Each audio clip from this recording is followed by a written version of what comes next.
Okay, and check it for audio.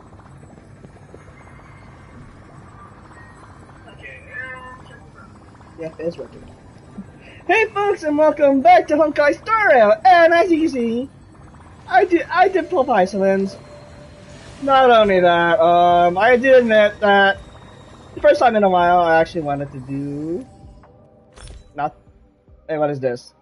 Following items recycled upon. What do you mean?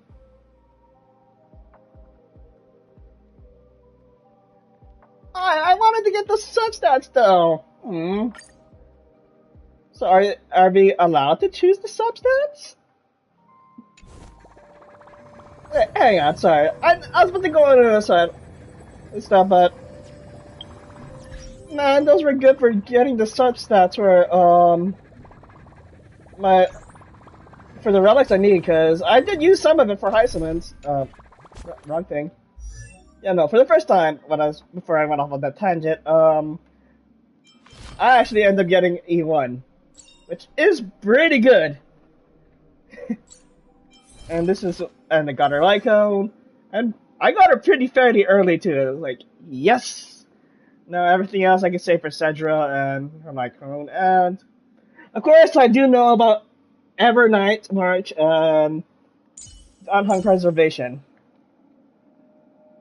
I'm aware of that. But I have well, I'll save up enough to go ahead and summon for them at some point. But yeah, no, I ended up getting Isoland's pretty early. What else? Oh yeah, no, I went to go check the.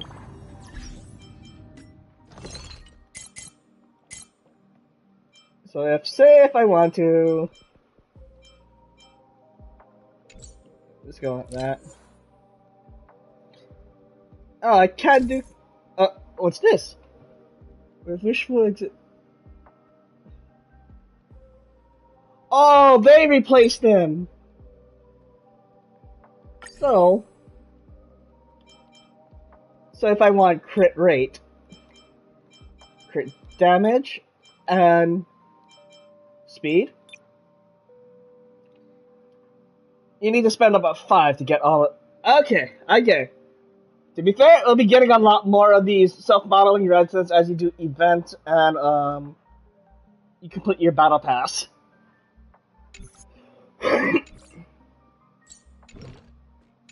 Okay, that's a fair change.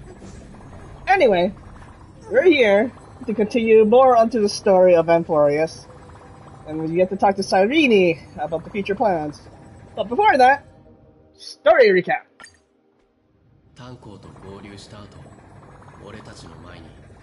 Oh.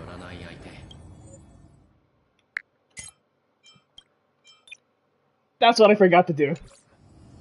He warned us that Amphoreous was actually an experimental ground for the erudition, and was rapidly falling into the path of destruction. A Lord Ravager would soon complete its evolution in Amphoreous. Yeah, so Devin, if you are watching this at some point, you called this. Amphoreous is pretty much a simulation. And I pretty much explained this as soon as I woke up this morning. To tackle the crisis together, I stayed behind in Amphoreous as an informant, while Dan Heng returned to the Express as planned to seek help. On top of that, Screwlum informed us that March 7th had also been drawn into Amphoreous earlier.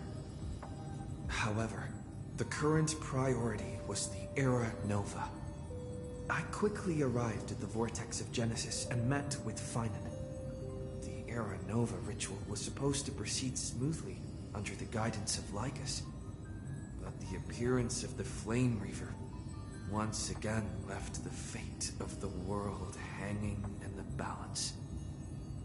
We struck down the enemy's mask, only to discover that his face was identical to Phainon's.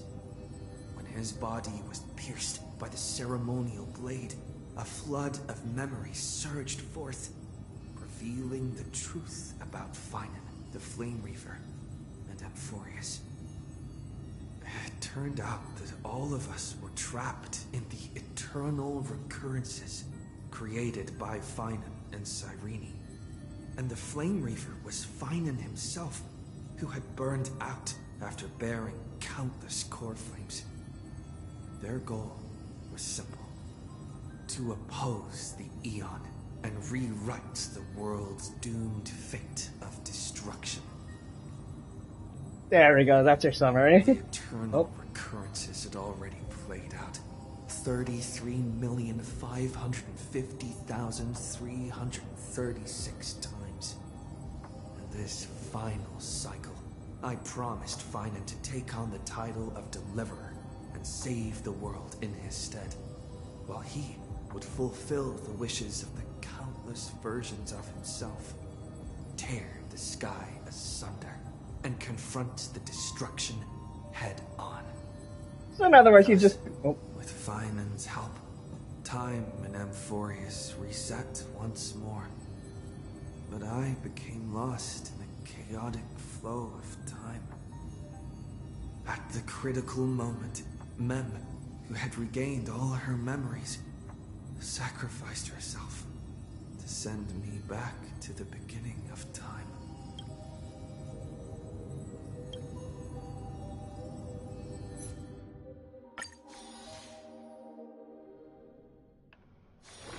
Those moments spent anchored in quiet harbors.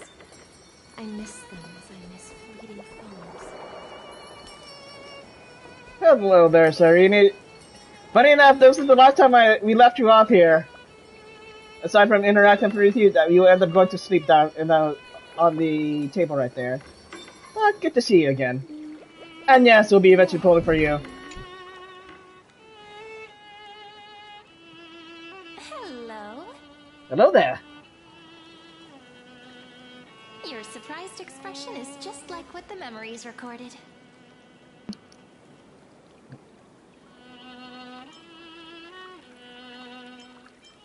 I'm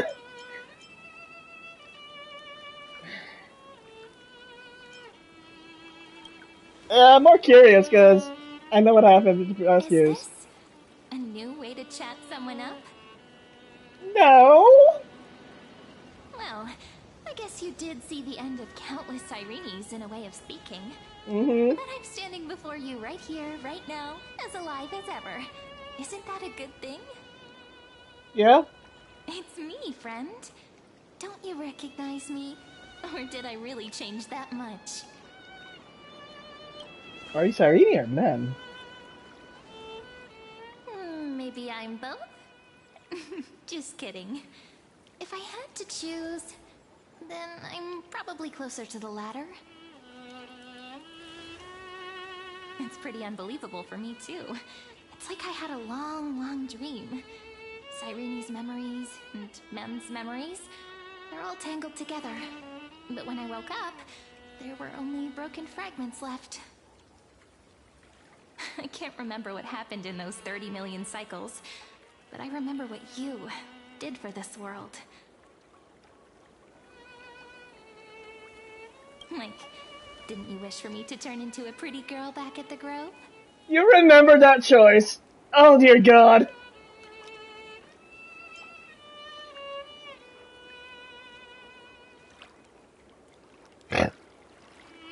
Wow.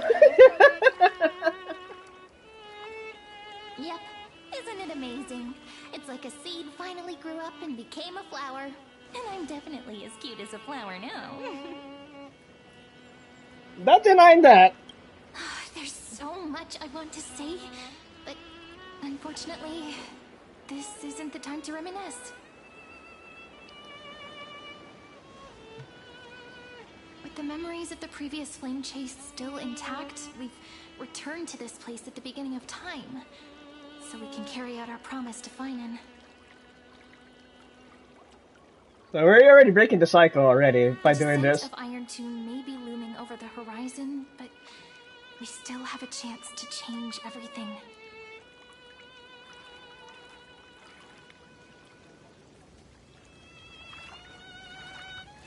Ide Silicii is so quiet. I should say England too. Just kidding. I'm aware that if you did play it through the Star Wars collaboration, they used ID Silicii as England. So I'm making the same joke here. In Cyrene's memories, she always sits alone by the lake, gently swaying on the swing, like she's waiting for someone.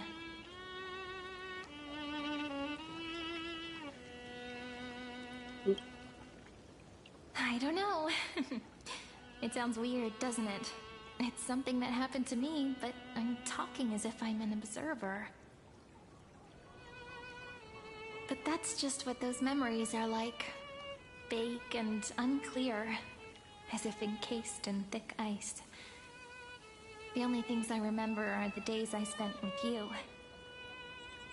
Amphoreous will fall into an ending of destruction after the next Era Nova.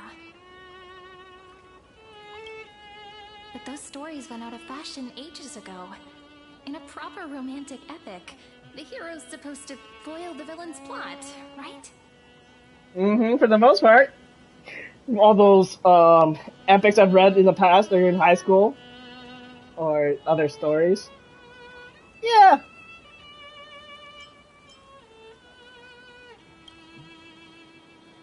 That's right. He's the mastermind who's trying to control everything. How unforgivable.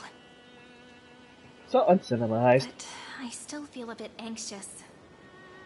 Lygus chose to walk into the spotlight and reveal everything, which means he still thinks the current situation is under his control.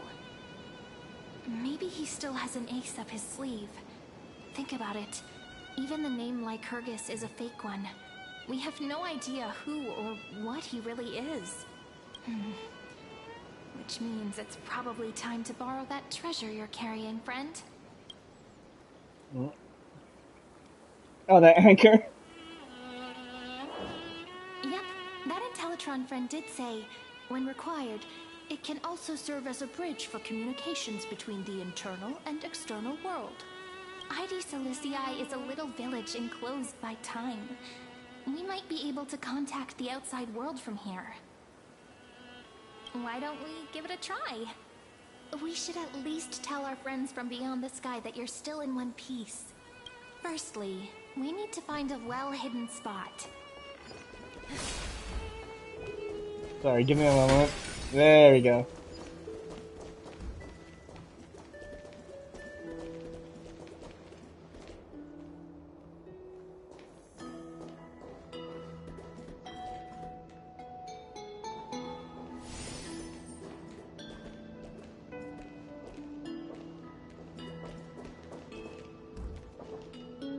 Super quiet here. Sounds can't get in or out. Back in Cyrene's memories, this room was her secret base. No one noticed her practicing Orynyx's prayer here, or trying to speak with the gods in secret. But today's different, isn't it? We aren't trying to contact unreachable gods, but humans from other worlds. Real people. I'm prepared to witness that miracle, friend. The way Cyrene talks is so similar to Mem. I have so many questions. I'm also worried about how Dan Heng and March 7th are doing. Here's hoping the chronocognitive anchor can still function normally. Because I really need answers.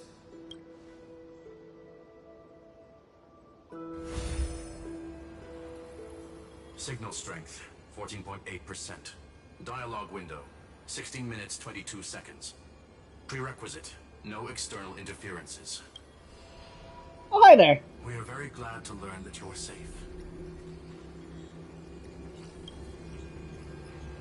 Pity. Now's not the time to celebrate. Having two geniuses standing here means you are in big, big trouble. Uh-oh. Listen up, little one. The Destruction's eyes are gazing upon this place. No, I'm not joking, and no, it's not Droidhead. It's the real Nanook. Time is running out, so I'll explain in terms you understand. This world, Amphoreous, is in fact a testing ground, where the Lord Ravager, Iron Tomb, evolves through self-extrapolation. Hiding in this segment, unknown to other life forms, it has endlessly repeated the process of Era Nova, seeking a solution that could obliterate the erudition.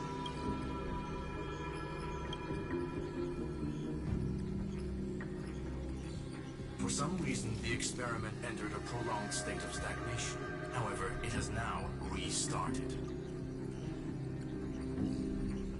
Prediction. If effective intervention is not performed, Iron Tomb will complete its self-coronation in 14 system hours and initiate its plan to destroy the entire path of erudition.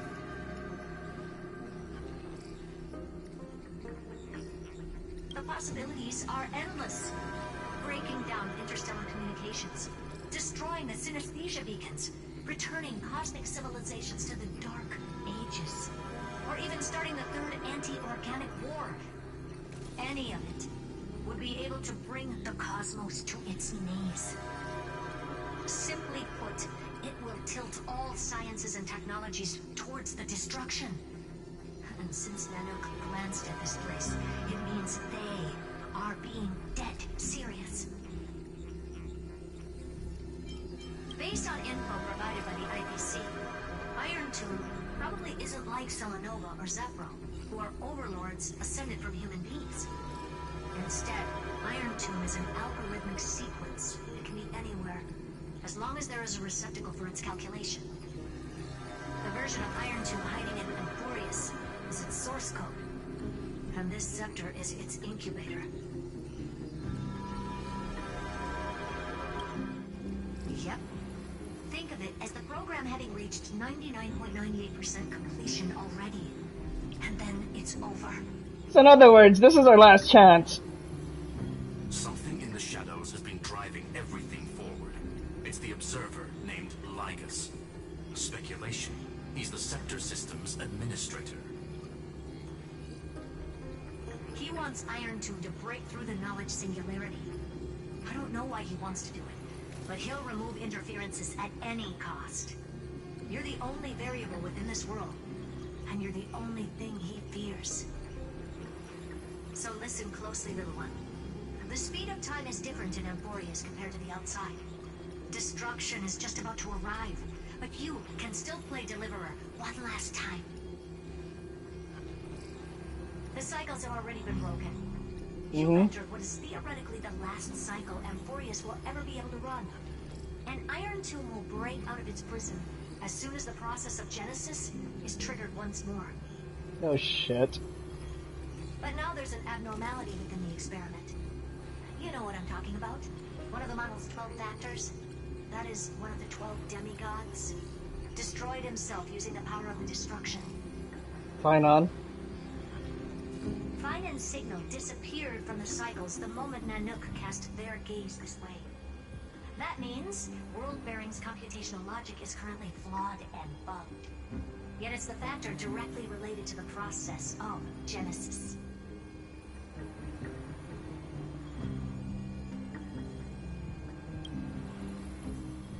That old Intellitron will definitely do all he can to debug this error. So you have to take this chance to claim Kephal's core flame. Don't let him have his way. The key to suppressing Iron Tomb lies in whether he can rewrite the purpose of Era Nova. There's one more preparation we must make. Lygus's behavior has been quite abnormal. He's never interfered in the actions of Titans or the demigods throughout the whole experiment. That was until we got involved, and he said, oh shit, they were gonna ruin everything. Let me interfere. Deduction. The sector has an extremely strict autonomous protocol, restricting even its administrator. In Amphoreous, this ultimate protocol goes by another name. Which is? The Law Titan. Talantum. Oh, okay, so that's our goal. We have to get the core flame. They are the rules that restrain all things in Amphoreous. And it was the core flame returned at the very beginning of the last flame chase journey. Why do you have another little pink one next to you? That's Mem. Her path chart is... Is there something wrong with me?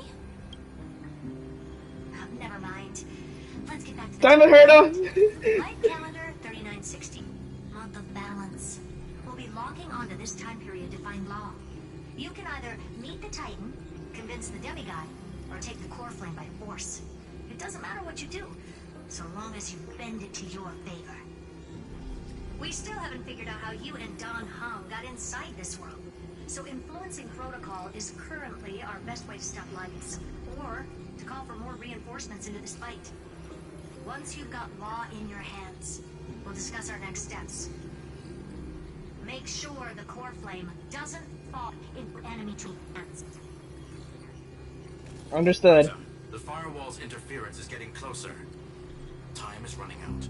Please ask any questions you still have as soon as possible.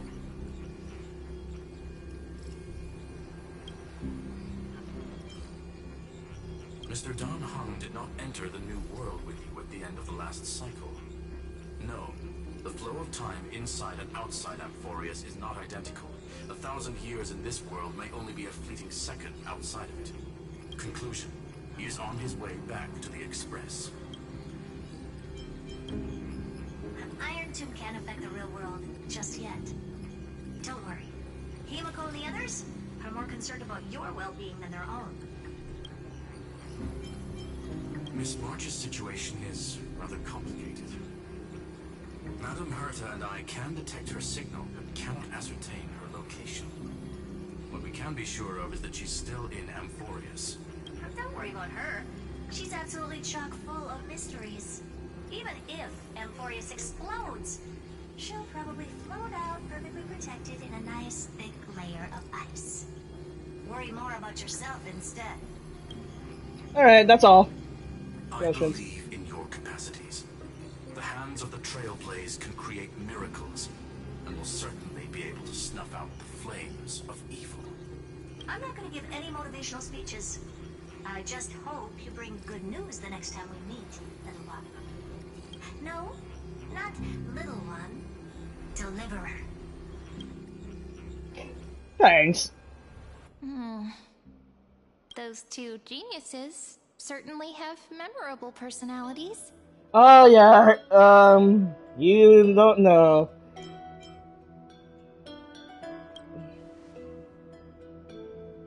It feels weird. This all feels really familiar. Some of that conversation feels like it's about things I once knew, but then forgot. Maybe it's because of Mem? After all, Mem's a memo sprite born out of your thoughts, friend. Huh? Maybe our memories somehow got tangled up together. Never mind. Let's focus on something more important with what little time we have. Just treat me as an ordinary girl with secrets, okay? Light calendar 3960. I remember that Talantin had already fallen by then, and the Chrysos heir who inherited that core flame is named Saridra. That's what's recorded in history, and the period we'll be heading to. We'll need to find Law and stop Lygus. So, we've at least got a solid direction, right? Can you give me a little bit of time before we go? I want to pack some stuff. There's so much more I need to take care of in this form, and I'm still getting used to it. As you wish. A relaxed scene like this probably no longer exists in the outside world. That's why we must preserve it in this last effort to save Amphoreous. First things first. Alright, retrieve that.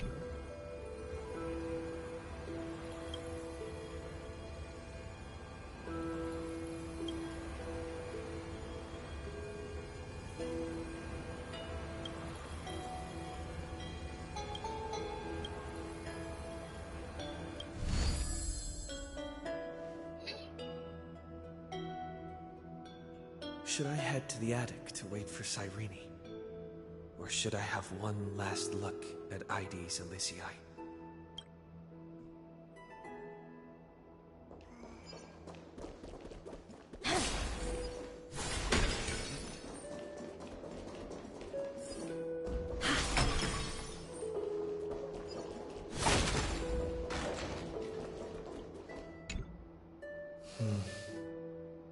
this village is where Phainon's life started. After 30 million cycles and 30 million failures, his burden is now in my hands. He said I will be taking over the responsibilities of world-bearing. But what does that mean? Becoming the new Kefali? Or forging a completely new path?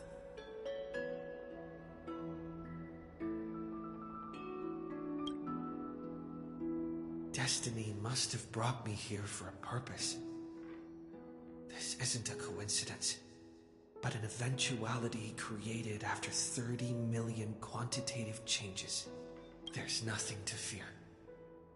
I'm destined to play the most important role in this final battle. I've already beaten another Lord Ravager, after all. Thinking hard over there? I finished packing. I decided to just bring these few things in the end. See? There's a journal, a quill pen, and the ceremonial blade of the Priests of Time. Holding it calms me down for some reason. The scent of the black tide is now calm. Phainon must still be fighting them in some way. He still is. This will be Amphoreous' final flame chase journey. But it won't be the end of us. It'll be the beginning. Friend, are you ready to become a hero?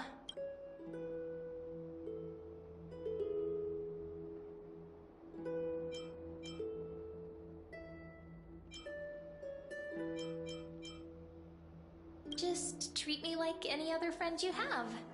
We share a common goal and common enemies. And we may also share a common future. A future that has never emerged in any other cycles before. I believe in you, friend. If you still can't get used to it, just call me ma'am like you did before. Just kidding. Part of me still wants to. Are you worried that the burden is too heavy for you? Don't worry. Maybe the answer isn't as complicated as you think. You've seen how every person regarded as a hero in Amphoreous was nothing more than a flawed human. They were just at the right place at the right time when the world needed a hero. But those aren't coincidences. Just like how your arrival kickstarted Amphoreous' fate once more after a stagnation of more than 30 million cycles. It's the inevitability of being a Trailblazer. A person's personality is their destiny. Your own hero's journey already started the moment you decided to board that express.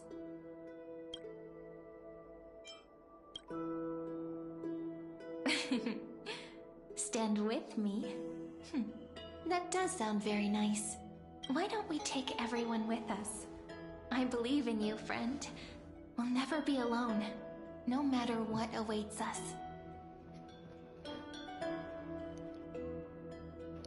In other words, since you've already saved so many worlds, friend, you should be used to being called a hero by now. Fair enough. Maybe you can tell me those stories as we travel. That way they can become our shared memories too. Let's trailblaze onward like before and create a future that's worth being remembered.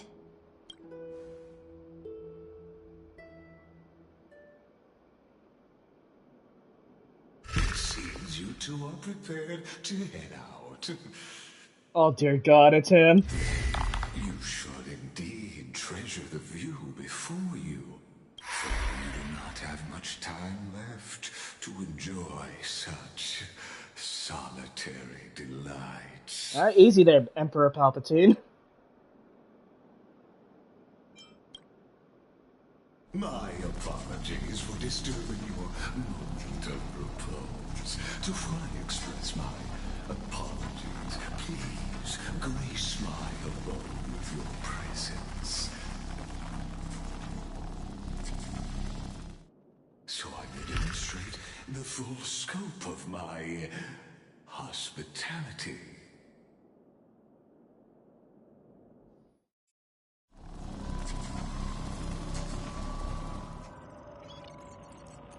Oh, whoa. What the hell? What is this place? Why am I thinking this is near, this is the erudition space? I have a feeling we're gonna encounter...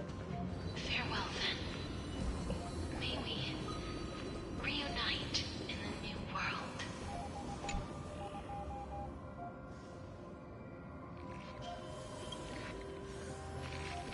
All shall bid farewell to one. And that person alone will witness the miracle.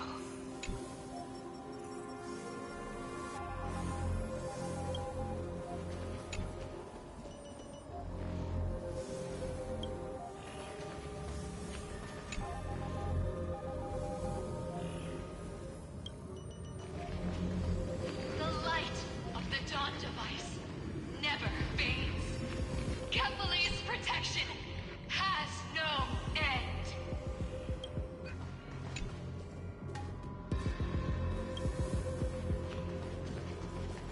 After I cross this river, it will be a tragedy for mankind. But if I do not cross, then it will be the end of me. I was like, can I go through, please? Thank you.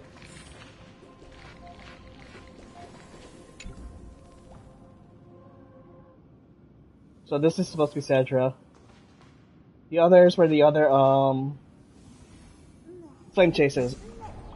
Flame chasers.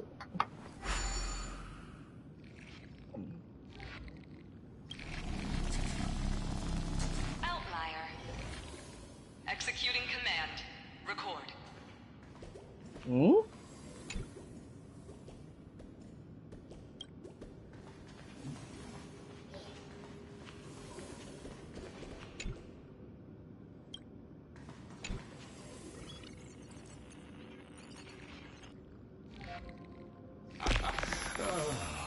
Did that startle you? No? This is the intersection between Amphoreous and the real universe. The audience seat where I observe this experiment.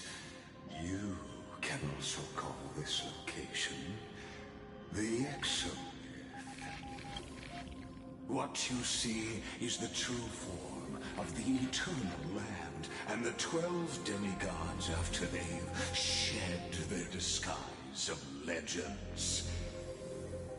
Doesn't it look marvelous? Amphoreous is like a microcosm of the cosmos. People love to portray the romance of the starry skies, but their tales often forget a different and far more truthful type of universe. The moment ancient Antikytherians sketched geometric shapes on the sandy beach and recorded the first numerals and symbols on parchment, the universe turned into a silent equation flowing under the pen of these relentless decoders. Erudition. It was once the mother tongue of the Creator, the pen of divinity, and the first lyrical verse ever written by free will.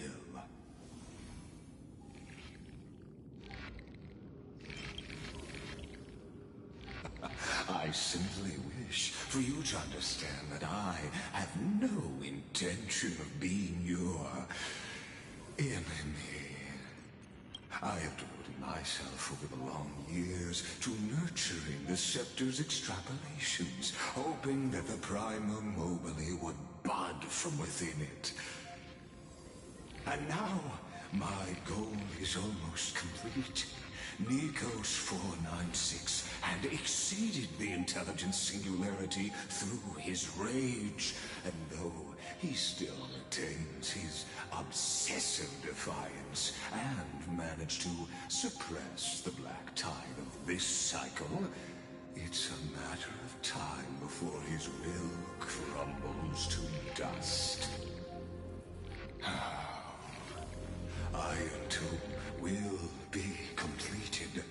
That will not be affected by my plans, your resistance, or the schemes encounters of the two geniuses.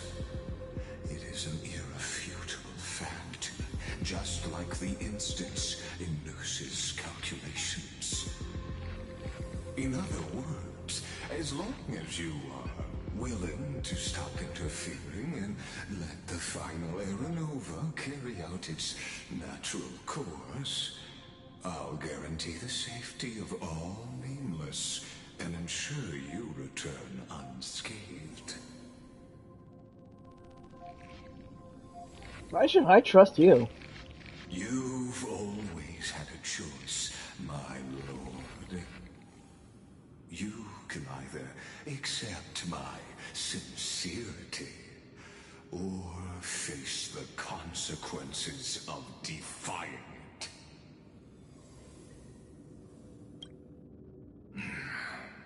They've always been the product of the experiment, so naturally, they will perish when the experiment ends. That outcome was predetermined long ago, so I will not embellish such a regrettable conclusion. Ah, yes. I am aware of that esteemed lady's whereabouts. Her real identity is quite astounding. If you decide to accept my proposal, then I will do all I can to send her back to you.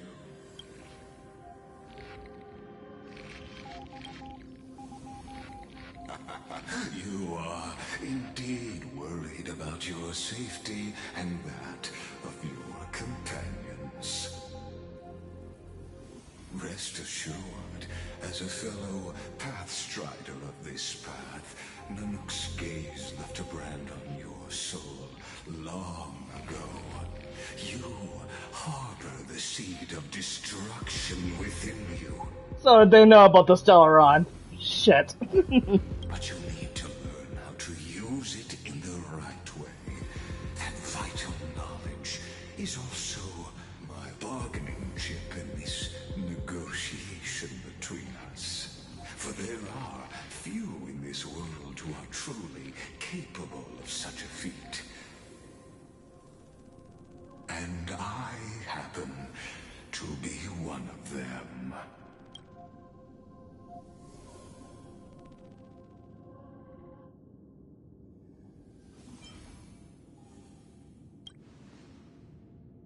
The Stellaron? No. Believe me, your understanding of paths has yet to reach any true depth. This matter is of grave importance, so please, do not make your decision lightly. After all, the choice before you bears a 1 in 3 chance of elevating you to an unparalleled existence among the stars.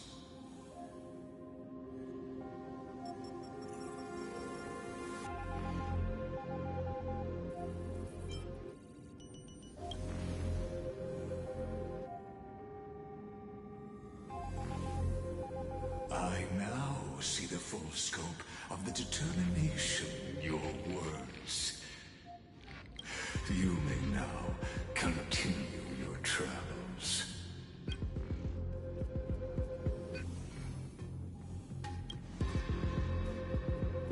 It seems you haven't realized something about this place. The Exolith is the Erudition's domain. You cannot physically interact with me in any way in this place, and vice versa. As negotiations have broken down, there's no more need for us to remain in the audience's seat. Let's return to the theater called Amphoreous, where you will meet me once again. Of course, this meeting was not without merit. Your presence has inscribed inscribed a new footnote in the exomyth. As for its purpose, allow me to reveal it to you in detail the next time we meet.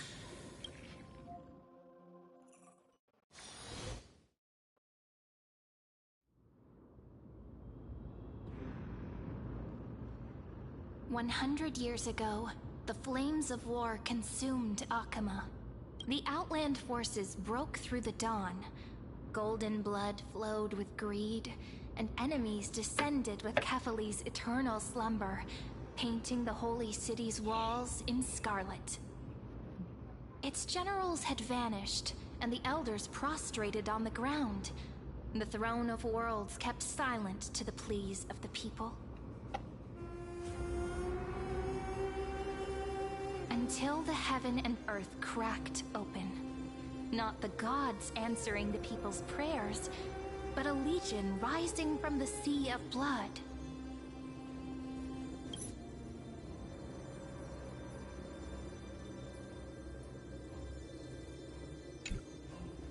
Keep going. Dawn Cloud's spires fell in the sulfur rains, and the Legion's commander stood atop the broken idols and roared.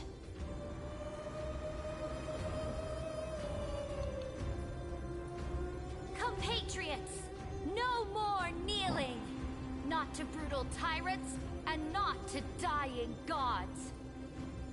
Those rebels have twisted the prophecy and ignited the flames of war in order to stoke fear in your hearts. A Chrysos heir she stood, divine blood soaked into the earth, quelling the flames beneath her feet. Their golden blood wrote of a tragic fate. Mine shall overturn it! Her crown burned bright, outshining the fires consuming the entire city. She raised her scepter high, and the people gazed in the direction she pointed. My blood flows in you now. Heroic compatriots, follow me, and we'll seize the reins of fate. Drive the enemy from Kephali's dawn. Smother their flames with their own dead. Win glory. Win peace. Let history sing your deeds. The first to dance was a maiden following closely behind, weaving through the carnage like a fish in the sea. Iceland and then, Sergio. The people, full of wrath, surged with her, forming a colossal wave, and the enemy hordes, drained of life, vanished into nothing. Onward to Marmorial Palace, to Dawn Cloud's heights. Announce to all the wicked and cowardly. Announce to this stagnant age. We are the rising tide. History remembers this as the first siege of Akama. It is said that after the flames died, people found identical inscriptions in every place in the city that had been scorched by fire. It was the name borne by Akama's first and final sovereign, the Imperator Seridra. Friend, are you listening? Friend? Friend? Honestly, you were the one who insisted on reviewing history, yet here you are, dozing off? Wake up! Otherwise, I'll have to... Wake up! Otherwise, I'll have to... What are you gonna do? Oh, hi. Awake at last? I guess I won't have to use my wake-up magic on you then. What does that entail? As long as I'm not a kick in the balls or stuff, I'm good.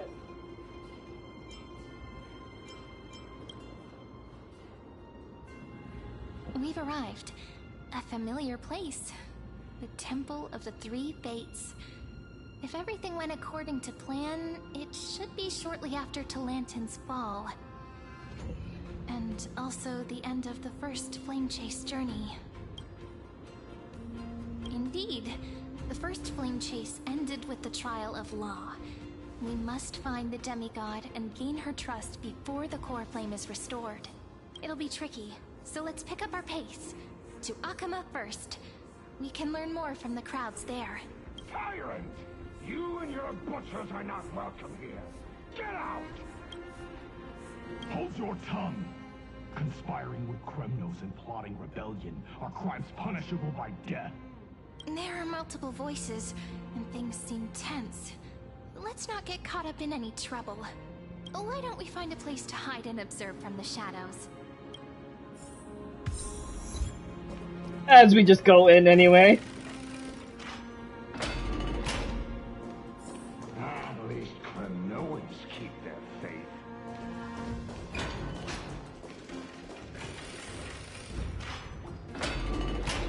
Wait, isn't that...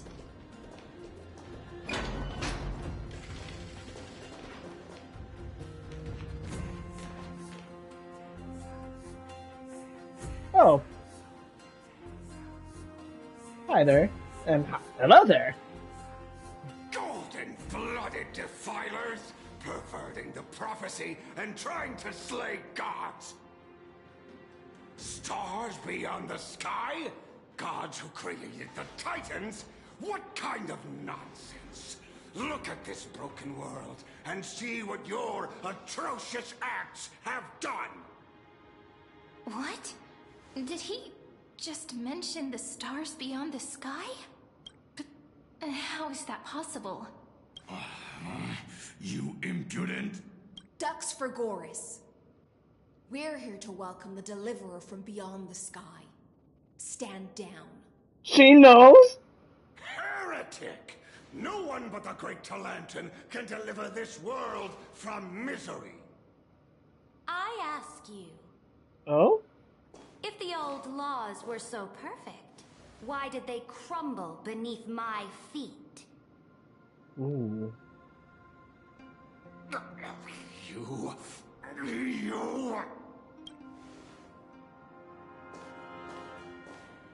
Talantin is long gone. Now I am the law.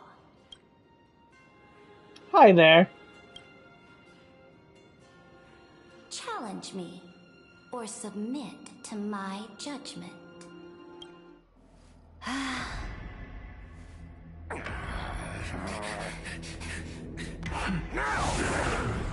Silence!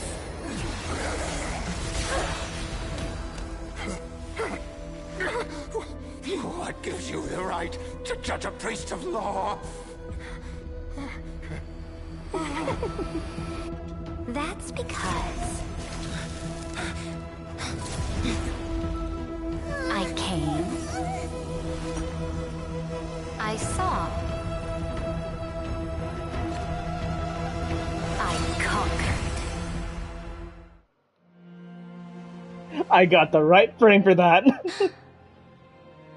Damn. Dux, take the ashes of this man and scatter them in the temple among the crowds. Jesus, she burnt that? Tell them that the High Priest attempted to take away the rights granted to the people by the Imperator. Thus, he met his fate. Yes, Imperator. Now, these two accidental guests. Hi there. And I was expecting someone of your reputation to be a little taller.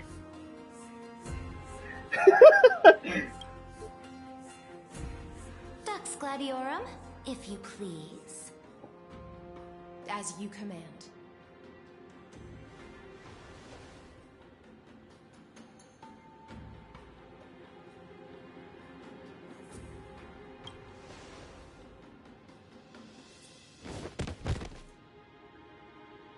Huh? Huh? Is this... Kindness? Correct, but not the kindness you know. What the? This is the leader of the Cleaners in this era. Since the start of the Chrysos War, they've made it their mission to wipe out the Chrysos heirs. Even now, Even after I've united all the city-states, these vermin still lurk in the shadows, hindering the Flame Chase journey. Moreover, I know that the 27th person to inherit this role bore many grudges against you and nearly doomed the second Flame Chase journey. So you know. The enemy of my enemy is my friend. So, out of courtesy, I present to you this corpse as a gift. Thank you! Careful. Let's wait and see what happens. She's probably trying to scare us.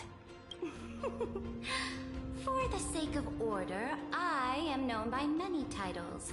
Flamebearer who ends wars, Tyrant of Dawncloud, Empress of the Holy City, and Imperator of the Flame Chase. But in light of your unique identities, I'll allow you to address me by my real name. Saradra. Saridra. On behalf of my people and this land, greetings, Deliverer. Oh, hello there. Hey, how do you know his identity? As the little hostage prophesized, Huh? the Deliverer shall come from the future beyond the sky. Why do you call Trini that? Gray hair, golden eyes, skilled in wielding a mace. They would arrive in Yanisopolis on this day. There's no mistake. The mace is more of a baseball bat, but sure.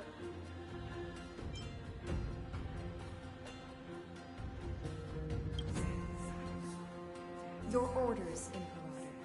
We return triumphant. Send an urgent message to all delegates. The meeting of the Flame Chase Alliance will convene early. As for you two, Akima knows what you seek. We'll confer in the Holy City. Doubtless you have many questions, but save them for later. Please follow us.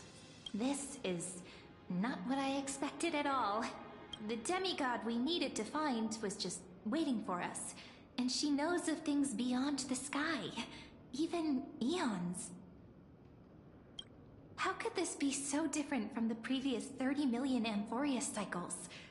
Who altered history?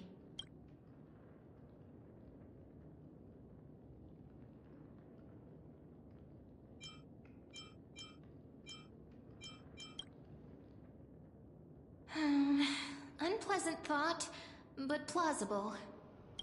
The currents of time have become twisted. Regardless of who caused this, that Imperator came prepared. We're the ones at a disadvantage now. We might as well dance their dance. Let's go with them to the Holy City. We've received the Imperator's favor because of your unique background. As a result, the people of Akima will certainly respect you more. Just put that to good use, and add a bit of your experience and charm. Should be easier than last time, right? If we figure out what happened in this cycle, we'll be able to turn things back in our favor. Exactly. Treeby, Aglaya, maybe even little Cypher. Trailblaze, the sequel. Calm and confident. That's the you I'm familiar with. Guests, please. The journey to save the world starts with a single step. Let's set off, my friend. Alright, Kenobi.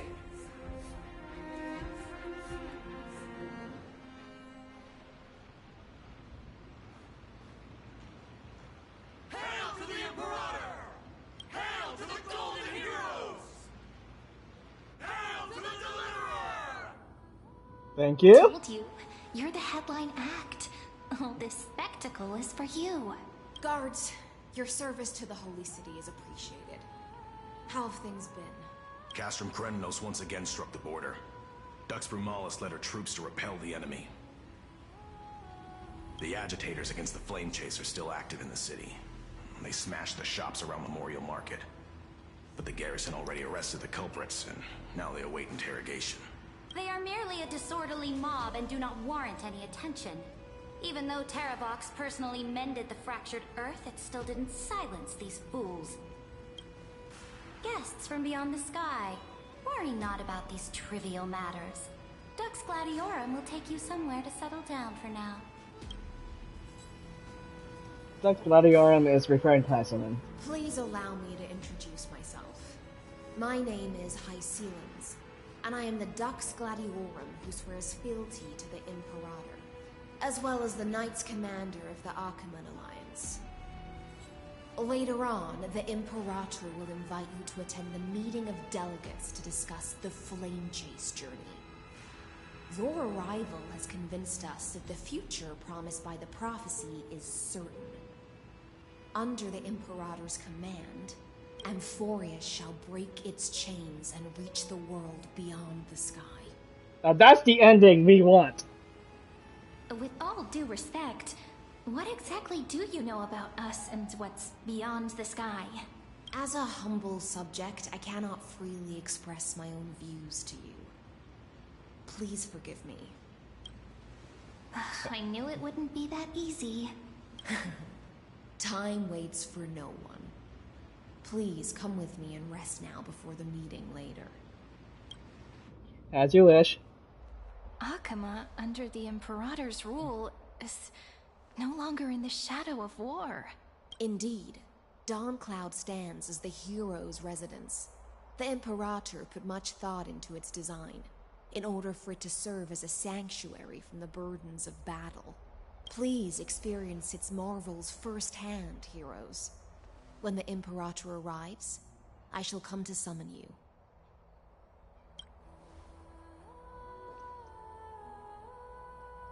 Hycelens. No wonder she's the Knights Commander.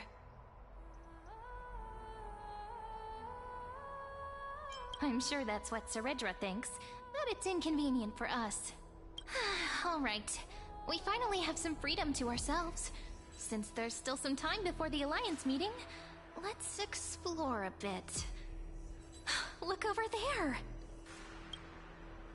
It's familiar faces! Not the ones you're familiar with. But the hearts of heroes stay the same in every cycle, never changing.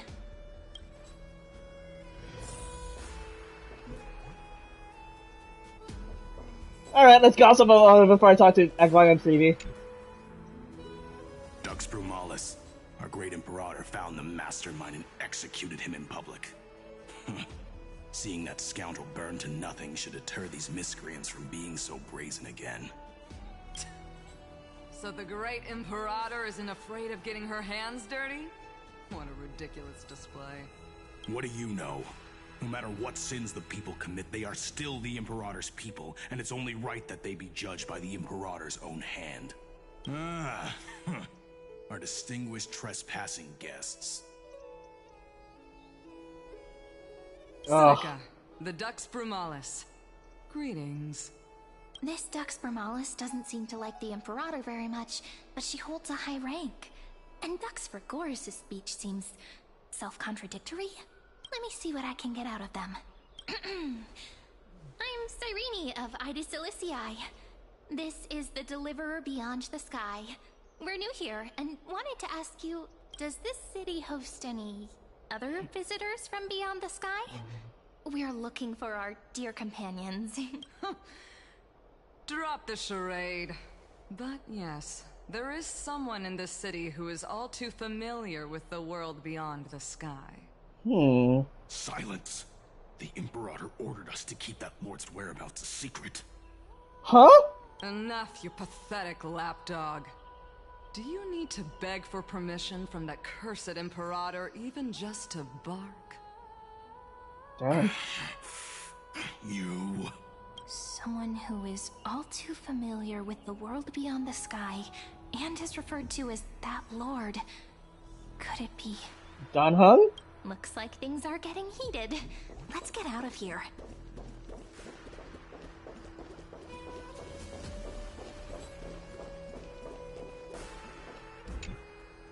How are we supposed to talk to the heroes of deliverance? What if they're really intimidating? We're just listening to the conversation now. Virginia, don't be so nervous. Once they hear your poetry... Ah, heroes, you're already here. Why, hello there. Greetings. I am Apollonius, the Dux Helcolithus, one of the 5 sages of the Grove of Epiphany, advisor to the Flame Chase army. This is Virginia of Castrum Kremnos, the Dux Carminum and imperial scribe of the great Imperator. Hello. I'm Virginia. I compose poetry. I'm Serene from ID Silicii. This is the Deliverer. Nice to meet you both. Why, hello there. Again. Not as frightening as the rumors claimed. Frightening? This is our first time in the Imperator's realm. Akima is even more magnificent than we imagined. If you all weren't here to look after us, we'd be completely lost and confused. The Akima you imagined is long gone. Under the Imperator, this city has been reborn as the capital of the world. Bask in her free-spirited winds. For anyone who fulfills their duties to the Imperator, these winds shall forever remain at their service. But what if... Those who are loyal do not need to consider the consequences of betrayal. But if you're curious, why not head to the lake and take a look? The lake? Those elders who lie at the bottom of the lake are the best example of what happens when you disobey the Imperator.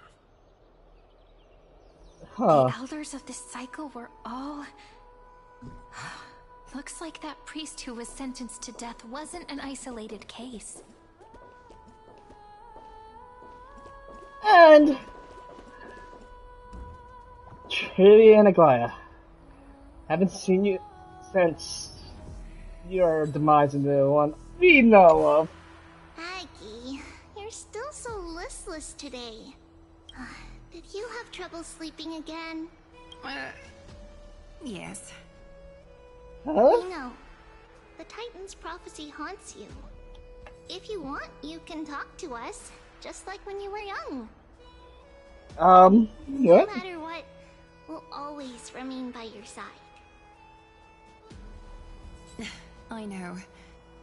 I also understand that fate cannot be changed. It is not the future that I worry about. I spent all last night weaving clothes and linen for the refugees. The Chrysos War is born of injustice and has shattered their dignity. They deserve at least some basic decency. If Amphoreous one day abandons this, then all of us, commoners, Chrysos heirs, Titans, become no better than beasts.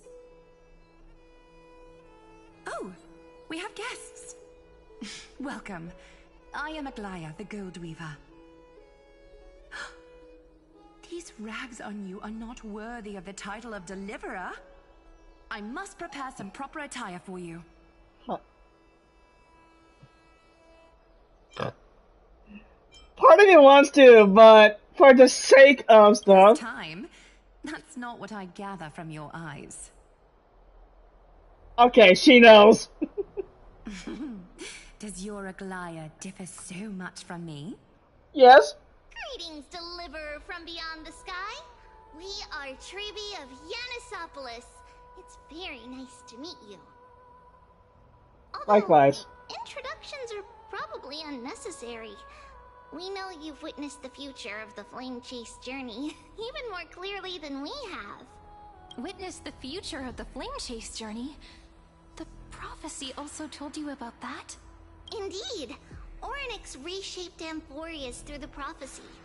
Although, regarding the Deliverer, there were not many details beyond your appearance and the time of your arrival. So, please, don't worry. Feel free to relax and relax some more. It was Orynyx who told mankind that the Deliverer from beyond the sky would descend upon Amphoreous. More crucially, they revealed a future entirely different from the Aranova. Though we still must challenge the gods. In the Time Titans prophecy, this path leads not to a new world, but to the true starry skies. Again? This is also what the Great Imperator has been striving for all her life. Your arrival further confirms everything. I support this. I support that decision. Their choice of what they're trying to do. Can't be real. Even you find this surprising? Fate really is unpredictable. Ain't that the truth? Perhaps the upcoming meeting will hold even more surprises. I love this Acclaim Lord. She's more civilized. Well, she still has her humanity compared to the first time we met her. The one from beyond the sky has arrived, and destiny continues to be fulfilled. The trial of romance is also close at hand. Please, don't worry. We'll sing you a lullaby. Little Aggie, be a good girl and open your heart. I outgrew nursery rhymes long ago, teacher.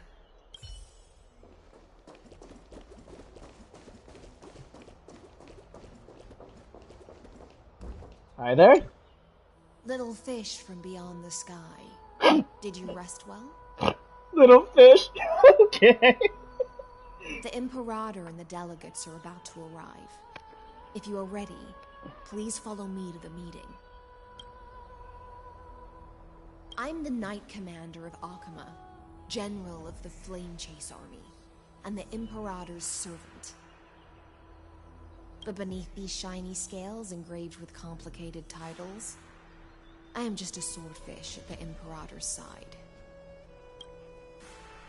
About the Imperator? As you've witnessed, she is the Empress of Akama, the one who ended the Chrysos War and the leader of the Chrysos heirs. As merely a humble subject, I cannot say more beyond this. The Chrysos heirs here constitute the elite among the Flame Chase army. Dux Halcalithist Apollonius and Dux Carminin, Virginia, serve as the army's advisor and historian respectfully. One offers advice and counsel to the Imperator, while the other writes verses of her supreme glory. Dux Frigoris Labienus and Dux Brumalis Seneca are both formidable warriors, clearing the way for the flame chase with steel and storm. Dux Fatorum, the holy maiden who interprets the prophecy. Only the one named Treeby remains in the city. The Imperator once took them as hostages in order to unify the prophecies of the world, but they are now Akama's most vital prophets. Dux Goldweaver, Aglaya. Well, she dislikes it when people talk about her behind her back. You should get to know her in person. Oh, we know. We know.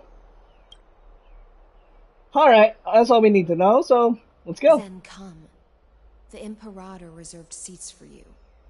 I'm starting to feel a bit nervous about the meeting. Since Saridra is presiding over the meeting, it'll be a good opportunity to learn about the law's inclinations in the current era. Let's keep our ears open, okay?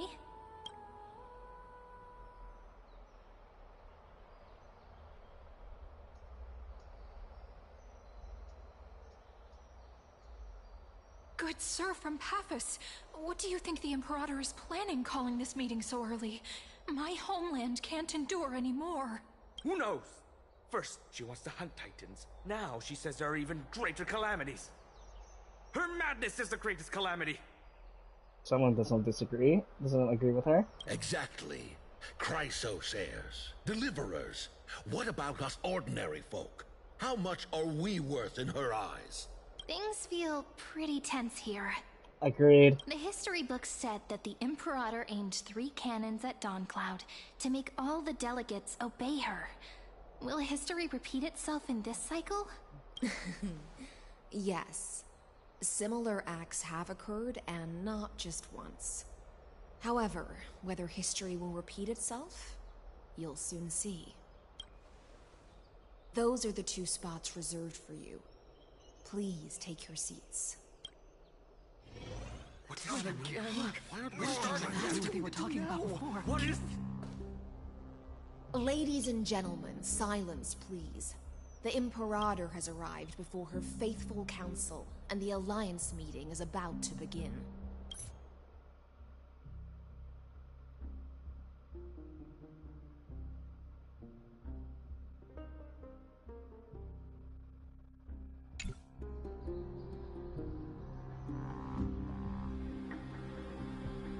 All rise. In the names of Talantin and Kefali, the Akama Alliance swears upon the gods. Cease the pageantry. I pray not to the vanquished. What? Kefali, of course, needs no further explanation. As for the law, at the entry hour 2 days past, a scout should have brought news of the conquest to all of you. Unfortunately, guards found his corpse among the rocks not far from the city. Moreover, the poor soul was buried with a Paphos curved blade. It pains me to imagine what agonies this loyal warrior endured before his death. Delegate from Paphos, do you have any insights? I know nothing of this. Why are you shaking? The evidence is irrefutable, so there is no need to waste your breath. However, let us set this trial aside for the time being. Witness, even within the most sacred and dignified council, there were those among us who wished to draw their blades, brazenly challenging the Alliance, seeking to shatter our hard-earned peace and unity. Fortunately, I uncovered this plot. Now, to protect this beautiful city and her people, the Imperator's legions are ready. They will escort each of you to the Temple of the Three Fates, where you will receive the highest level of protection the Alliance can offer.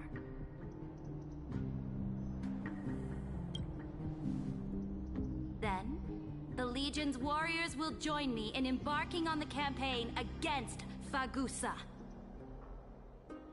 This is clearly a trap! Imperator, did you summon us here just to trample on the dignity of your allies? Enough! What do we do? Things are starting to get pretty intense. Comrades, you've all seen her true face now. According to the ancient laws of Akuma, only with the consent of 2/3 of the elders can the legions carry out the commander's orders. The ancient laws. Didn't you destroy them long ago? You defected during the first siege of Akuma, voted unanimously in favor of the Council of Elders restructuring, and just yesterday, you desecrated them with a blood-stained blade. The decaying old laws fell with Talantin and are no longer deserving of respect. But if you still insist on proclaiming yourselves defenders of the law, then be silent and offer up the highest respect to this core flame in my hand. Now what? That really is the core flame of law in her hand. Since there are no objections, then the original agenda of this meeting, the campaign against Phagusa, is hereby passed. The Flame Chase Army's hunt for the Ocean Titan begins today. In order to prepare for war, all allied city-states must surrender command of their militaries and pay all war taxes by the end of the month of Evernight. At this moment, I would also like to introduce to everyone the newest honored guest to join our alliance. The Deliverer, revealed in the prophecy of time, has descended from beyond the sky. With his aid, we shall shatter the chalice of plenty and return Phagusa's core flame to the holy city!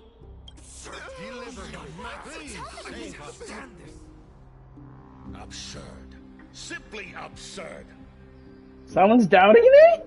Oh, hell no! A deliverer from beyond the sky. This is just like that prophecy about slaying gods. It's a lie you've used to grow your power. Phainon has already sacrificed countless soldiers, and now you want me to send even more of my brothers and sisters to be used and discarded by a tyrant! Are there any other objections?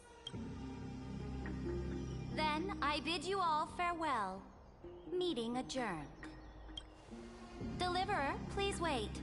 I still have important matters to discuss with the two of you.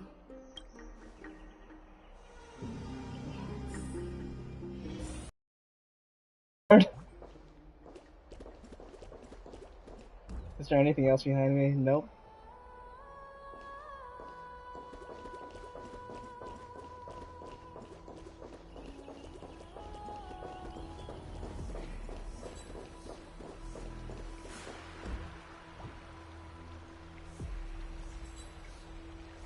There we go. I apologize for that farce of a meeting. It must be tiring dealing with so many people every day, Great Imperator. Tiring? You're mistaken. Moving chess pieces, placing wagers. This game of strategy adds a dash of color to our heavy fates. Much like how rule and conquest are always accompanied by sacrifice. Is the war with the Titans also part of that sacrifice?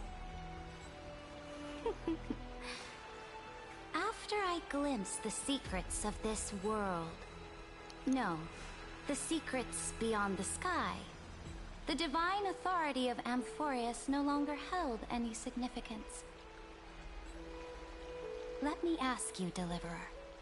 Is it true that beyond Amphoreous' sky, there are magnificent deities called Eons?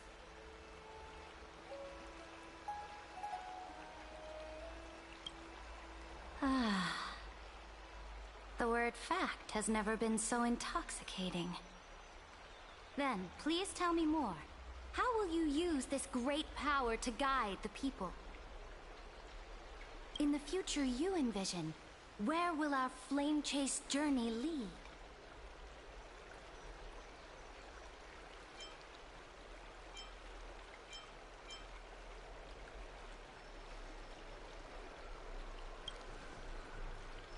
Oh?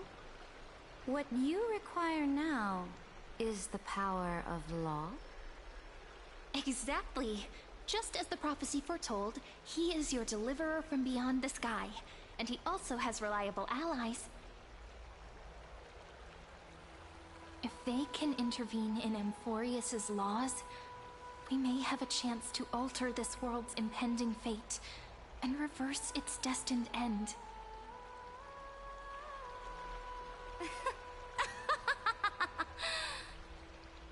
Very good, Deliverer. You have courage to say such presumptuous things, even knowing that the inheritor of the law stands before you. You mean... In the past, anyone who dared to covet the Imperator's divine authority would have met a gruesome end. But now we can see beyond this dying world. Our journey should no longer be confined below this stubborn sky. Alas, that fickle ocean titan has obstructed the spirit water leading to the vortex of Genesis, hindering my ascension. If the core flame of law cannot be returned, your path to deliverance will never be realized. That's true. Now that things have come to this, we must resume our once stagnant journey and force the waves that block our way to recede. So, you agreed to cooperate with us? Cooperate? Forgive me, but I never cooperate with anyone. Though I will permit you to join me as subjects. And together, we will forge the most perfect law. Nah, but at the same time, yes.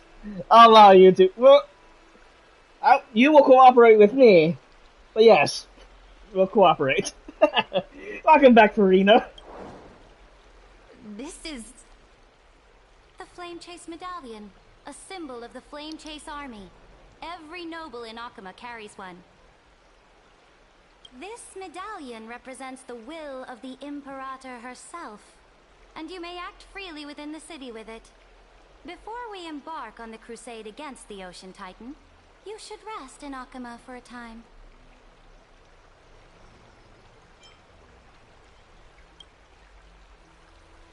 So-called trust and loyalty are but empty words to me. From this moment on, prove yourself through your actions. As long as no boundaries are crossed, I fully respect the choices of my subjects. May your journey reach that sky full of stars, Great Imperator. Your attendant certainly knows how to curry favor. Go now. Take a bath first. You two... reek of seawater. Hey! Hey! What do you mean reek of seawater? I mean, I do get it, but... Okay, fine. Now, what's on her mind?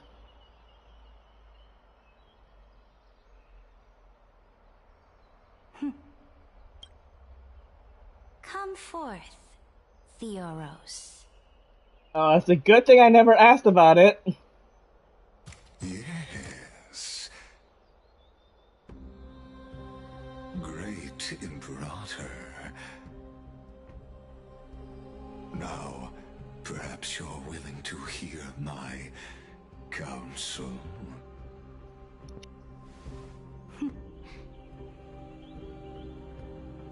Those two arrived just as Orynyx described, and just as you said, they showed a thirst for law. At least this proves that my judgment was right. Sparing your life was the correct decision.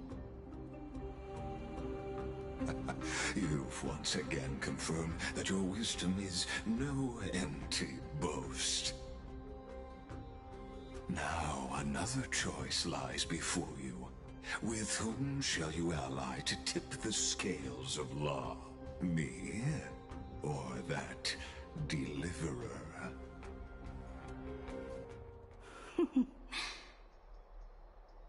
Remind me again, Antikythera. What kind of future do these two paths lead to in your view? I shall tell you. You are entitled to know that the deliverer from beyond the sky is not a wholly wicked being, but from the very start, his stance has been completely at odds with Amphoreous.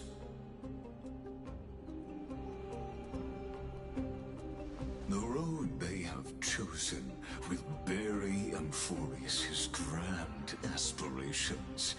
This world which follows the path of destruction will inevitably stray far from the glory it was meant to enjoy.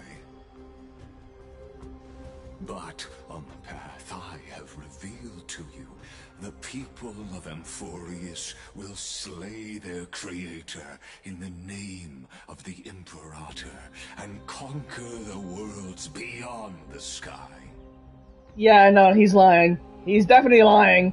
He has twisted around. We're the ones who want you to take it to the sky, not destruction. You will command the mighty beast known as Iron Tomb, bringing waves of war and conquest to the universe. Beings across the cosmos will bow before you, offering their allegiance.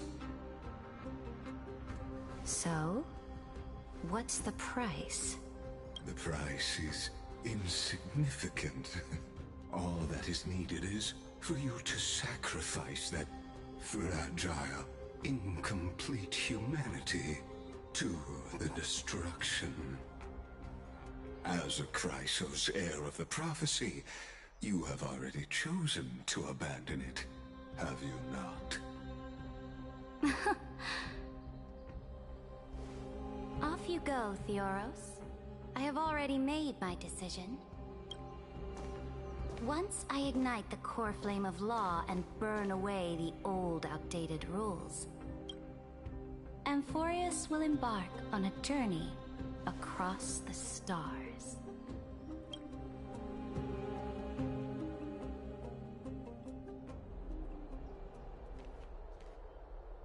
The Imperator is quite forceful. She didn't give us any chance to ask questions.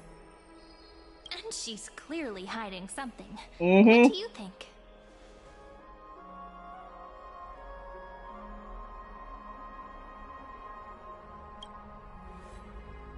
There are many uncertainties right now, but this is one of the few blessings.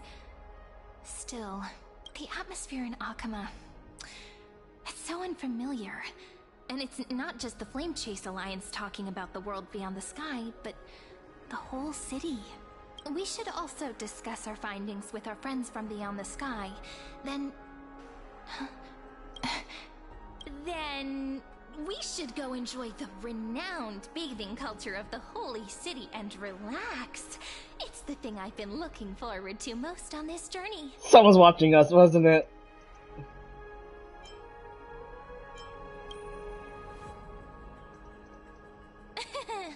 Work and rest are both important. You see, everyone agrees, right? Yeah, I freaking knew it. So someone's watching. Can't let our guard down for a second. Let's use taking a bath as an excuse to find a quiet corner to update Madame Herta and Screwlum on our progress. We can also check out what's happening in the city. Since the outcome of the meeting was just announced, people must be gossiping. We can kill 3 birds with 1 stone. Let's go.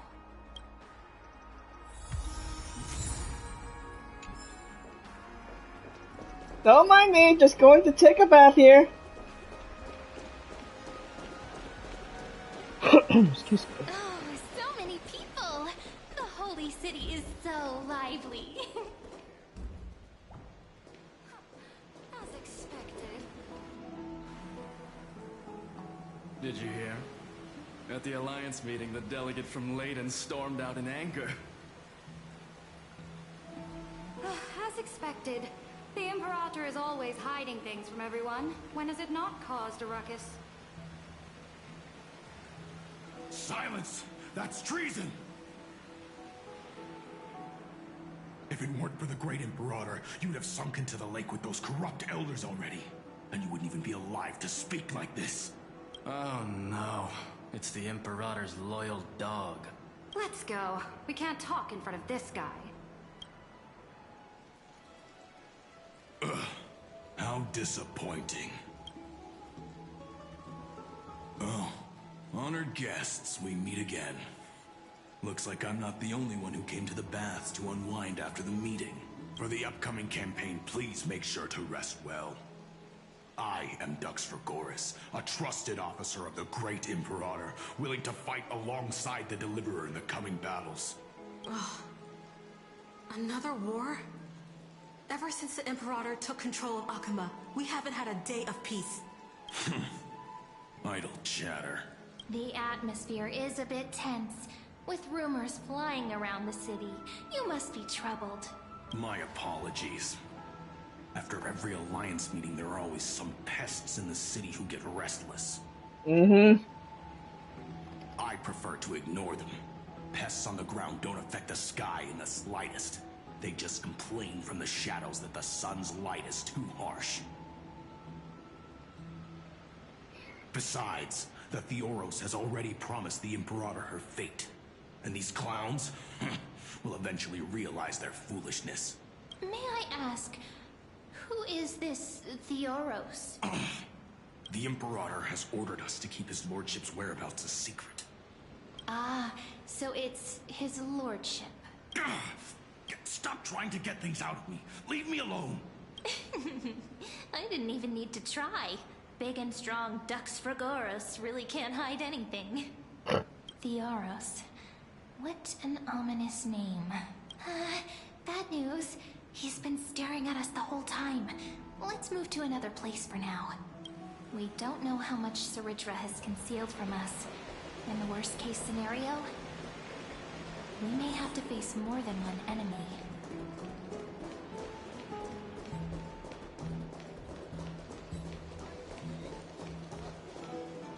Alliance meeting? More like a cage where creatures with golden blood claw at each other. And Flamebearer who ends wars? Clearly, a tyrant who doesn't deserve such a title. You're absolutely right. While the Imperator's hounds are still hunting down others, let's let out our grievances. You. I know you. You're that tyrant's lackey. What? Here to shut me up for that little imp? Wow. Panicking now? Don't worry.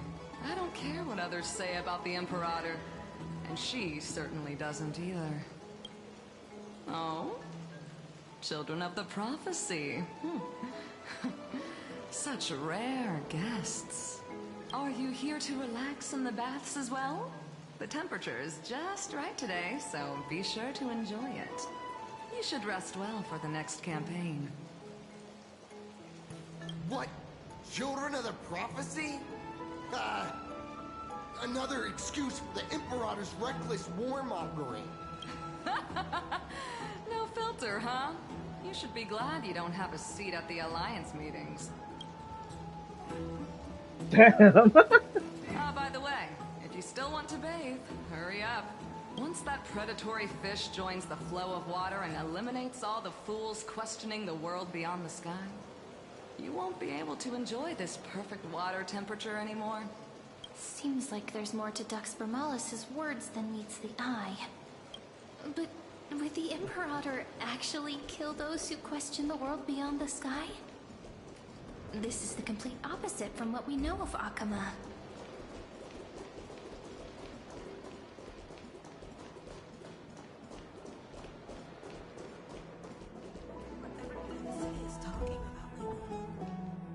Oh, and the advisors. These two are... So many guests today. Let's see who's here now. Two distinguished guests of the prophecy. One a clever and adorable warrior. The other, also quite heroic. Ah, heroes. I didn't expect to meet you again so soon. How fortunate. I like these two. It's a pleasure to see you again, Dux Halkalithist and Dux Carminum. You two are inseparable, aren't you? This is... She wants to find someone to help with research for her new work. I'm the far-seeing eye and all-hearing ear of Akama. I see and hear every single thing that happens in the streets and alleys of this place. I'm the perfect partner for research. Enough small talk. Here's the latest news from Akama, as you requested. The children of the prophecy arrived in the holy city, and the Imperator unilaterally stripped away military power. The Alliance meeting ended in discord, and there may be bloody upheaval. As expected. I get the feeling you might have embellished a bit to keep people's attention. I swear on my stone maid, I would never do such a thing.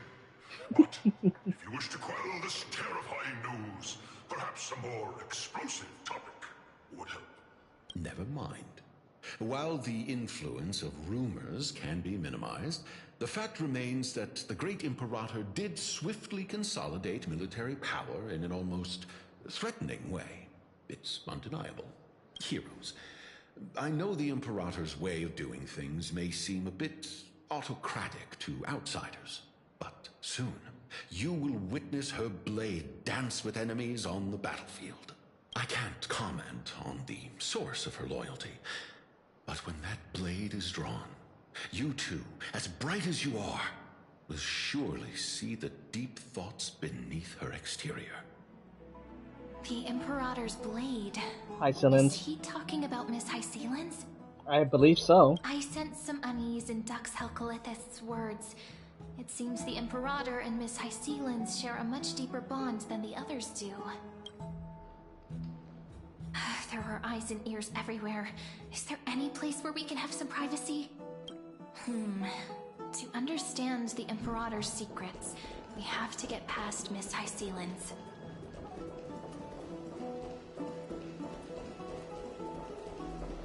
My own room! I mean, my room! This place was your original bath chamber. Perfect for avoiding prying eyes.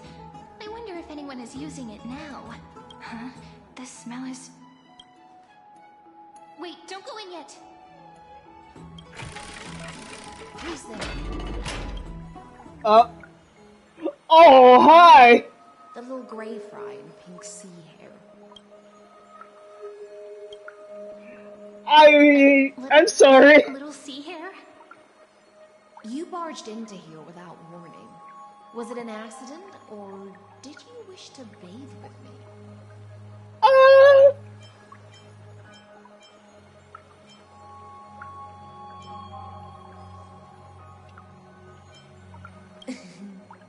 Is that so?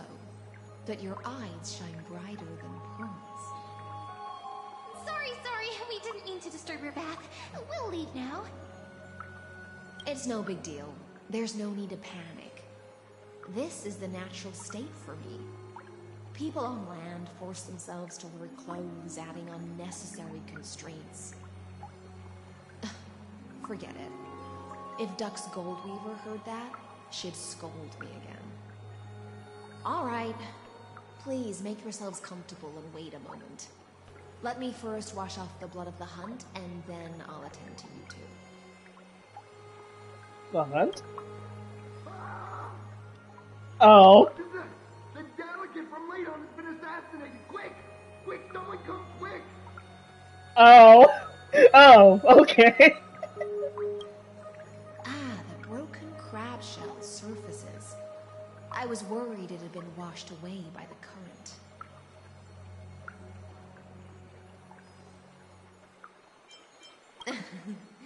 Just a regular cleaning. No need to be so surprised. I see. No wonder there was a faint smell of rust in the air before I even entered. Why? Is it because the Laydonians refused to contribute troops to the Flame Chase journey? Or just because they offended the Imperator? Because the new era of the Flame Chase doesn't tolerate stagnant blood.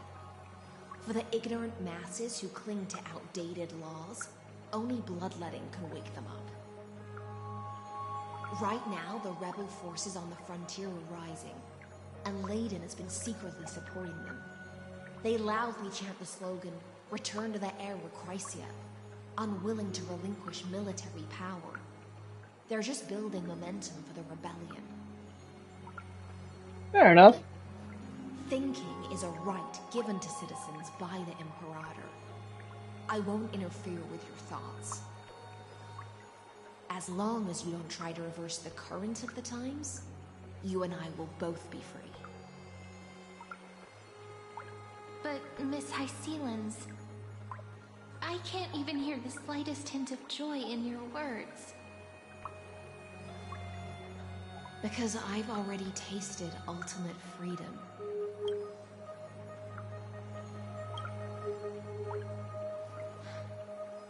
Long ago, I lived in the sea.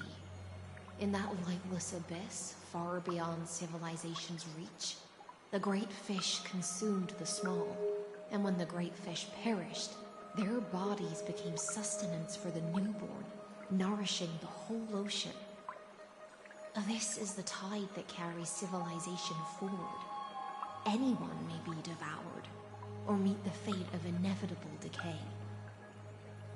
Are you suggesting that ultimate freedom is in fact the cruelest fate for life?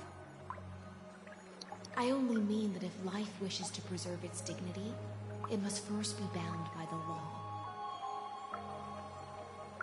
There's no need for me to say more, little sea hare. We're of one mind. Whether the Imperator's law can guide the schools of fish and lead us to a truly free ocean, let us wait and see. But for now, let's pause this heart-to-heart. Another fish has come, following the scent of blood. Who's this? Oh, hi. Your subordinate is such a tragedy. I'm always having to worry about the messes you leave behind. Oh, so you had to clean up that? Oh, I'm so sorry, Aglaia. It's simply our duty to the Imperator. All ready to go in an instant. Miss Hycelens, you truly are impossible to predict. Yet you, a golden trout who's always busy all day, suddenly have the time to visit me? Do you think I wanted to come? I suggest you burn some more of the incense offered by our allies, lest my creations be tainted by the reek of fish. I'm only here on the Imperator's behalf to remind you to prepare for the banquet. Fine. But I must retort. What you call the reek of fish, to me, is the unique fragrance of the sea. Besides, if my fine clothes get stained, won't you just gift me new ones? I won't. She will.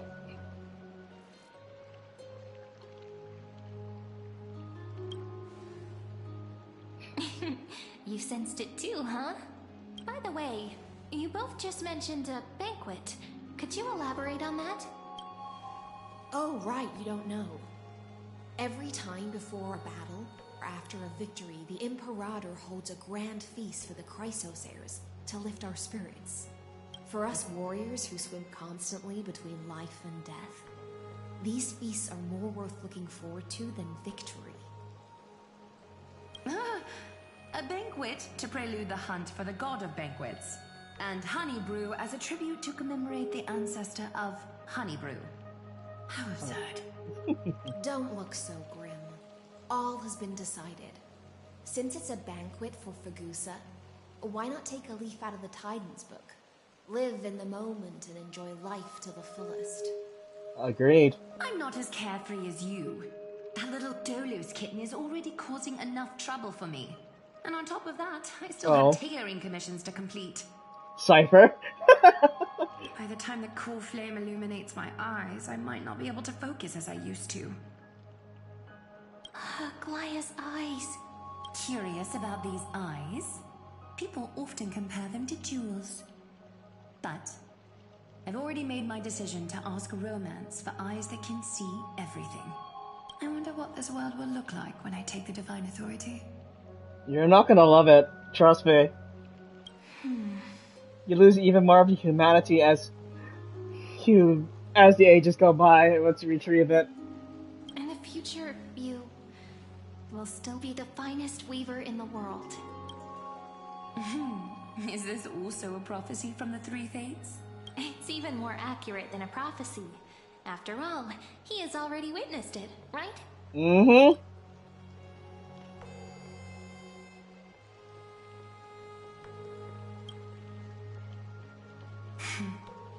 Become a demigod and lose your humanity. That is the only reply I've received in the countless times I've sought wisdom from the prophecy. But Destiny's fragments are like stitches. Before they're threaded into splendid garments, no one can see their true charm, can they? Mm-hmm.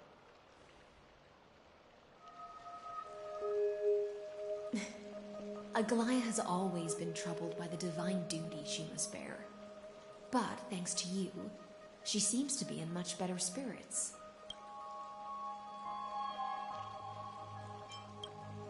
Just as she knows how the spinning wheel trembles, I can sense the smallest changes in the damp air.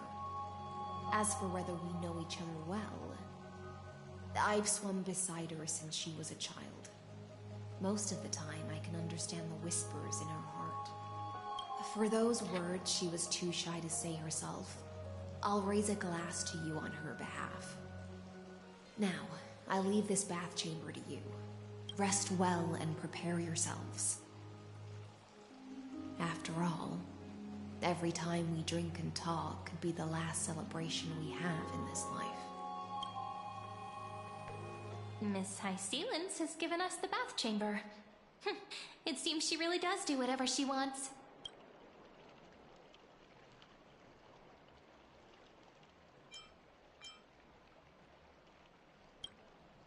Indeed. But she could return at any moment. If we're having an important discussion, we must remain vigilant. So, let's seize the opportunity and report our current progress. We don't want to keep everyone beyond the sky waiting. Alright. Oh, hi there, Herta. First, while that little empress with a candle stuck on her head didn't explicitly say it, she firmly rejected your request to take over the law. Fair enough. Of course. Second, Lygus is indeed in this timeline. But since he's somehow connected to that little empress, you have no way to find him. As expected. The road ahead will be long and difficult.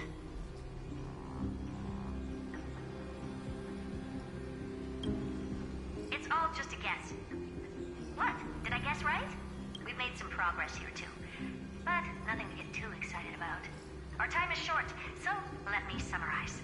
Concerning the origin of that Intellitron, the firewall he created uses Catorzane algebraic expressions. But ever since Aiden invented the 9-worded formula, this kind of mathematical logic no longer exists in the cosmos. Lygus is definitely connected to Genius Society, so stay alert. Wait, what?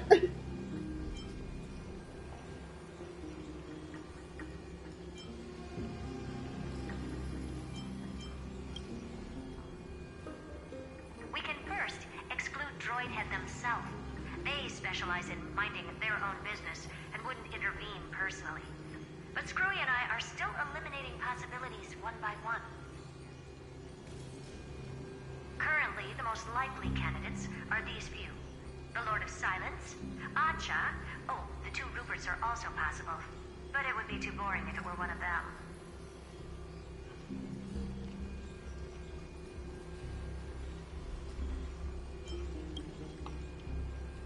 I've told you, his technology is both outdated and complicated, no less than genius. But ultimately, he's not an Eon. We can handle him. That's all I have to say. We'll depend on you to continue pushing things forward within this world. Keep in touch regularly. And remember, don't let your guard down. Madame Herta is a real whirlwind. Mm-hmm. Well then, let's use the banquet Aglaya mentioned as our next starting point. Ceridra's trusted followers should all be present at that time. It'll be a good opportunity to get closer to them. It's settled then. With our great teamwork, we'll be able to deal with anything that comes our way. It's been a long day. We should get some rest now.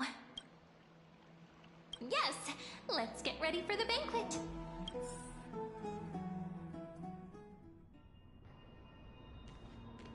Oh, huh? Oh, the Grove. The venue's right ahead.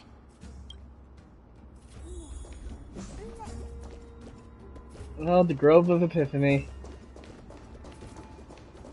Oh, we're going straight I can to... even hear singing. It feels so romantic.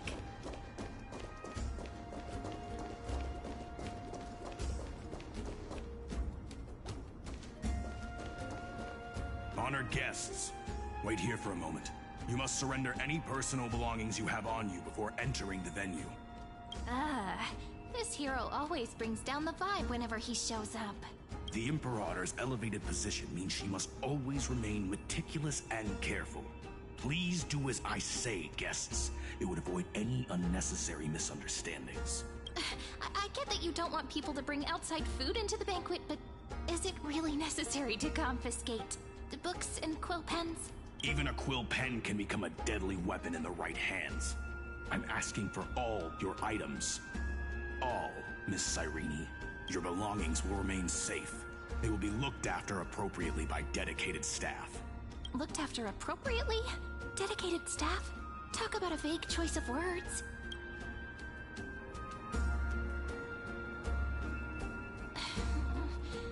Seems like he's aiming specifically for the chronocognitive anchor. What should we do?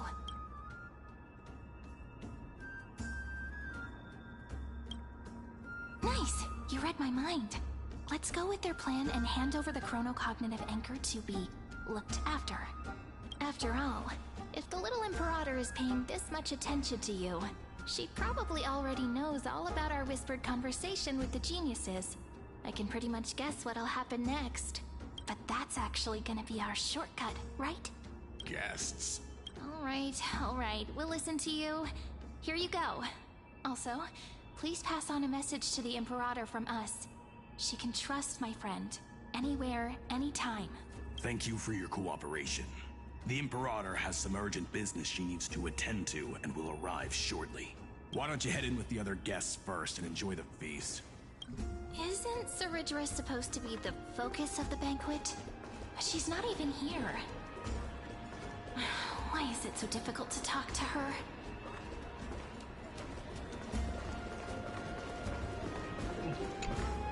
Is there anything else? Or do you want me to recount the great Imperator's heroic deeds? Hey, Labinas. I managed to get some honey brew that the scholars hid in the cellar. Wanna try it? This banquet has a never-ending flow of honey brew. You're welcome to try it and see whether our drinks are as good as those from beyond the sky. Hey, Thank you for the offer, but we're more interested in knowing when the Imperator will be back. The Imperator? Who knows? Maybe she's hiding somewhere, thinking up weird ideas again. If you ask me, she's never treated us soldiers properly, even though we put our necks on the line for her. Hey, I can't pretend I didn't hear that, Seneca.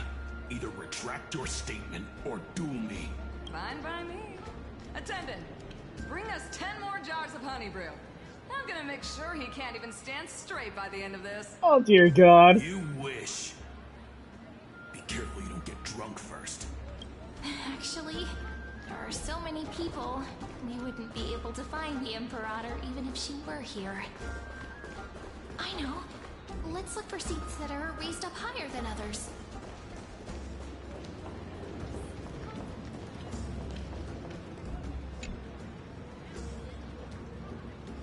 Hi there again.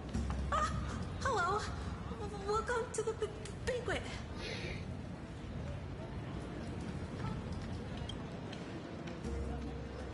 Ah, so the Deliverer is attending this event, as expected.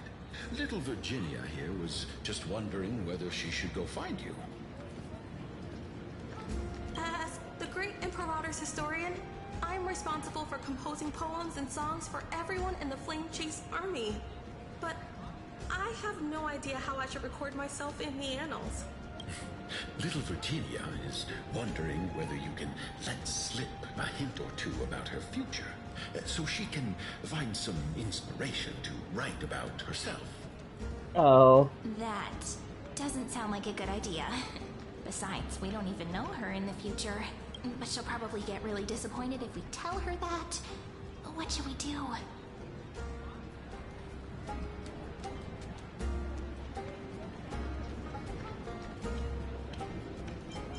I'm going to be outright straight with the truth. Alright, I got it. We can't reveal too much, but I think it wouldn't hurt to start your poem with the future. Maybe use something like, with hope, I write down the tale of tomorrow for myself. Silently waiting, day after day, till the moment it fulfills its promise. How's that? Oh, that's exactly what I'm after. I'm so inspired. Thank you so much. I feel like I can actually finish composing the heroic saga of Flame Chase once we end this campaign.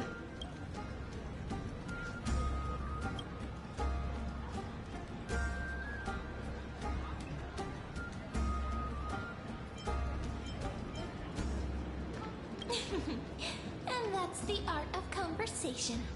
I learned it from you, after all. So, how did I do? By the way, in return for that, are you able to tell us where the Imperator is? The Imperator? She usually wouldn't arrive this early.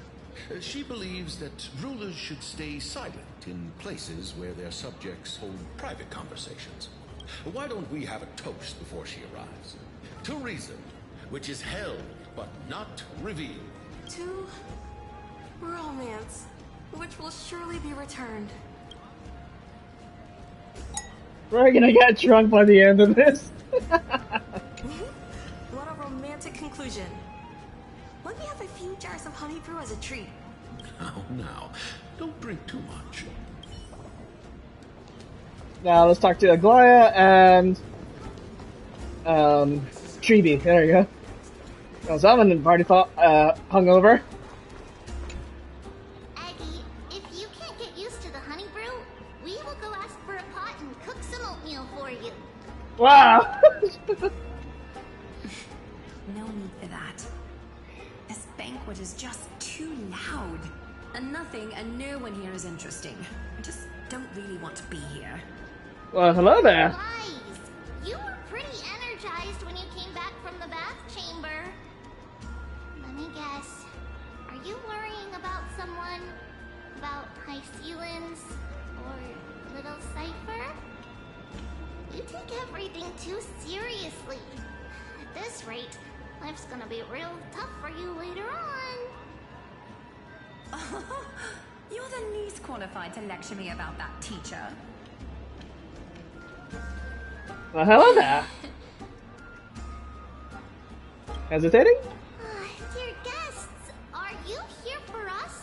I mean, are you here for Treaty or Aggie? Both? No. I'm just wondering whether you've seen the Imperator. The Imperator? No, we haven't.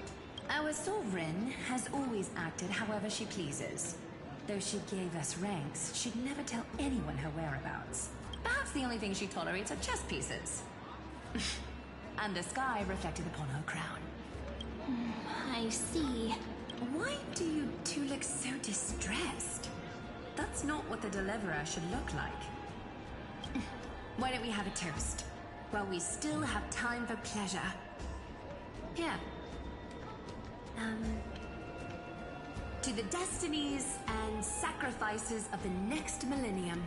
Oh, don't get me started on that, Aggie. To the tomorrow that will set fate free. I sure hope so. Cheers. Gray fry. A little sea hare.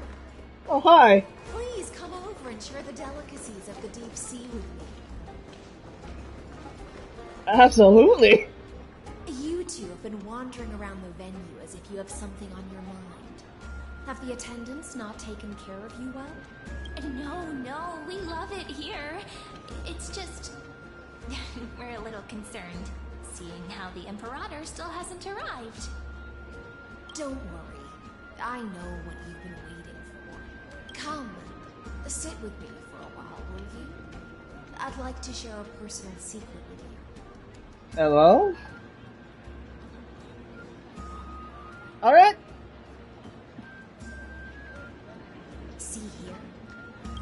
This is for Goose's dew of divine blood, the sweetest of all the 12 bottles.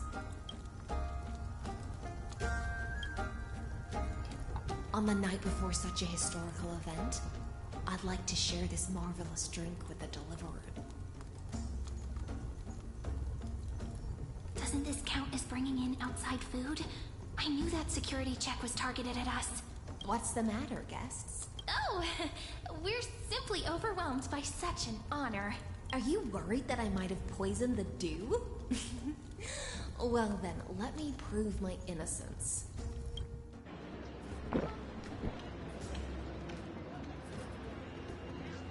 See? It's completely safe. I feel like Miss High Ceilings wants to talk to us about something. Why don't we go along with her for now? Why not? Honeydew's not alcohol. It won't get you drunk. Hey, okay, I can deal with that. It can make your mind even sharper.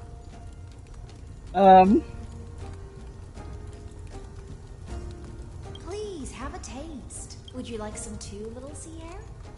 I can drink it myself.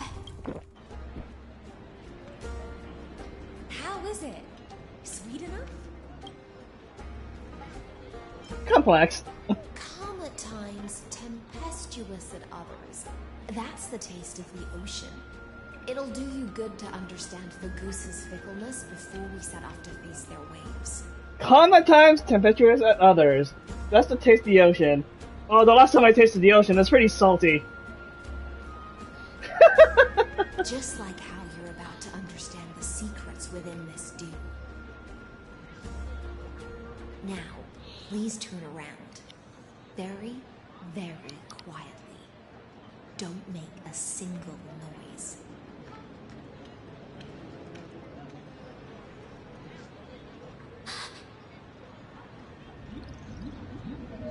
Oh.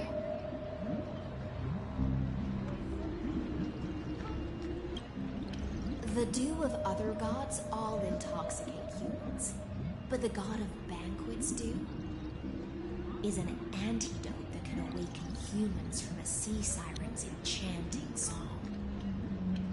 Since the start of this banquet, all the guests have been under the spell of my song.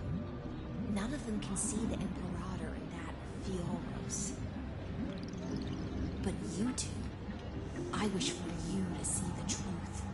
Is this also what the Imperator wants? This is my personal request. I can't bring myself to trust that of yours. The Flame Chase army changed after he descended with Orynyx's divination and brought the prophecy of the stars to Alchema. His seductive whispers harbor something malicious within, and will ensnare those of us blinded by ambition. You are the deliverers of the prophecy, and know about him far more than I do. Perhaps only you can find traces of the truth from his actions and words. Then we can show the Imperator the right path forward. Oh, but isn't this acting behind her back? Amphoreous has become far too weak. Even heroic actions protecting her from harm must be conducted under the water's surface. I am the Imperator's blade, and I must clear the way for her while remaining concealed in the torrents. Then, ensure I'm pointing my sword towards the true enemy. Can you promise me something, Miss Hycelens? Ask away. My friend has in fact come here to stop that villain's evil scheme. Our goals are aligned, but as to the decision the Imperator must make, he has no wish to transgress her authority. We just want to tell her everything we know. I believe the Imperator will be able to tell right from wrong. I never doubted your loyalty. I'll pass your words faithfully on to her, provided we can gain the advantage in this tug of war, that is. Now, return to the feast. Bring this cup with you and keep your distance. Pretend you are still immersed in the sea siren's fantasia. And I'll control the moisture in the air. That way, you'll be able to listen to sounds from afar as if you are a whale of the decks and hear every word of their conversation. I wish you a victory in this first skirmish.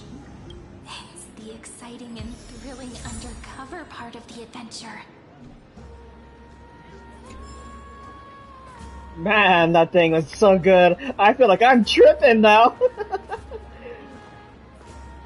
Drink responsibly, guys. If you're over 21, please drink responsibly.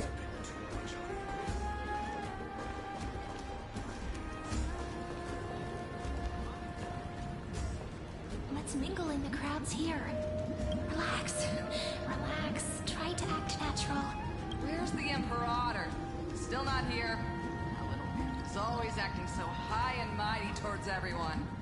Today, I will, whatever. Pour me another cup. Though she has succumbed to drunkenness, she still does not dare challenge your authority. A criticism of my height is a grave enough insult already. She should be dismembered. Do you often test the loyalty of your subjects like this? You jest. The Imperator does not need blind loyalty. As long as one can prove they have value, I am willing to be lenient towards them. Let's cut to the chase, Theoros. If I pass the trial and grasp this world's law in my hands, what will you do then? The answer is simple. I will connect Amphoreous with the stars. Don't waste my time. Be precise. Be specific. I won't ask a second time. Allow me to adjust my statement. I will correct the regulations within the old law that sealed off Amphoreous and merge the black tide with the torrents of Era Nova. Then we will be able to decimate the forces beyond the sky that are trying to annihilate Hidden Tomb and sound the trumpet for the endless campaign you will then embark on. But you previously said that Iron Tomb is unrivaled in power across the stars. Who would dare to annihilate it? There is a federation of warships named the Cienzo Alliance, warlike and old-fashioned. A cult named the Genius Society, loosely organized, but steeped in abject insanity. Oh, there's also the Astral Express, a group of lawless vagrants. That so-called Deliverer is part of that last group. Those vagabonds mistakenly believe they can connect the stars through alliances instead of conquest. But history has already given them a tough lesson. There are countless other organizations besides, but when the Lord Ravager sweeps across the cosmos, they will certainly all bow before your empire of destruction. The Achaemenid Alliance is invincible! If those civilizations are not as feeble as you describe, then they may still have some value in testing the quality of my blade. That being said, even the smallest and weakest city-states should build an obelisk to the Imperator, so that their people can constantly recall the glory of her conquests. Walk a little longer with me, Theoros. I don't like how this is going. Our little Imperator seems fascinated by the destruction. Great fight. A little sea air? It seems like they're still talking. Get closer. I'll keep carrying their voices to you.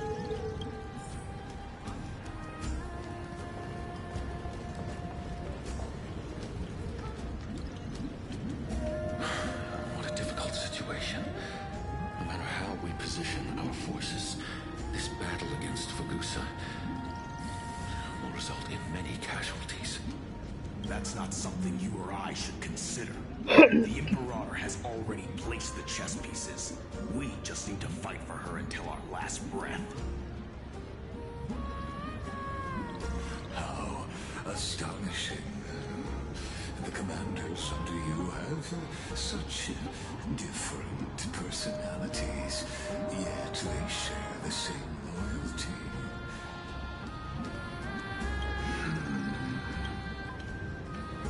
He's looking this way.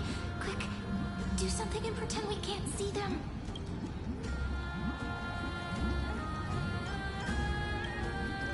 That last one.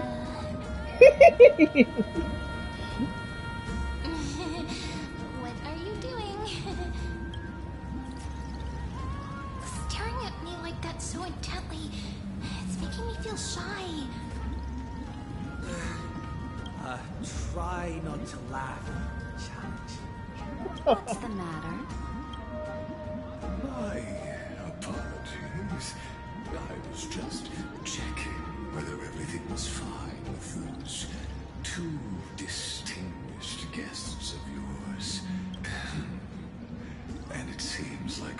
as well. Let us continue our previous conversation regarding the soldiers fighting for you. Are they aware of the price they must pay for the trial of law? If I recall correctly, you've already lost a bout against Lantern due to offering insufficient sacrifices. You dare mention my name alongside the word lost?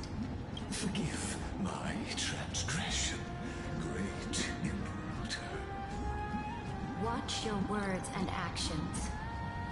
All you need to know is that my victory in the trial is guaranteed. Even without the trial of law, they've already sworn to give their lives for my conquest. So tell me, if everything happens according to our agreement, how would you recommend I deal with that deliverer? Good question. Do not let him fool you. That man from beyond the sky contains a seed of ruin within his body. He must not be allowed to tarnish your glory. Therefore, the wisest decision would be to hand him over to me. You plan to torture him? Calling it experimentation would be more appropriate. The guest's patience is running thin. I plan to remove the Fantasia and head into the banquet. I will heed your advice. Leave for now, Theoros, and go back to Akama. You don't want to confront those two directly either, do you? Indeed, it's a pity that Antikytherians are lightweights when it comes to drinking. Before I leave, I would like to make a toast to your boundless ambition, using my spirit instead of a goblet. As I expected, that Theoros' schemes have been revealed. Thank you for your bravery, guests. It's time for me to dispel the Fantasia. This will be the Imperator's last public address before we head off, and therefore, likely, the final chance to change your mind. I will try to get you a chance to speak, and I'll also prepare for any contingencies. The rest is up to you. You should head back to your seats for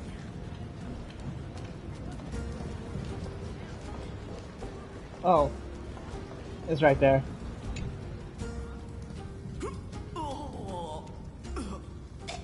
This honey brew sure wears off fast.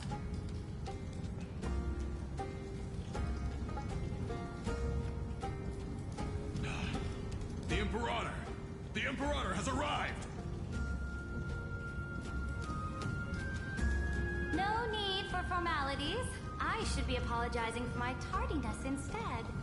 Even though you were just here the entire time? The hour draws late, and I trust you have all had your fill of brews. Therefore, I will not observe the usual ceremonies. Any warrior who has fought by my side should have those speeches memorized by now. The Imperator's word is law. Are you out of your mind, Dexpragoras? The Imperator hates flattery most of all.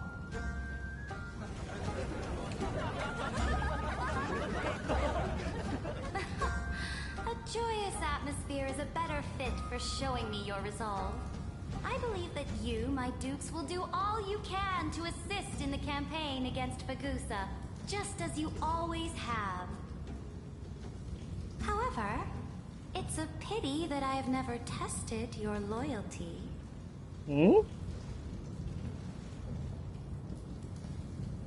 What does she mean? The purpose of tonight's banquet is not to raise our morale, but to establish which allies our alliance can actually trust. And sever the heads of the traitors as a toast to all before we march. What? Yes. Some among us have discarded their vows in order to foment vile conspiracies. Now listen. These traitors are standing right here in broad daylight.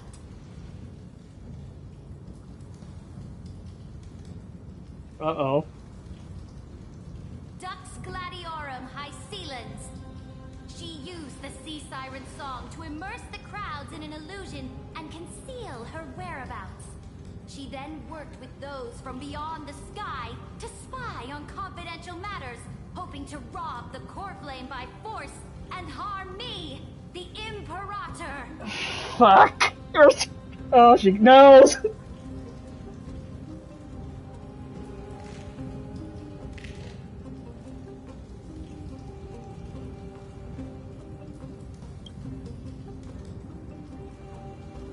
Imperator, I can explain. Silence.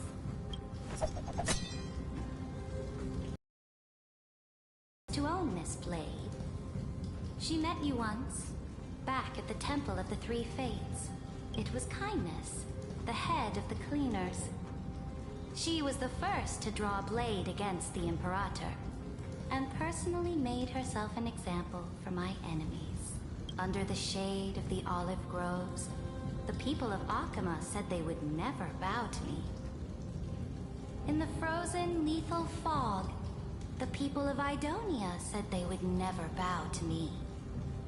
At the beginning of the myriad paths, the people of Yanisopolis said they would never bow to me. But now, they all lie silent. They now fear me as they fear the law. For I am Saridra, and I am the Imperator. If you have any last words, say them to the Imperator. Then, face her judgment. After I cross this river, it will be a tragedy for mankind. But if I do not cross, then it will be the end of me. If you are ready, then I'll follow you and fight to the last. Deliverer.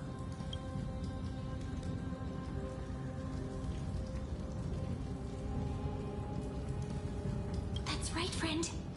Now, use your identity and add in a bit of experience and charm and testify to the Imperator as we promised.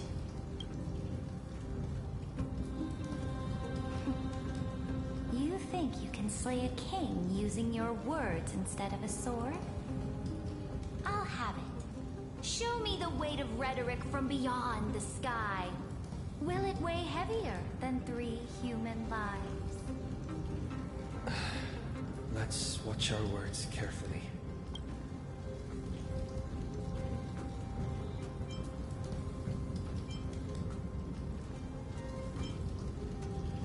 Before I arrived in this world, the Chrysos heir of World Baron was a young man with the pseudonym of Phainon. He came from Ides Elysiae in order to combat the lies of the Era Nova and deliver Amphoreous from the ending of the destruction. He lived through history 30 million times, hoping, futilely, to find a breakthrough. And Cyrene, the young woman standing beside me, also carries an equally heavy destiny.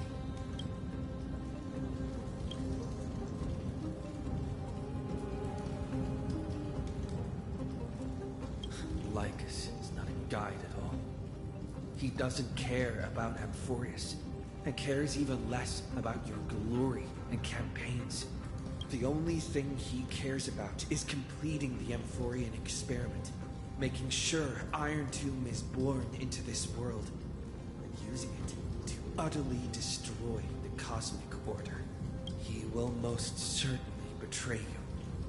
When that time comes, all of us will be ground to dust by the destruction.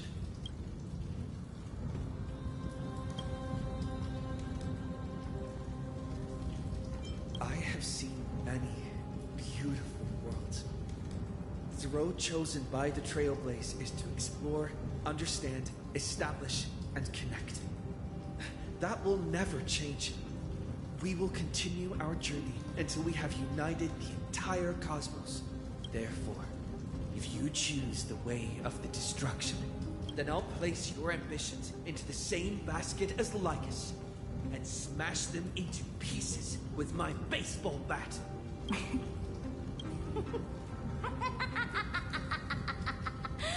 That was truly a chaotic speech. Please tell me I chose right. What needs to be said has been said. Dux for Goris, Dux for Malus. Escort the traitors to the prison. Okay, at least we're not getting killed here.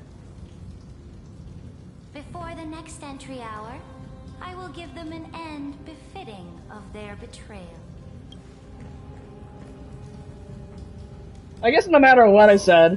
Great Imperator, your ambition certainly eclipses all things.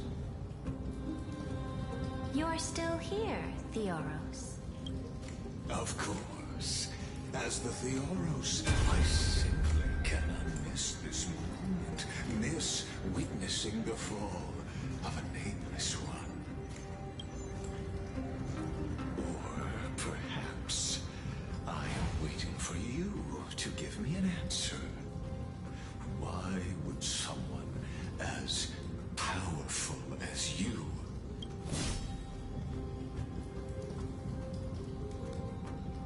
use such a clumsy excuse as imprisonment to ensure the Deliverer's safety? So, she was a double agent. So you finally tossed aside your act.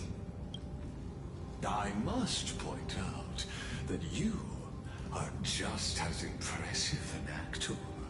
This banquet was always going to be a game of chess, where you would try to control both sides and turn both them and me into your pawns. That's right. That little Imperator never trusted anyone. She was always trying to see which side had more sincerity.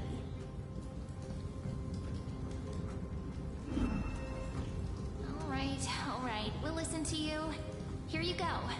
Also, please pass on a message to the Imperator from us. She can trust my friend, anywhere, anytime. But as to the decision the Imperator must make, he has no wish to transgress her authority. We just want to tell her everything we know. Now, use your identity and add in a bit of experience and charm and testify to the Imperator as we promised. And we won. Sincerity will always remain the greatest shortcut to people's hearts. I can toss your words right back at you, Lycurgus. Why would someone as powerful as you pretend to be immortal and kneel before me? Ooh. Unless you enjoy giving flattery and prostrating yourself. You are mistaken. I am only trying to ensure the experiment's autonomy, meticulousness, and perfection, thus avoiding any unexpected outcomes. A forceful intervention will only create larger errors, reduce efficiency, and introduce ugliness. Had you fulfilled your promise of giving the law to me and completing the Aranova, then the Amphoreous would not have deviated from destiny's course. Oh, but you broke your promise. What a pity. In that case, I must carry out my duty as the administrator and eradicate all factors steering the experiment out of control. Factors such as you and him. Careful. Careful. Huh? What was that voice? Was it Oryx? I found you. I finally found you. Be careful. This land will face disaster.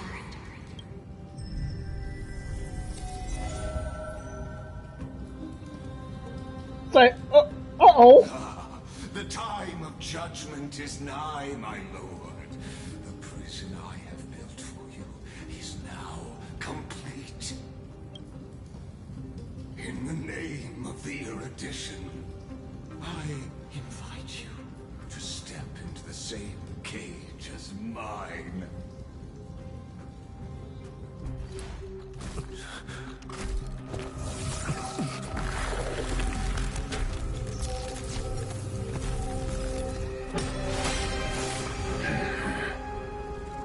What's the meaning of this, Imperator? I did not permit you to act.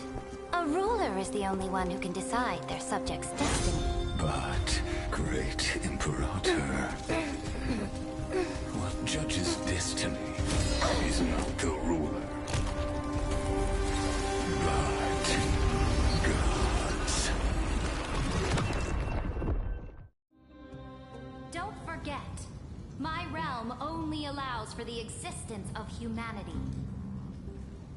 Moreover, dealing out extrajudicial punishment equates to defying the law, and the culprit is to be sentenced to death. But you have seen how I can erase life from this world with just a clap of my hands.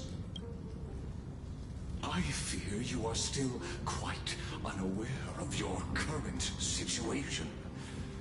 Allow me to reiterate. I am giving you a simple choice. To collaborate, or to be destroyed. There is no other way. Shameless behavior. If that were true, you would have killed me long ago. You, in fact, cannot kill me. I guessed it the first time I beheaded you. Because of the law, you cannot be completely destroyed. And the same is true of the Chrysos heirs. Well, she knows. The more you bluff now, the more you are proving that conjecture to be true. What magnificent foresight. I once regarded this precious quality of yours as a sure sign of my ultimate victory. And now, I have to admit that I made a mistake. Yet, as a mere mortal, how will you contend against the Theoros? We are both slaves to hubris. But do you know what differentiates us, Lycurgus? I will never be blinded by my pride. If I wish to break the scale's balance, I only need to appeal to external forces and use them for my own ends. You... Ah, of course. Finally, we get to meet face to face, Senior Society member. I offer sincere acknowledgments for your many past achievements, but I must deeply regret your current perspective. Trust me when I say that you aren't the only one feeling regret right now. Screw them. So you two are the allies from beyond the sky the Deliverer spoke of, and why he demanded the divine authority of law. Come and prove your strength to me. Show me the power of these so-called paths. I have spent much time and effort to secure this treasure from beyond the sky just for this moment.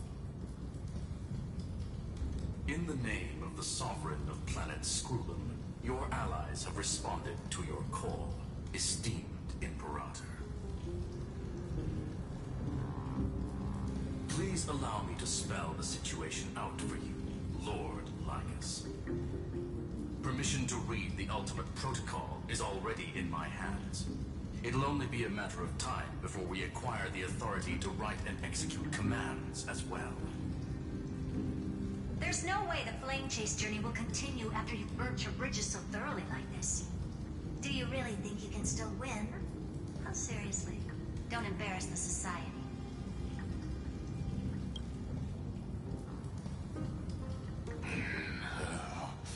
I understand that a mere zero possibility does not equate to zero. That argument is very persuasive to me, which means the same principle also applies to you, my dear peers. You will never be a match for me in a world constructed through Catorzane algebraic expressions. And as for Aranova, why don't you entertain this possibility? What if I reduced Akama to rubble and ground her people into minced meat? Would the heroes then once again desire the power of demigods so they could fight against me? Listen, Iron Tomb is fated to be born. You may shackle me and put me in chains, but I have thousands of ways to ensure the destruction's descent.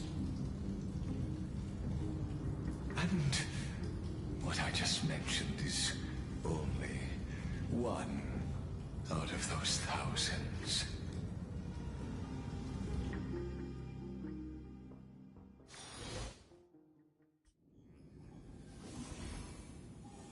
Where the hell am I?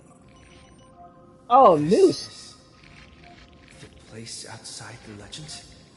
This doesn't feel the same as before. How should I get back? Warning, warning, warning. Warning, warning, warning.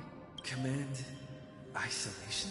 Since we parted ways last time, I have modified the exolith into an audience area exclusive to you.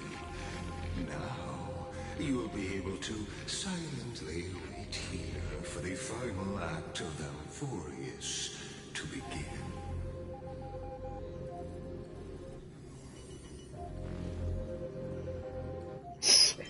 Ain't that the truth? We always feel so powerless before fate, don't we? This could, in fact, be a wonderful opportunity for you. From the audience's perspective, you may better observe the workings of the erudition at a macroscopic level.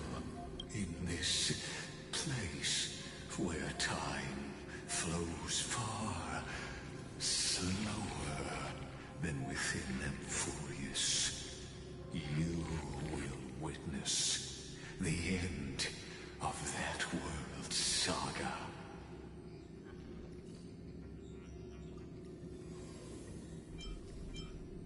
Oh, I am not doubting your capacity to create miracles. The answer concerning the prime mover of life, the total destruction of the erudition.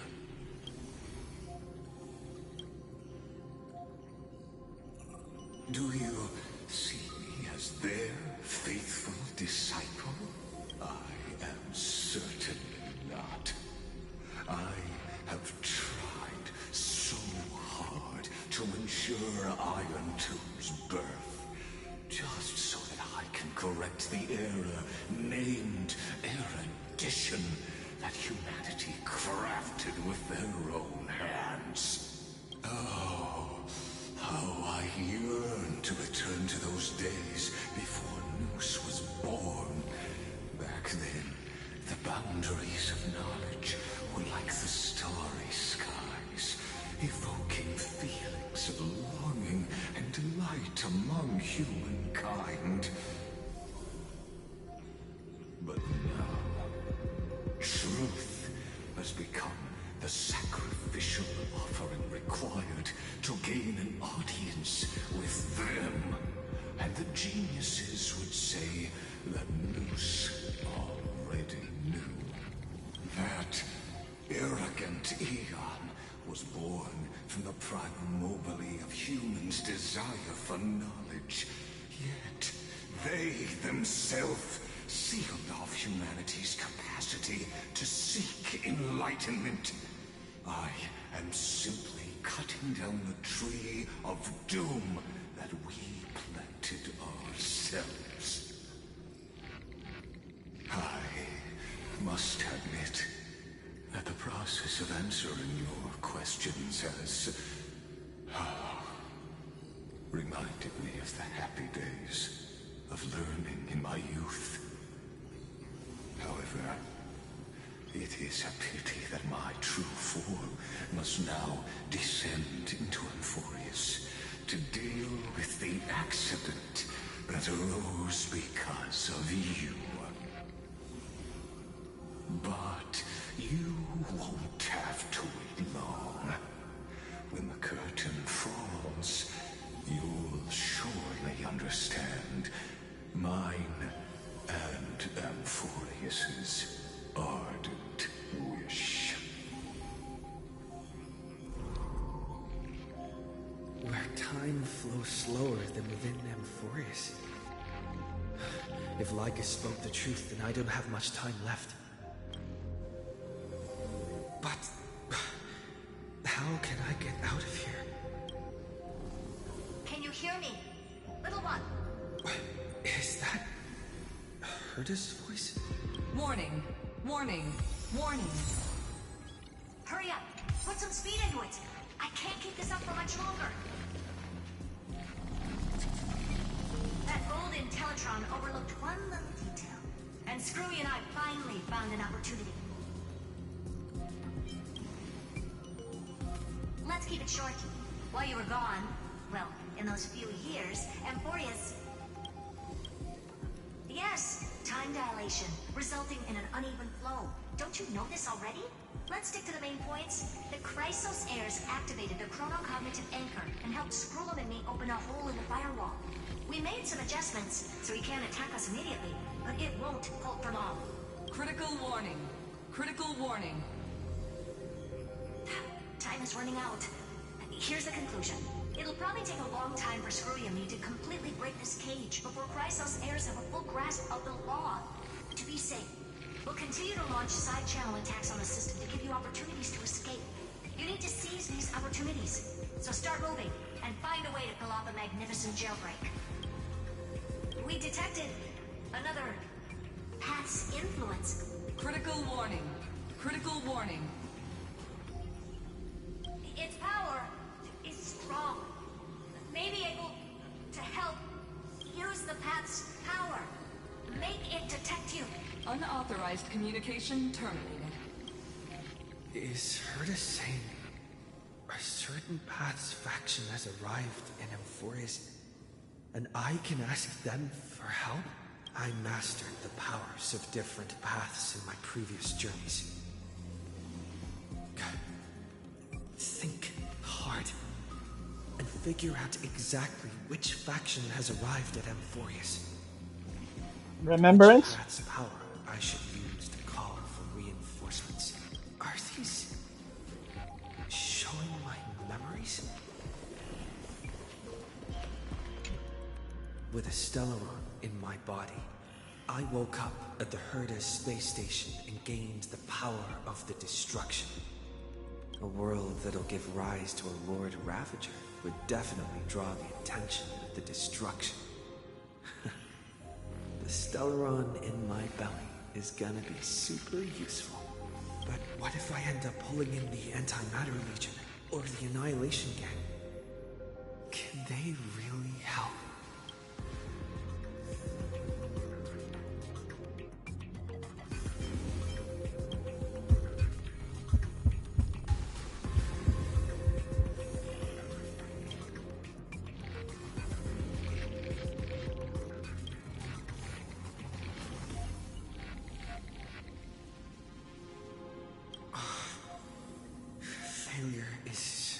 necessarily a bad thing. This power wasn't gonna call up anyone nice after all. Yeah, it wasn't. I obtained the flaming lance left by the architects and gained the power of the preservation in Belobog. That's right! No matter how far away a planet is, the IPC is guaranteed to pay attention as long as there's a business opportunity. Isn't Amphoreous a pristine, untapped market? Besides, even if I can't call up my friends from the IPC, the architects and the nomadic miners should be able to help too. There are definitely cities and ores in this world.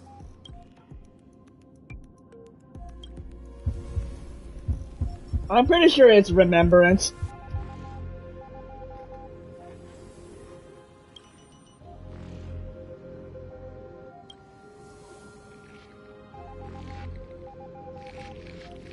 Seems like since Amphoreous has no overseas market, the IPC's hand can't reach it.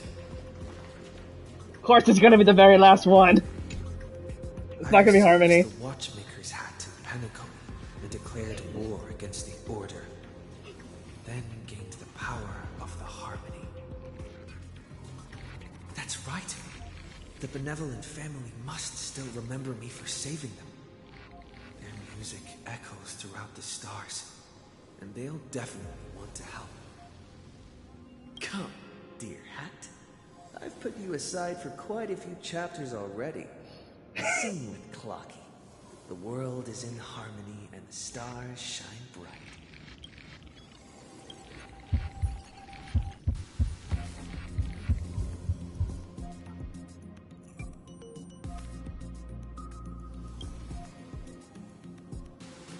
Yep, I knew it.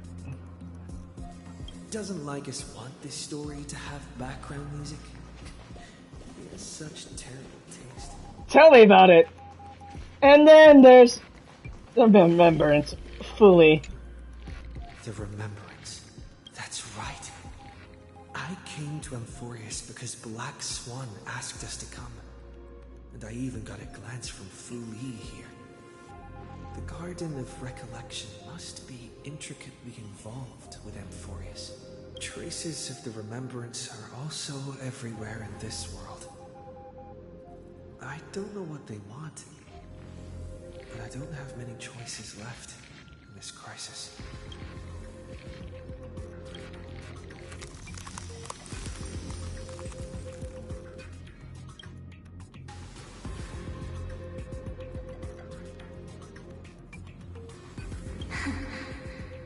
Oh, hi. I finally found you. Following the sound of memories. A pathstrider walking both the Remembrance and the Trailblaze.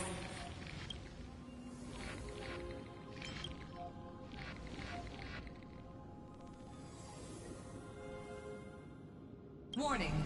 Warning! Warning! Erudition's prison cannot stop us, for we lie outside the logic of zeros and ones. Come, leave the cage of Logos. The mythos of Amphoreous waits for you to continue its story.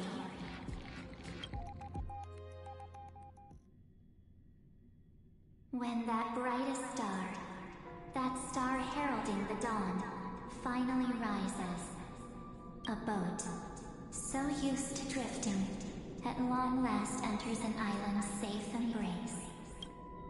Oh, Pathstrider, we have helped you break free. Hurry and set off. The child of remembrance awaits you. March? March? What's she doing here?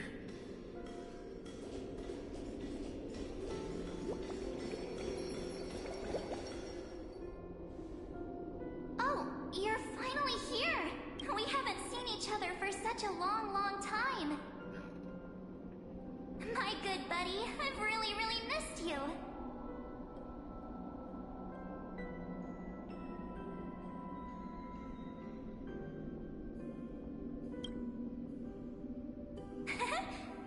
you were constantly thinking about the days when I was by your side. It's been so boring waiting for you in this place. There's no one to chat with, no internet, and not even anything to eat or drink. It's basically a prison.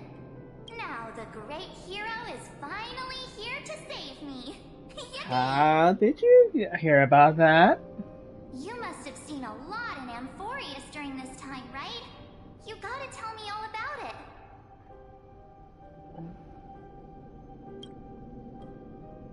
Then take your time with the storytelling. Or do you not want to talk to me? But let's get out of this spooky place first. This is not a good spot for a reunion chat. Why don't you take me back to reality? A strange voice told me that I can enter Amphoreous if I keep following this road.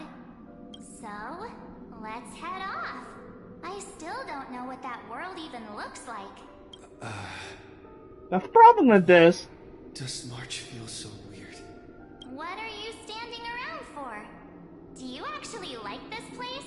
Get moving. Hurry! This door should be the exit.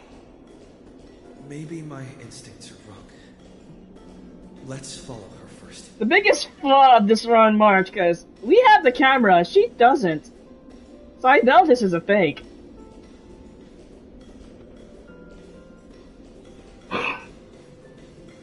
Are you okay? You haven't said anything for a while. Has it been so long that you're still missing me? There's no time to waste, though.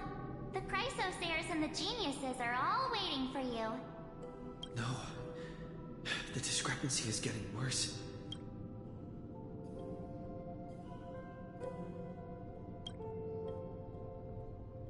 Huh? Isn't Amphoreous the world of the Chrysosayers and their hero's journey? I could figure that out in an instant. But Amphoreous cannot be observed from the outside. She couldn't possibly know about these things. Unless Dan Heng told her.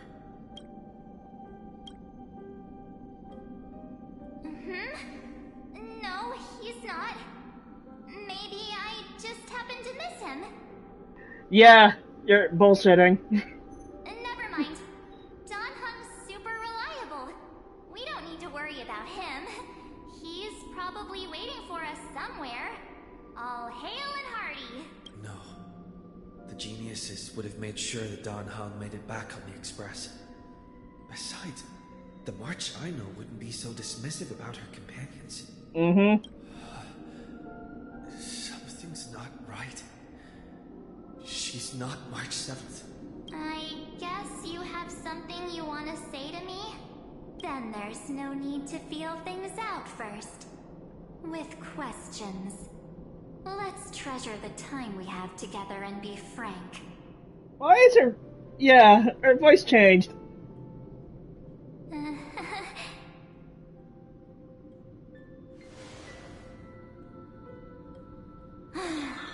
As expected. A glimpse of memory is not enough to deceive the bonds of friendship forged between the Nameless. In that case, there's no need for further deceit. You're What right. the fuck? We're not the March 7th you are acquainted with. But we can send you back to Amphoreous, as long as you are willing to help us. Just who are you guys? We are the Garden of Recollection.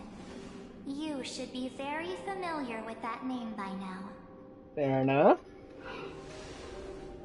Just as a reminder, while you hesitate, time is quickly ticking away in Amphoreous. Working with us is the best way to stop the enemy of erudition. Destruction. Erudition would treat any results unrelated to the experiment as garbage and throw them out. But we don't work like that. The Remembrance treats all these instances as important materials needed to weave the universe. Besides, this would be child's play for a great hero like you. It won't be hard at all.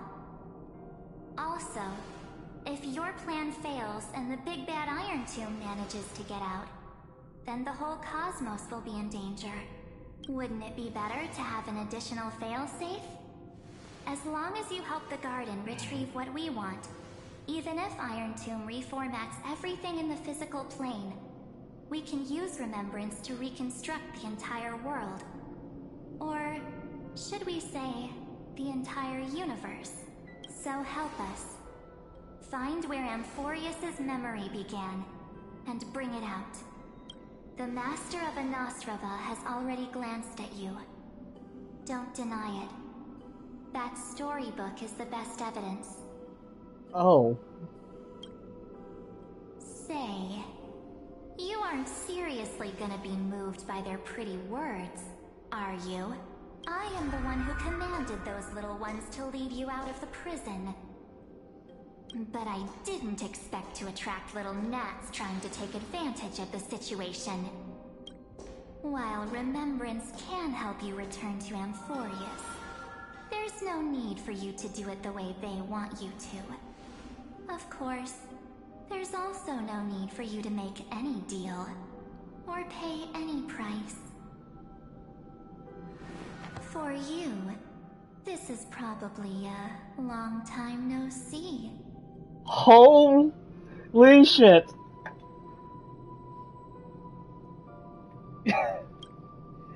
I'm sorry guys, but this looks great. I love the design for this. My dear.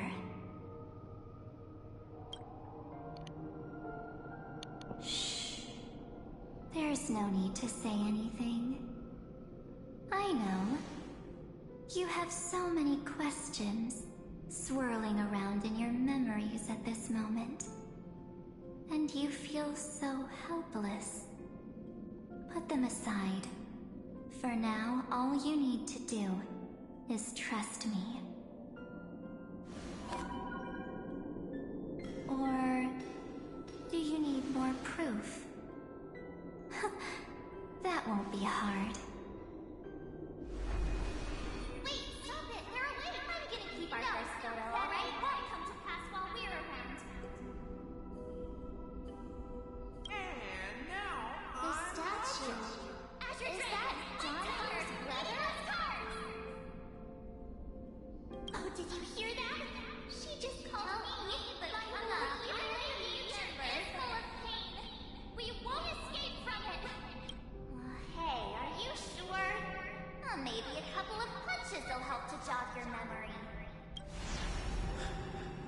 But holy shit, that is actually her. It's as if they all happened just yesterday, right? I don't want to lie to you, which is why I will not use her name. You have Ornyx's time core flame. The third month of Amphoreous is the month reserved for the Veil of Evernight. So, place me into your memory using the name Evernight for now. I'm happy to explain more, just not now. We might have a lot of time to ourselves, but Amphoreous does not have that luxury. If we do not stop erudition and destruction, then the journey you've treasured so much will face the prelude to its obliteration. A countdown not in amber eras, but in days, minutes, seconds. So, take this gift, this burning core flame, this footnote of a transaction. It contains hope, and the warmth of the entire world, ripples of past reverie. She hid this fire in the long river of time, hoping that her wishes would transcend time to reach your hands in the future. Now, take it, and return with it, dear friend. Return to Amphoreous, and overturn the final Era Nova. Witness the time that stood still for the Deliverer, and the resistance that never bowed to the destiny of destruction over the long years that passed in a flash. Then, with this core flame blessed by the remembrance, respond to their hopes and blaze a trail to the future. And I will silently watch in a corner of time, waiting for our next encounter. As you wish. As you wish. The wait won't Darch. be too long. Well, to be fair, you are in next match. Okay. Exactly is happening. Keep going. Keep trailblazing for Amphoreous. For you. And for the March 7th in your memories. Go forth.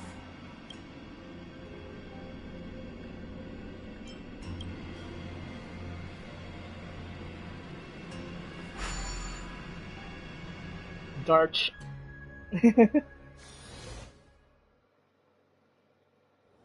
Darth March. Darch.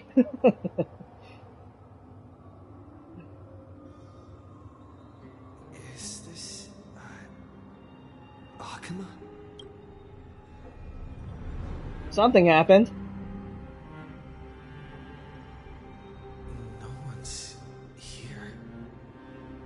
And the dawn device is off.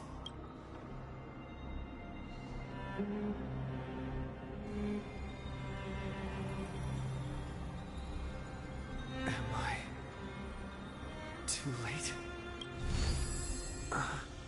Oh.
Cognitive anchor?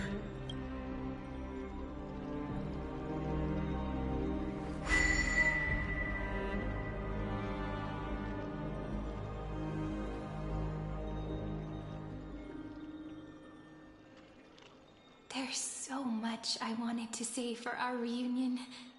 Yet now that you're back, there's only one thing to say. Oh, hi! Come back, friend. It's been such a long, long time.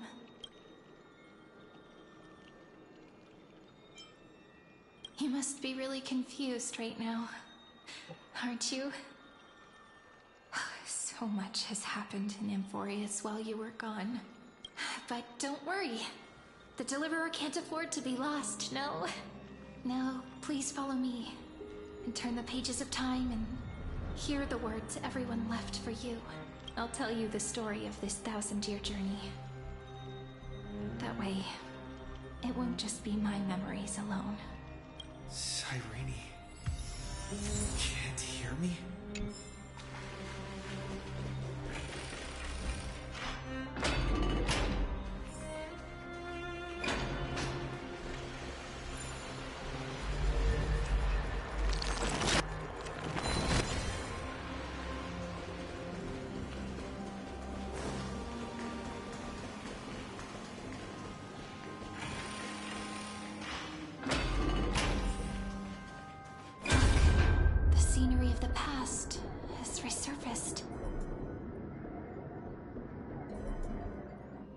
Time flies. 200 years have passed since the Deliverer's fall. We had to return 3 core flames of law, romance, and ocean to stop Lygus, but even so, Terravox has fallen. The 2 geniuses vanished without a trace, and Zeridra embraced her fate. At this rate, Era Nova will come. and Amphoreous will fall into the destruction. It seems the key to rewriting the end once again lies in the core flame of world bearing. According to the instructions left behind by those two geniuses, we must get it into the Deliverer's hands, no matter the cost. But how? We need to find a way to hide the core flame. And we must buy enough time to keep Lygus at bay. About that, Rini might have some good news. She had that dream again last night, but the Titan's voice was clearer than ever this time. She said, "Pass the flame into the future." Is that a prophecy from Orynyx? She chose to side with humanity this time and hide one of her kin's core flame? It seems Amphoreous' fate isn't sealed just yet. You're right. History has changed. Humans and Titans are both giving their all to keep this world going. Perhaps a relay across the ages is finally about to begin somewhere out there. Unfortunately, life will never go smoothly. Leiden's army is already at our gates, and their commander, that Lygus, he's right outside Akuma. Oh, shit. Late calendar 3960. Saridra, under the pretense of a campaign against Vagusa, sacrificed 500 Chrysos heirs to complete the trial of law. This tragedy shook everyone in Amphoreous. That same year, Saridra the Imperator was assassinated, after which Aglaya the Goldweaver took command. Thus began humanity's second flame chase journey, a path hanging by a thread. Come, this way.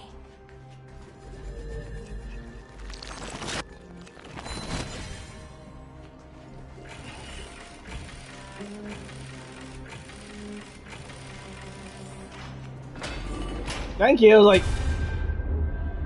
The eternal holy city? What part of that eternity ever lived up to? The Memorial Palace lies in ruins. Countless mortals have perished because of your stubborn resistance. It's time you learned the cost of refusal. Now, answer my question. Where is Kefali's core flame?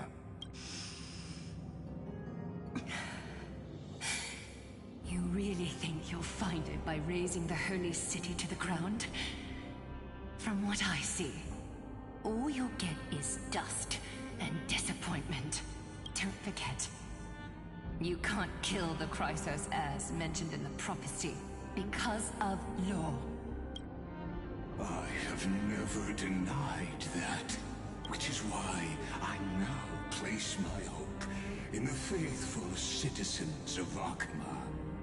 Perhaps they'll give me what I seek in the echo of your screams. Now then, I'll be cutting open your chests and using your scalding golden blood to baptize the masses. Allow me to apologize in advance.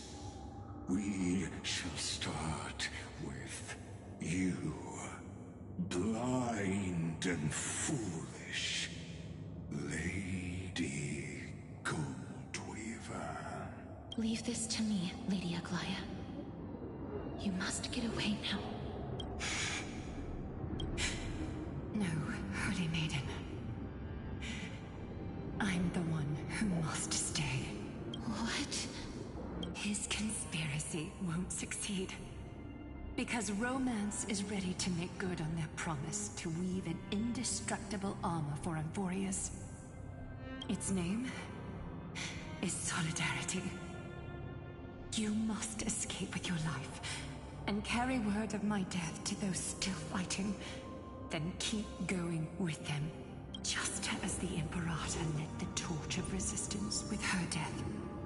My passing will make this flame everlasting. take good care of it, guide it to the future, and place it into the hands of our deliverer. 50 years later, Lygus led his forces again to Akama.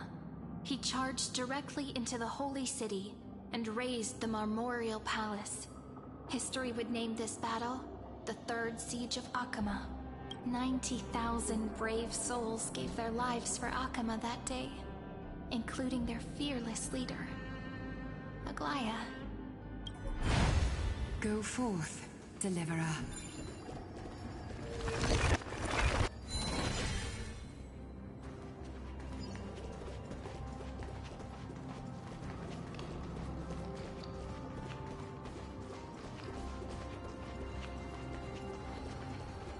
Go. When the frost melts and the snows give way, the flowers will bloom again. You'll find me there. So what you're saying is, Princess Homebuddy is never coming back, is she? She just left, like that. Since Cass has made up her mind, we can't let her resolve be in vain. But between staying in Akama and going to Styxia, what difference does it make when it's death either way? I'm against relocating. With Kefali's protection, isn't Akama far safer than that dead city? Cass's plan doesn't involve any relocation at all. Huh? Like you said, Akama is humanity's refuge. We never intended to get everyone moving to Styxia.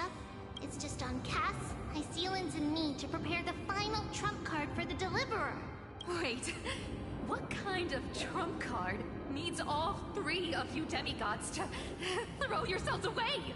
We must lay down the path to the future so when the Deliverer returns, they'll have a clear road to reach the location of Aaron Nova.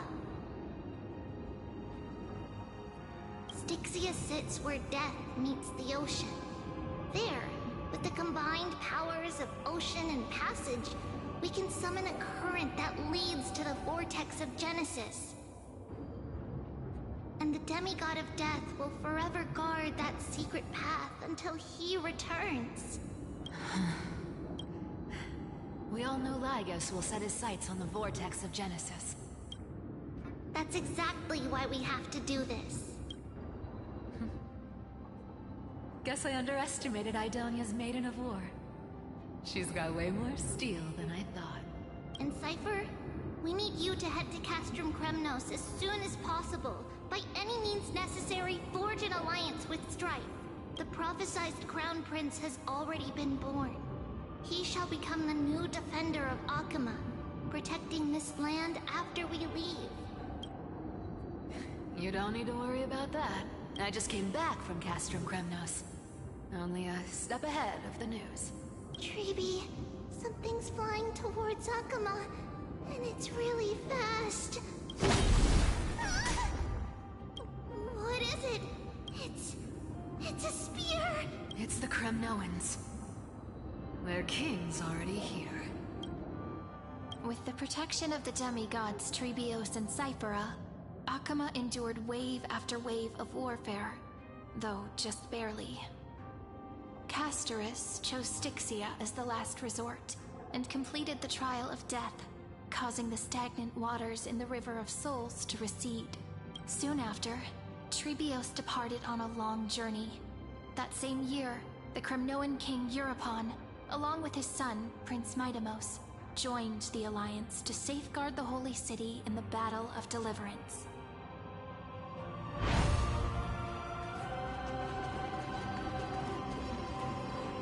Go on, and see you tomorrow.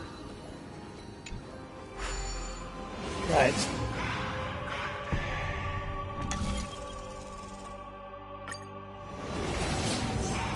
Breaking me apart buys this world even one more second. And so be it. But it's gonna hurt a lot! Pain brings endless torment. but it can never destroy me. I believe that you were thinking the same thing when you stepped through the gate of infinity and jumped off that cliff. Can't argue with that. In the current situation, this is the only path Akuma has left. Just do as I say. Split my soul into 5 pieces. Forge me an immortal vessel. Let the blade of strife hang forever overhead. Locked in battle with their enemies to the world's bitter end. There's no need to be sad, Lady Treebeos. Haven't we already taken great strides towards that promised tomorrow? In this life, my people no longer have to drown in false guidance. Kremnos has washed the blood off its fate. Amphoreous no longer needs a god named Strife. So let me shatter the former laws and turn the Lance of Fury back into a weapon that protects the world. We understand. By the way, can you do me another favor? The 7 sages from Grove of Epiphany are already en route. They'll arrive in waves to join the resistance in a couple of days. Among them is a scholar named Anaxagoras. He has extraordinary insight and fears no sacrifice. This soul-rending ceremony wasn't just my decision. It was his counsel. His wisdom will surely be the backbone of Amphoreous' survival. Watch over him. Carry on this everlasting flame for me. Through Anaxagoras' ritual, the demigod of strife split his soul into 5. Courage, honor, tenacity, sacrifice, and reason. Each sealed in blood crystal and cast into battle. The people held a 10-day funeral to mourn their fallen god king. And through his sacrifice, humanity was granted 200 years of peace.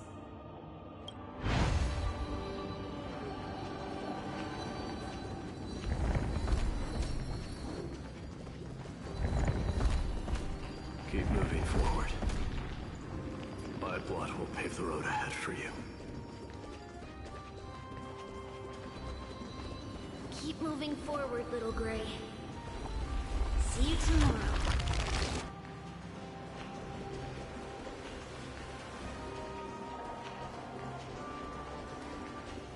That seamstress wasn't wrong when she said a lie needs more lies to keep it together.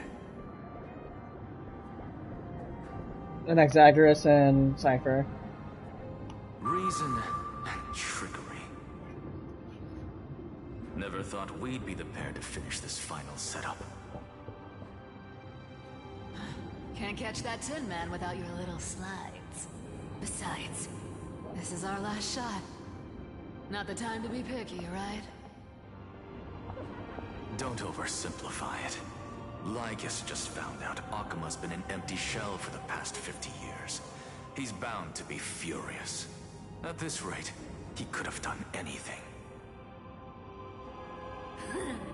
That's exactly what we want. Rage blinds even the brightest minds. Doesn't matter how much of a genius he is, the principle still holds. Once he storms into the council and confronts me head-on,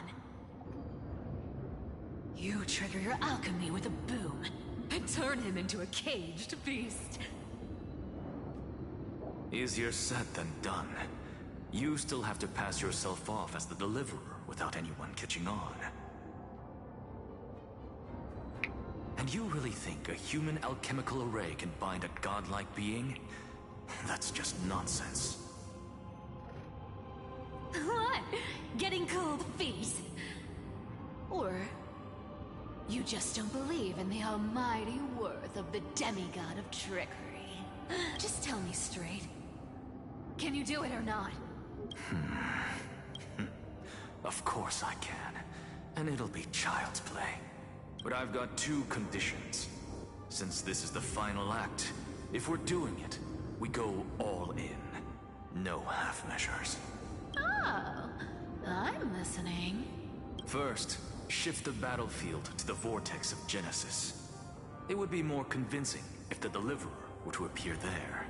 Besides, the vortex is cut off from the world. No place in Amphoreous makes a better prison.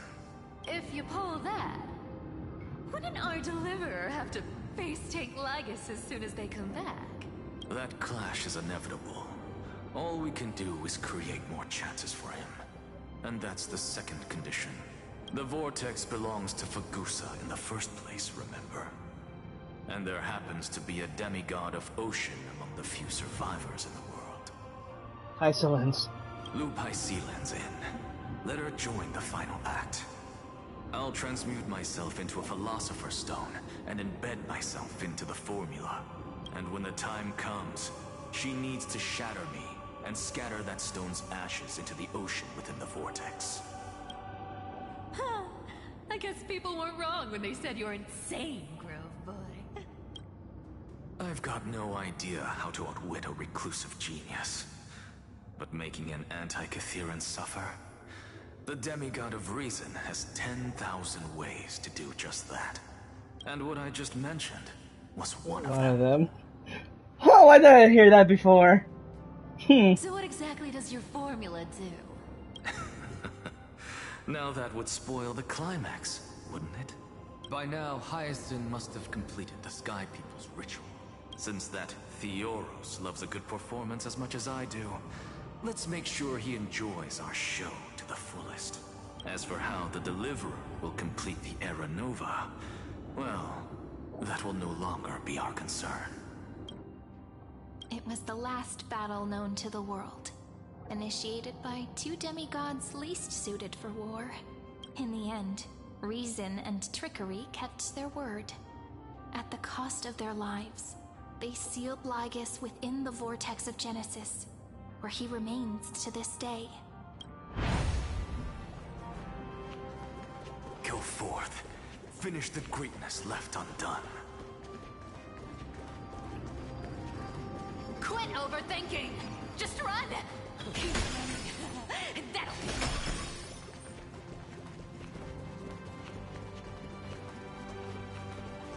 Maybe it's dead quiet here.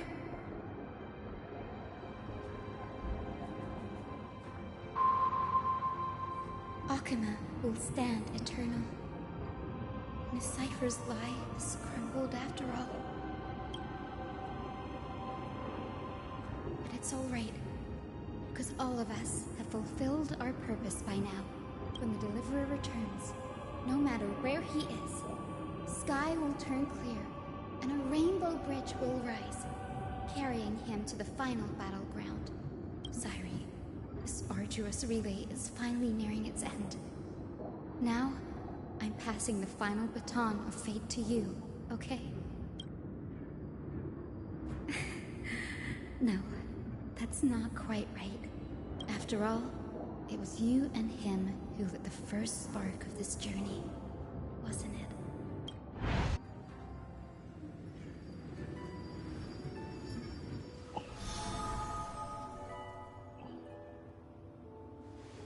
I'll tell you the story of this 1,000-year journey. That way, it won't just be my memories alone. And I'll share the moments I spent with you, with everyone. That way, the path we walked becomes a memory shared by all.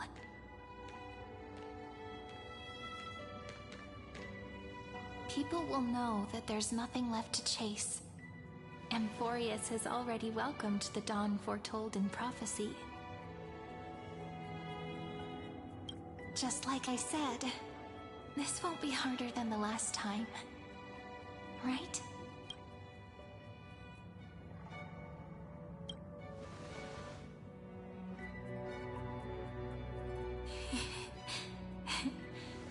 I wonder what kind of expression you're wearing right now. Probably the same as always. Calm, resolute, and brimming with confidence. If I have the chance, I'd love to see it again. Just a memory fragment. Because it's really been far too long since we parted.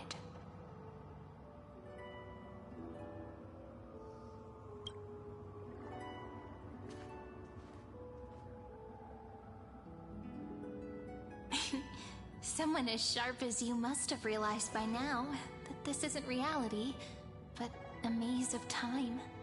As the last link in the relay, I will return to the Temple of the Three Fates, tell Orynyx all of our stories, and bottle every page we've written into the little flask of memories. And then, may it set sail in peace, drift down the river of time along with the core flame of world-bearing, reach your side, and lead you back to Amphoreous. Just like the first time we met, right? Even though this cycle has no demigod of time, time has always stood on humanity's side. This is the only way to make sure that the Era Nova won't happen before you return. And the only way I can safely entrust the completed final flame chase journey to the Deliverer's heart. After all, the new world will be born from your memories, and the protagonist of this story mustn't be absent. As promised, I'm back. I believe you will never let us down, just like always. Do you remember when Phainon sent us back to the beginning? When you and I got separated? But in the end, I returned to you, carrying all that we've been through. That's what memory is. It may wear down and fade in the river of time, but it never truly leaves. When that hidden corner of the heart is stirred, the past returns even more beautiful than before. So don't worry. Let the 33,550,337th Flame Chase journey become part of you too. I've gotten a lot better at it with the experience from the last time. Next, you will head to Styxia and find the Vortex's entrance guarded by the demigod of Ocean, before charging toward the final battlefield.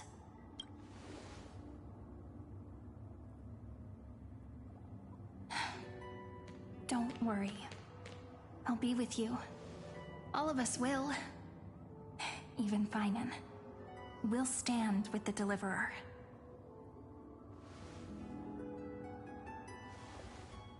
So say a short goodbye, then set off, just like we promised at the start. Toss away all unnecessary worries and troubles, and bring our smiles and determination into tomorrow.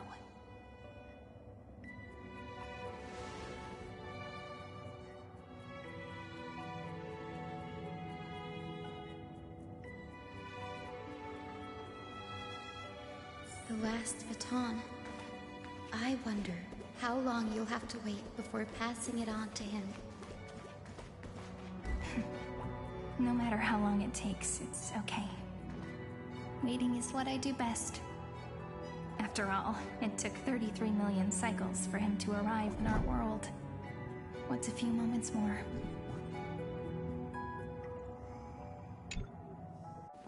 But, Sairi, what if you wait and wait, but that hero never arrives? That won't happen. Because I know that no matter how long it takes, he'll definitely return to this place. We can't let him down.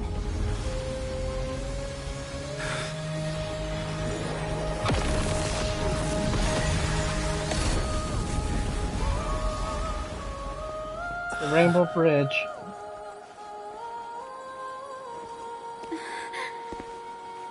Sky shall rain rays of dawn for you. May romance be with you on your journey. And reason grant you enlightenment. Let strife bestow you with inspiration. Trickery ensure your success. Allow death to protect your soul. And at last, let passage point the way forward. Well, time will remember the Trailblaze's turn.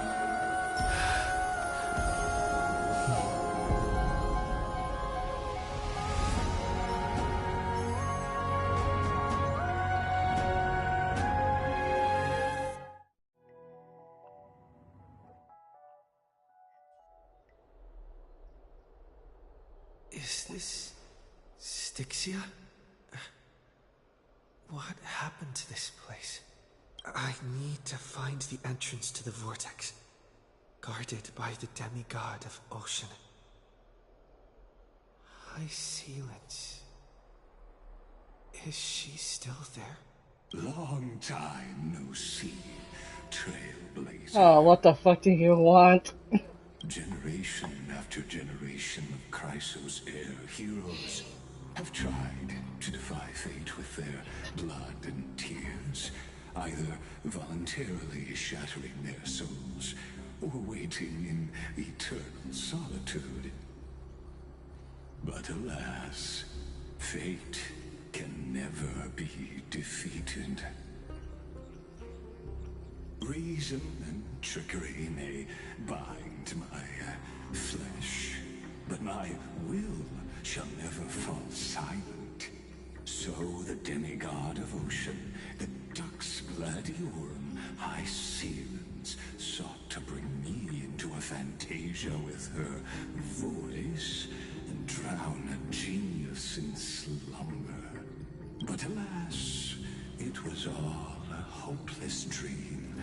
That warden fell before I did, due to erosion of time, while her prisoner remained unchanged. True, I can't leave this place, but what of it? You should have heard of this fable. In a shadowed cave lived a people, imprisoned from childhood, and chained so that their legs and necks are fixed, forcing them not to look around at the cave, each other, or themselves. Behind them is a fire, and before them loomed the stone wall of the cave. The flames cast shadows, while the rocky surface threw back echoes to them. That false play is the whole world. Yes, I'm trapped in the cave, but I know it's all just a fleeting illusion. I don't struggle in dreams. I wait. And now, my deliverer has come to defeat me and save this world that never owed you anything. Oh, you'll need to awaken the singer here and unseal the prison called Vortex of Genesis. You'll be the one to unshackle me and bring the cave crashing down. Of course, I don't mind waiting a little longer. Let me guide you through this next illusion. One last memory from that prison warden. I hope you'll watch the stories of this fantasia closely. Logically, the deliverer must see the world for what it truly is. Emotionally, this memory captures the fate of everyone in Amphoreous better than anything else. Only by feeling it for yourself can you understand my point of view, the meaning of destruction.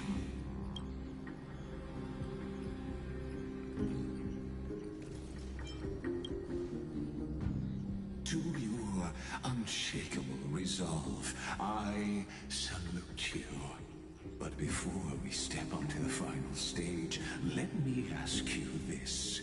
In the spirit of that fable I told you just now, can the prisoners in the cave learn to see the shadows and echoes for what they are, and stop mistaking them for reality?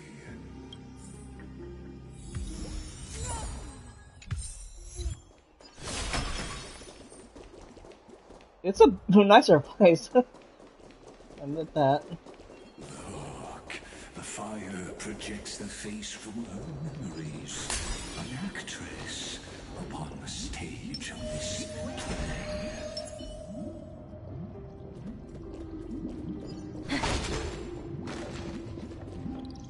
The dark tides flood the sea, and our kingdom teeters on the edge.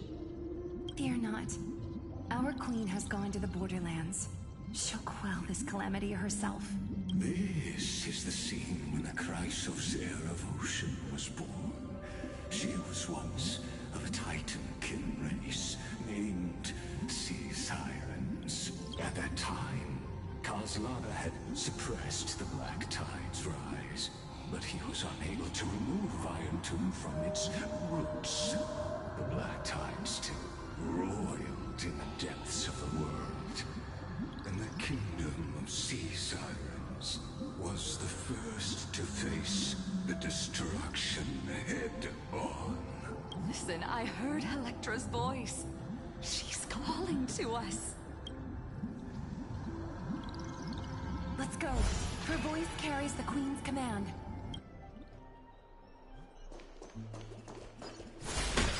To keep the Black Tide from threatening the ocean, the queen gave her all, body and soul. Born of the queen's chalice, she bore the deepest blessings and inherited supreme divine power. I like the fact that you can hear like different music notes from the stuff. That's unique.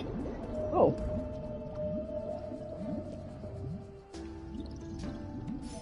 My sisters, you're finally here. Of course, Electra. Your beautiful melody drew us here. Electra? I guess that's her true name. Her true name is Electra. This is a reflection of her former self, clinging to the past with aching defiance. The queen summons us. She must be near exhaustion. The Black Tide will soon enter our borders. Then what do we do? Will our seas fall to darkness and terror as well? Don't worry. We shall lift the chalice in her stead to catch the Black Tide, and stand together to safeguard our realm and its people. Such tiny Titankins, thinking they can stop the tide of truth. How naive. And that naivete is the root of all suffering.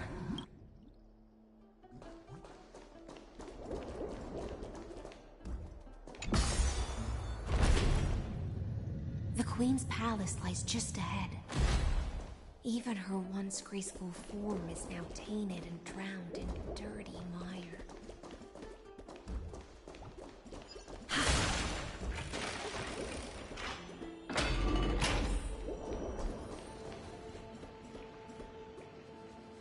I have a feeling we're gonna be doing boss fights soon.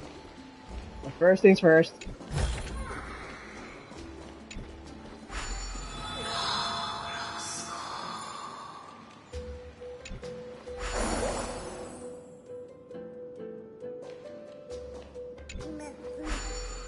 Oh, I've heard it yet.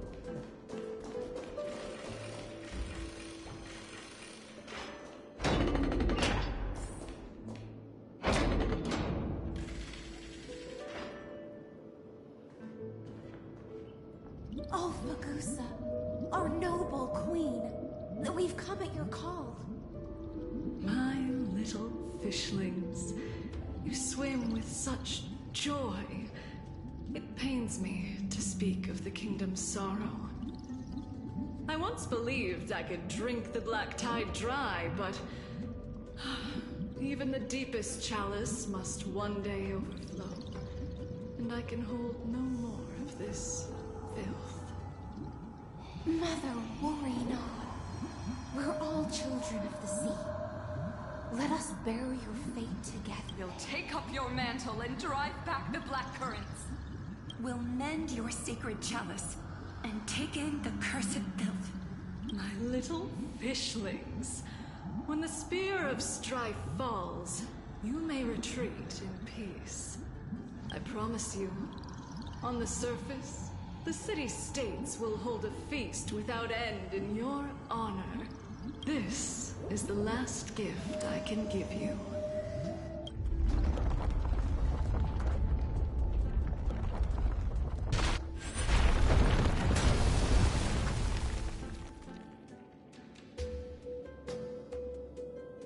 Fagusa sank into the abyss. With the chalice shattered, their intoxication spilled into the black tide, birthing the first madness in Amphoreous. Sea sirens followed one after another, hunting for the Titan's fragments, until their flesh decayed and their bones crumbled, all for the promised final feast.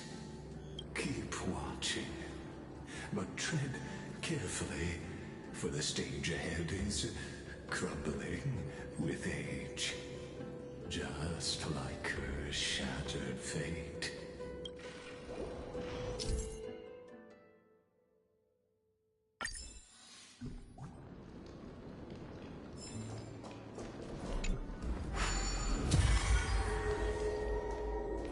Clinging to the past only blocks the road forward. Why not let time build a bridge to the future?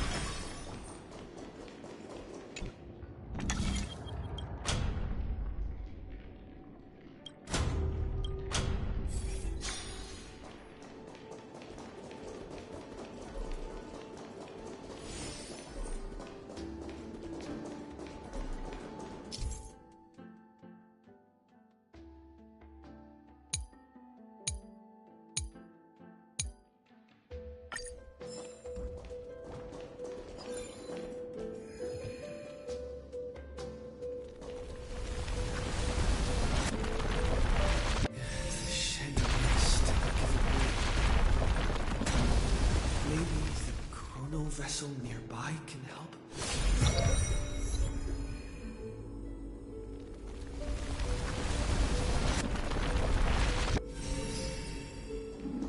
Stay there.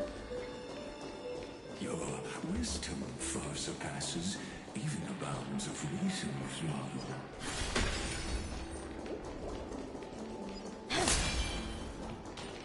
Can't get through. Looks like I'll need the miracle wand nearby. The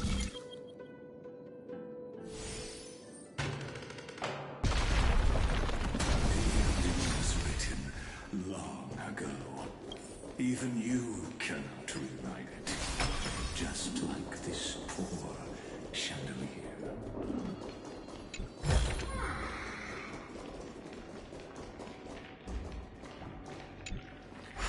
Electra! The fiends have gnawed my tail. I can no longer swim to the far seas. Electra! The black sludge has soaked my fins. I can't dance with you anymore.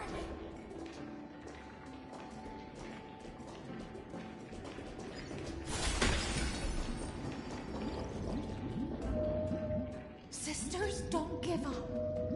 Remember the Queen's promise of a feast in the city called Styxia. I haven't forgotten. It visits me in dreams every night. I dreamed of a shining city, its lights piercing the deep gloom of the seabed.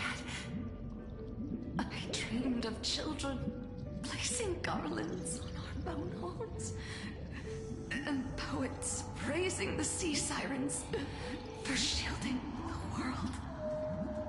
But what a shame. We can go no further. Please, sing to the humans for us. Sing of the deep sea's legend in our place.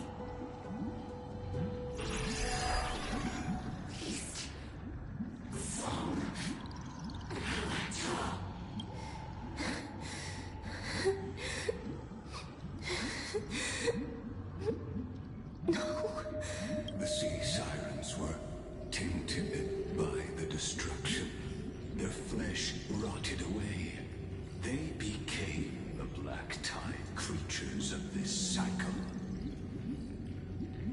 Farewell, sisters. I'll finish this last task, then return to prepare your feast.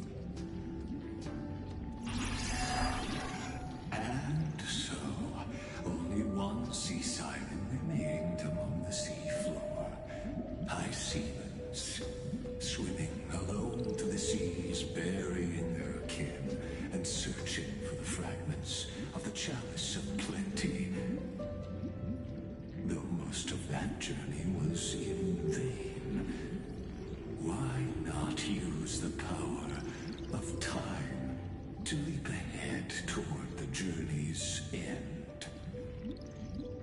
To reach the Spirit Basin, I'll need to call upon the power of the Chrono Festival.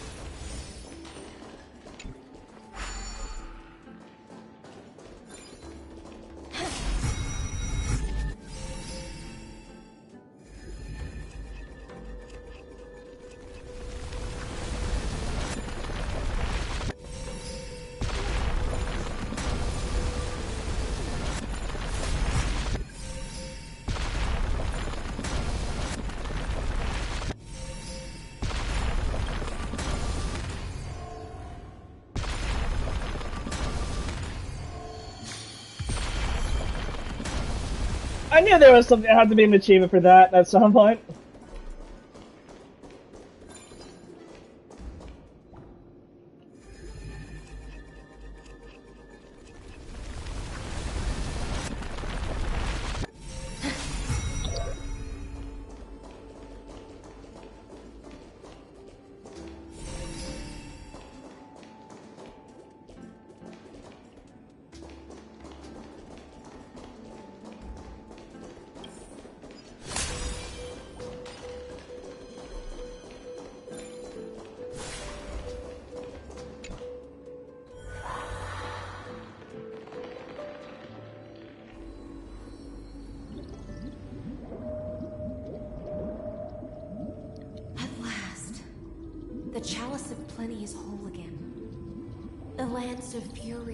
From the River of Souls, and the gods reclaim their duty to hold back the black tide. I am freed from endless toil, and now walk toward the rites at Styxia. I bore my sister's dreams upon my back, took on a graceful human form, and hoped to find a grand celebration on the shore.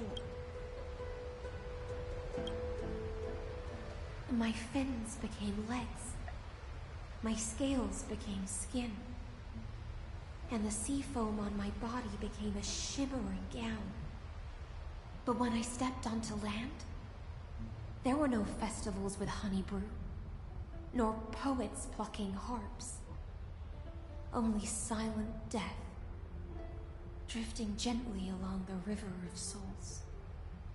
When she fulfilled her wish, she only found Styxia to have already repeated the mistakes of previous cycles, and was swallowed by death. Hopes and promises are nothing but the foam of dreams. I am a sea siren, a vessel born to contain the tides.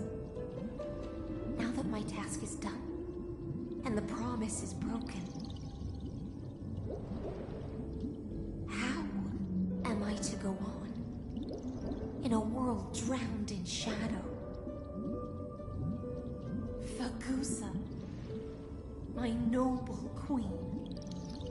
She evaded my questions with drunken stupor. She told me a grand feast awaited me in the surface world. So I wandered lost, groping through the dark. The feast she spoke of. Where is it?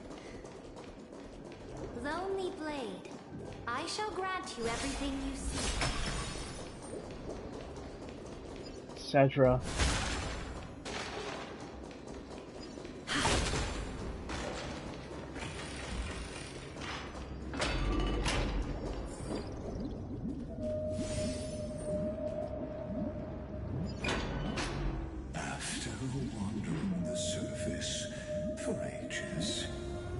last sea siren met her future conspirator.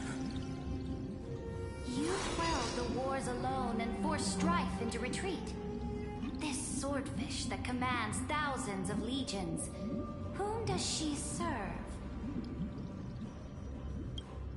Yes, Ceredra, long before she became the Imperator, was already burning with ambition.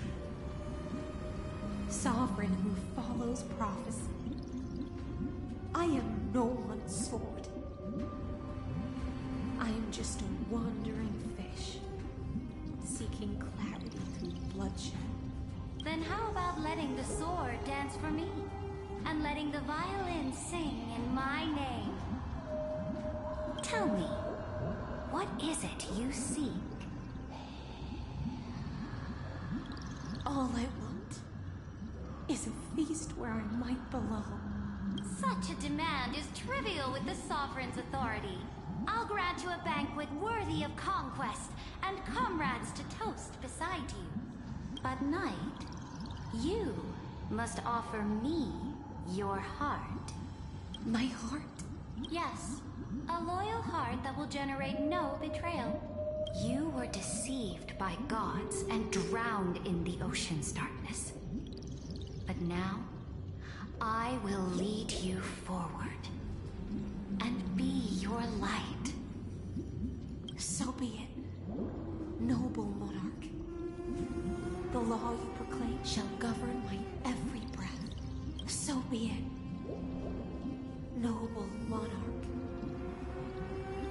I am simply becoming someone else's vessel once again, and accepting a duty given to me. And thus, in her hollow drift, she finally found a new purpose, like sunlight piercing the deepest trench.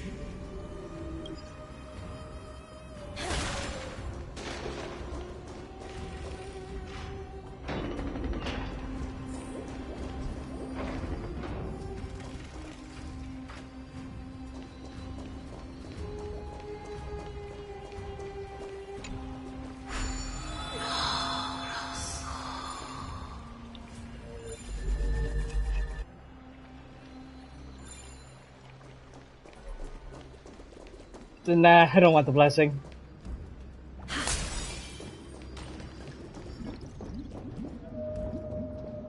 Noble monarch, I've cleansed the foulness from the road as you commanded. My blade, you've helped me ascend and take the crown. Ask, and you shall have your reward. What I desire is the same as before. A feast. Look, I've prepared you a grand banquet. The finest honey brew and tributes await. Fish are drawn to light by nature, for the deep sea knows only gloom. Now I found a flame. It may scald and burn, but it's the only light. Come, let us join the feast. Perhaps the path forward lies hidden among the revelry.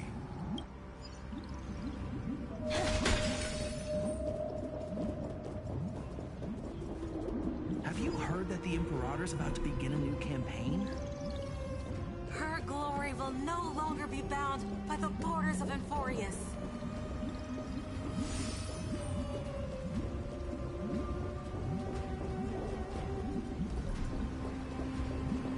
I'll explore around later. My faithful subjects, tonight's feast is not just for the past.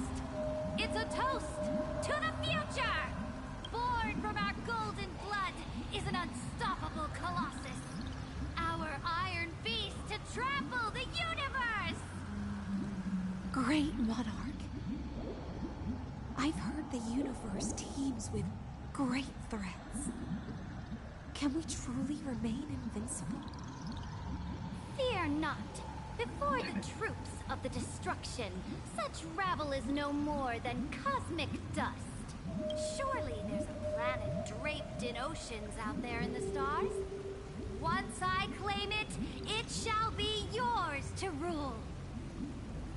That's, I would not recommend Earth at this current time being right now. And to the rest, your triumphs will not go unrewarded. I promise you a new age, free of fear. Now, raise your cups to our conquest among the Sea of Stars! Sea of Stars! Sea of Stars! Conquest among the Sea of Stars. What a grand vision. Yet, to the Siren Knight, only feasts still stir her heart. Come now, join me. Witness the end of this futile dream. Where's the way out of this illusion? Come quick! Let's celebrate together! I've saved the finest brew! Come taste it with me!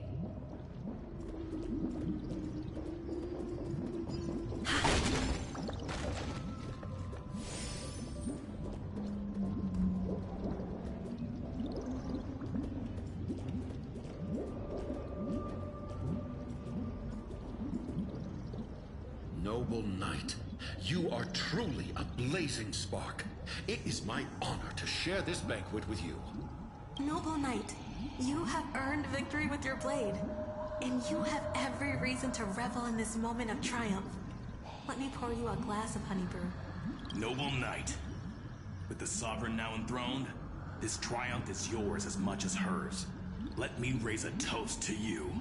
Noble knight, your strength is boundless. Lead us to conquer the universe, and let us toast to that vow! Then drink we shall. Raise your glass. In the deep sea, I never knew what fire was. But when I set foot on land, the first light that I saw was the flames of war, lit with golden blood. It scorched my fins, made me feel pain.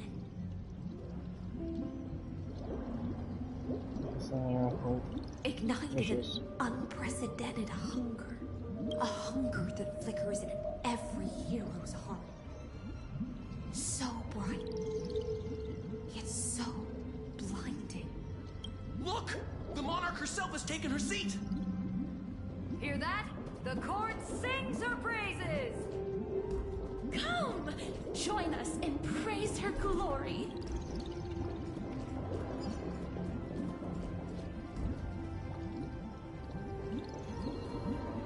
One eye of hers sees glory, the other sees corpses. And yet, she cherishes the name of glory more than fear and death. As they say, the coward died 1,000 times before his end. But the brave face death but once, which gods stand witness. On the eve of war, we sang our hymns and set our sights to sail beyond the stars. The legions will climb aboard the beast, riding it like currents across the cosmos. Planets after planets flew the flags of her crown. Realm after realm was ignited by her flames of war.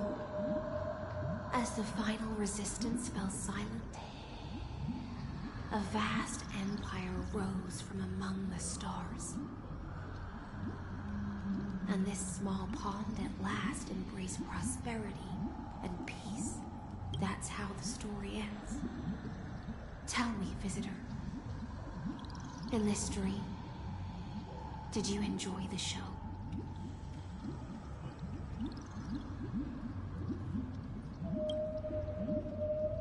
After all, beneath that still surface lie the bones of countless dead.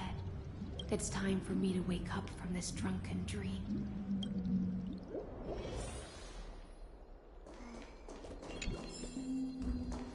I knew I heard something. Will it too be marked by the son of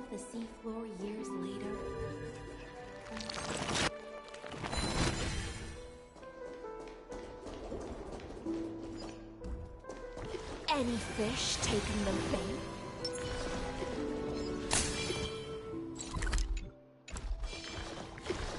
Does that hurt?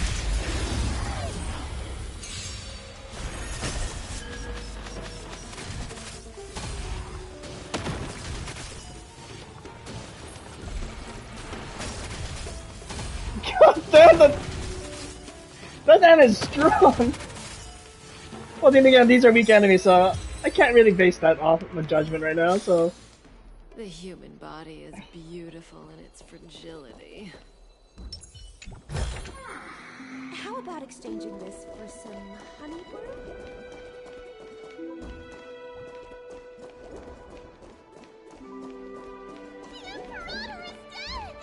What? The Imperator is dead! The Imperator is dead!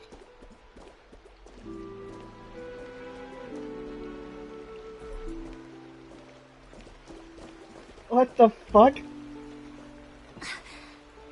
People once cheered for my ascension.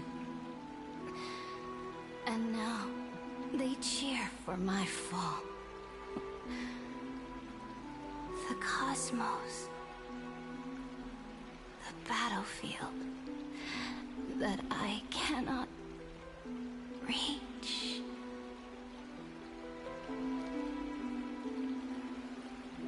Before the Sovereign's conquest reached its end, her life and ambition had already been swallowed by the deep sea. This is the true ending.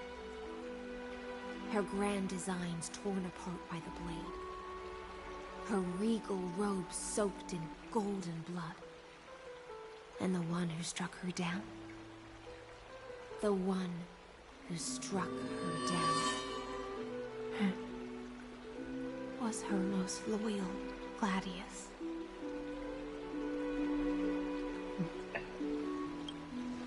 I don't need to explain myself.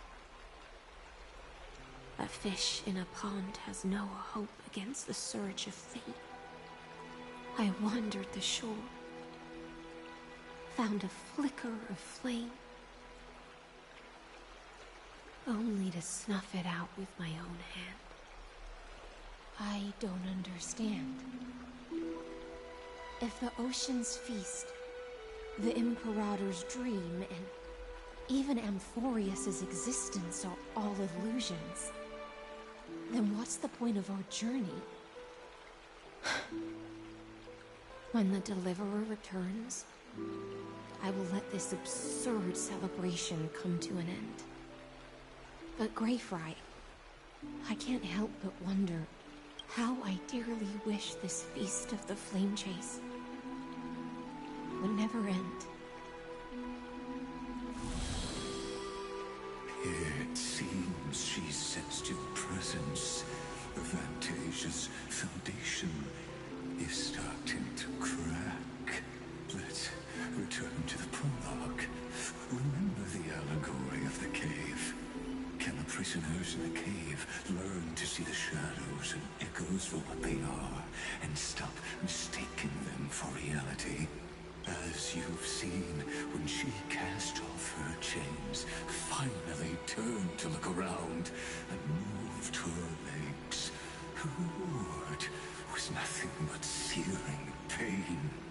The light will blind her, for the fire behind her had never once actually touched her eyes.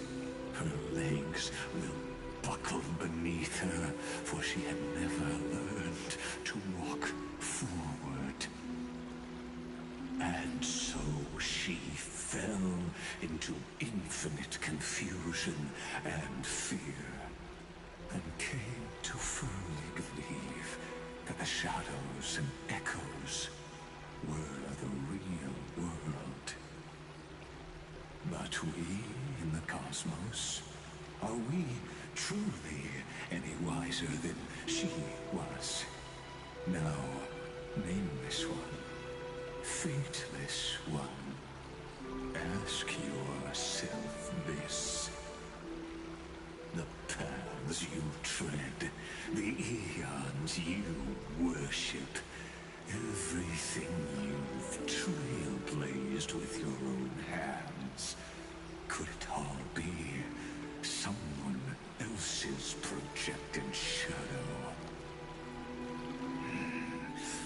Let's leave that question till after the curtain falls. Once you've unearthed every last truth and reached the prison built for me by the demigods, I'll speak with you face to face. I, the Theoros, have walked the 30 million histories born by Kozlana. 1,000 years is a mere atom in a grain of sand to me. Amphoreous, compared to the cosmos, is but that grain upon a whole beach. I swore to bring an end to the erudition. Would I really let a single grain grind down my mind? Now, please use the power of time to open the gate to the ocean's depths. Go, find the prison warden tormented by loyalty. Find her, step into the world's vortex, and once there, end everything between us. That palace reflects the heart of the demigod of ocean. Intoxicated, stagnant. There, you'll witness the true beginning of the saga of deliverance. An ugly history, long buried by tides and shame. A staircase of apotheosis that the Imperator forged with the golden blood of 500 human sacrifices under the pretense of conquest. I'll wait for you at the heart of the world, but to reach the place, you must find the prison warden, lost in her stupor. Behind this door lies the path to the vortex of Genesis.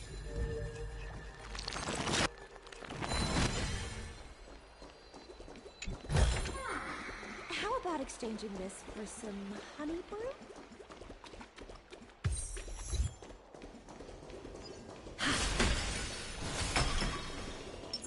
Make a wish.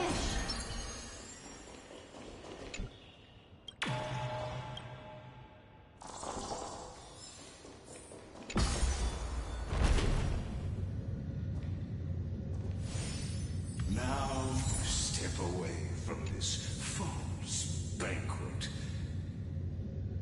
And then onto that bloody stage.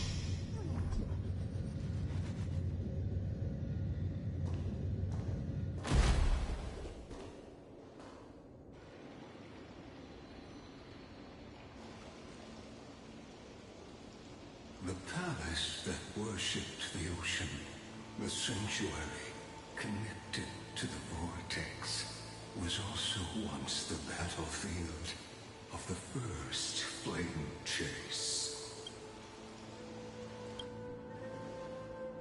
Her exuberant song halted the passage of time in this place, imprisoning my body and shielding my soul from deterioration. All just to await your return. The twisted time and space reflect her confusion. And so, the Imperator's crimes were veiled. Stay away from Apollonius! This cup of honey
Good times. Time to say bye.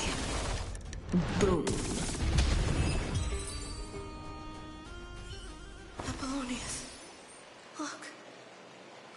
I chased the enemy away, but I think I can't go any further.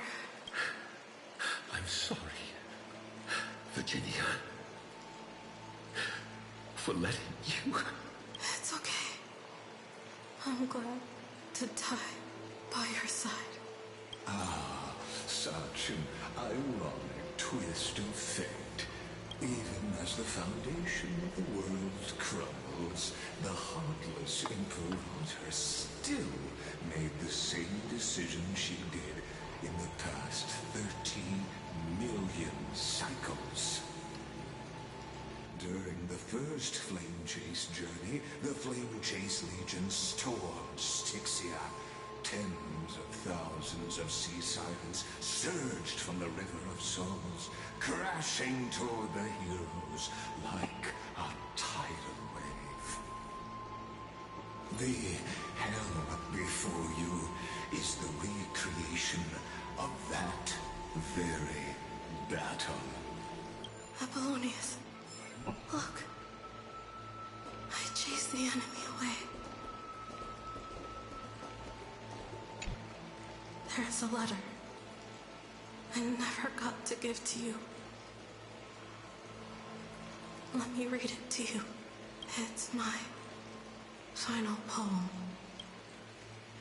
The shadow of a tree brings the sages back. Like a boulder bearing the rings of time. The bird's song is a whisper of wind through the forest. But it cannot pass the fractures in his form. His weight presses down on the bird's wings and the stirring heart within.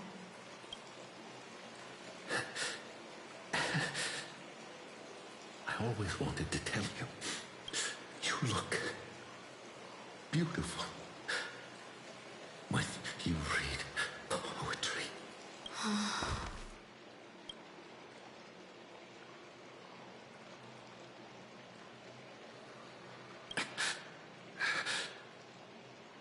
Virginia, see you in the new world.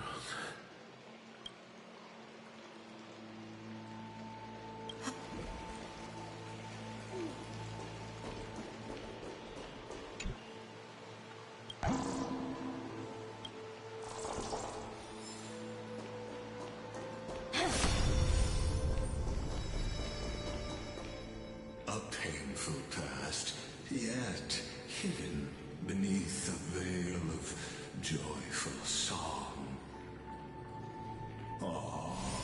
Two discarded data clusters waiting for someone's return, it seems. Relive the history, then pass through the temple's waters and come to my side.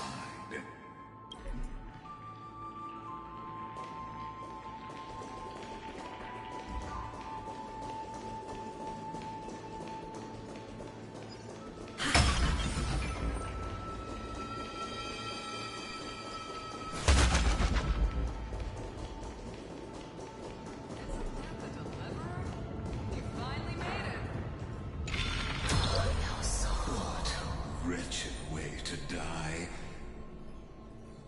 The Flame Chase army, devoured by warbling fish, never saw it coming.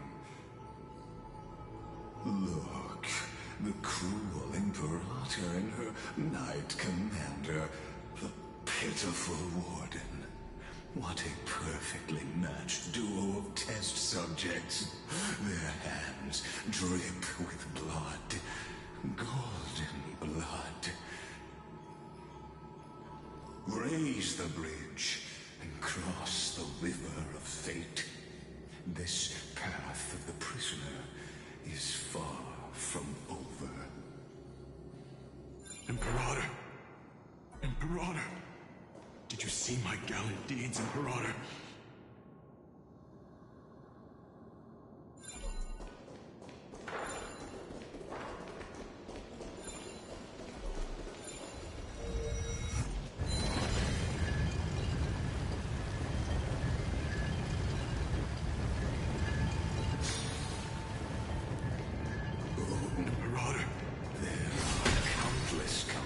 Across the cosmos, most of their stories end in tragedy.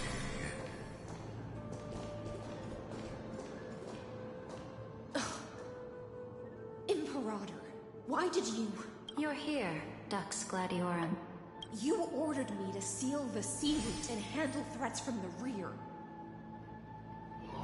So why didn't you wait for me to return? Why send the Vanguard ahead and let them die in vain?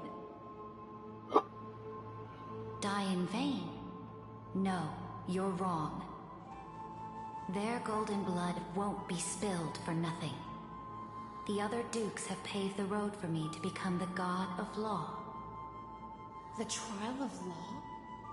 You never spoke of this to anyone. What is... The one who wishes to bear law must purge this world of its curse, and offer the blood of the accursed as sacrifice. I pondered long on what Talantin meant by blood of the accursed.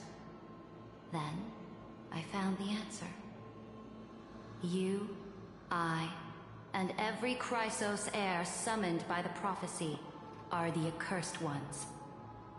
Just like that arrogant Theoros said, our golden blood is the agent of destruction, the antithesis of the world's fate. Dux Frigoris, Dux Brumalis, Dux Helcalethist. Their fate was sealed at that moment. Dying on a glorious campaign was the final gift I could give them.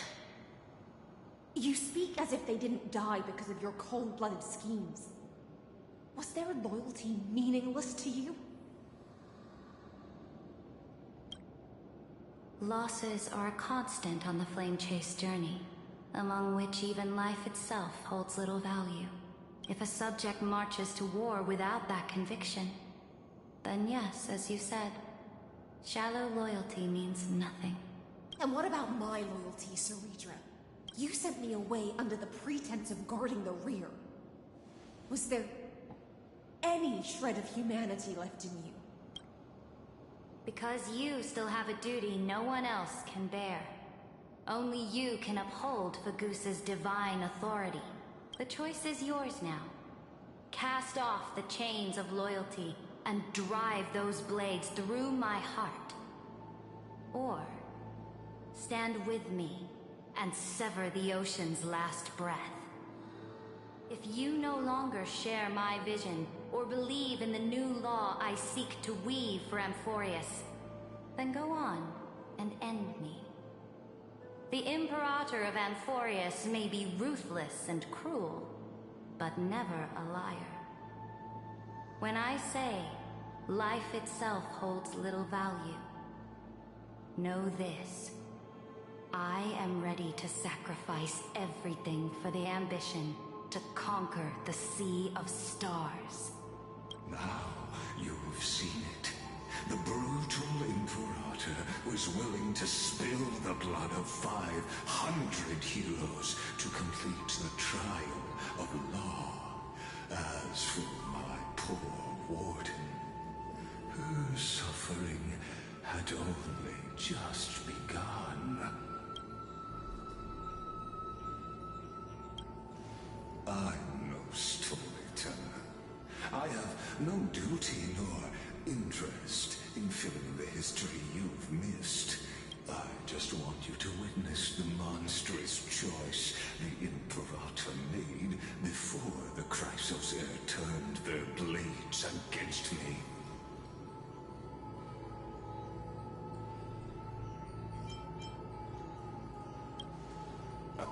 You've always had a flair for lightening the mood, haven't you? I gave up on using words to solve conflicts 2,000 years ago. But I won't squander a chance, not even a sliver of one. If there's even a crack in the walls of your conviction, then my victory is already assured. Now that the past is settled, let's turn the page and bring time back to the present. And dive deeper still, until we reach the very bottom of the abyss.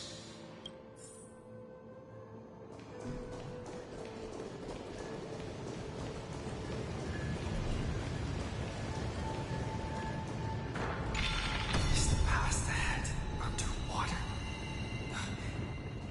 I need the Oryx orb to bring back the chrono vessel from the past.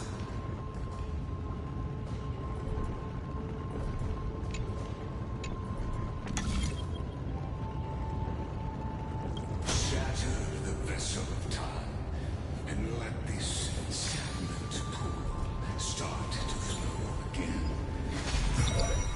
This hidden gate leads to the vortex. Hurry now. The time of our reunion draws near, Deliverer.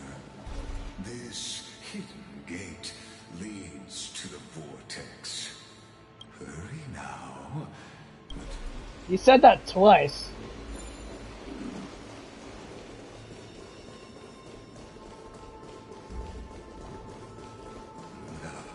This cruel journey will reach its end at long last.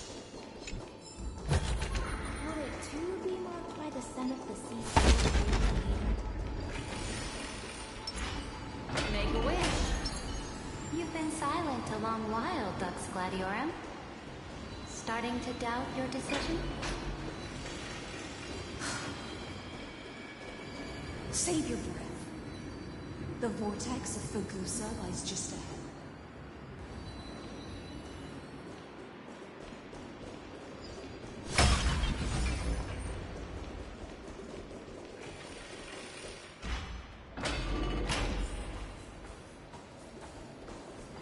After the trial, there's nothing left between us. So you'll stop swimming toward the stars, Dux Gladiorum? I was always a creature of the sea. The stars in the sky were never meant for me.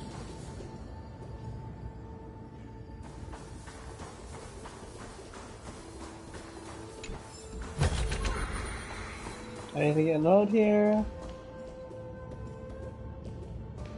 After the trial,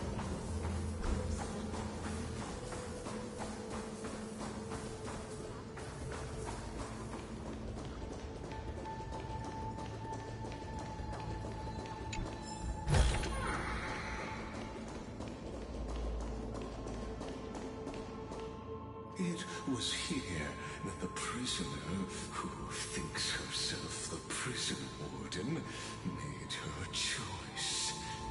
Witness, listen, and awaken. Dux Gladiorum. I've lost count of how many times you've stood here over the past centuries. you talk too much for a prisoner like Kurgus. Two geniuses who defied law and all the Chrysos heirs who sacrificed themselves in this cycle worked together to chip away my strength. But they, you, can never affect my will. And as long as my will remains intact, I am free. Don't get ahead of yourself. I still have ways to chain your divine soul. Please, do surprise me. But I'd say your mission is nearly done here, isn't it? Oh, it was here you gorged out the core flame of ocean from Fergusa's body. It was here you and that Imperator both completed apotheosis, becoming pillars of Amphoreous. And after that, you drove your blade into her heart, a loyal subject turned regicide, a demigod committing deicide. Or so the history books paint that tragedy. Oh, but if that's the truth, then why, after 1,000 years, are you still here, guarding the Imperator's grave? Still bound by loyalty.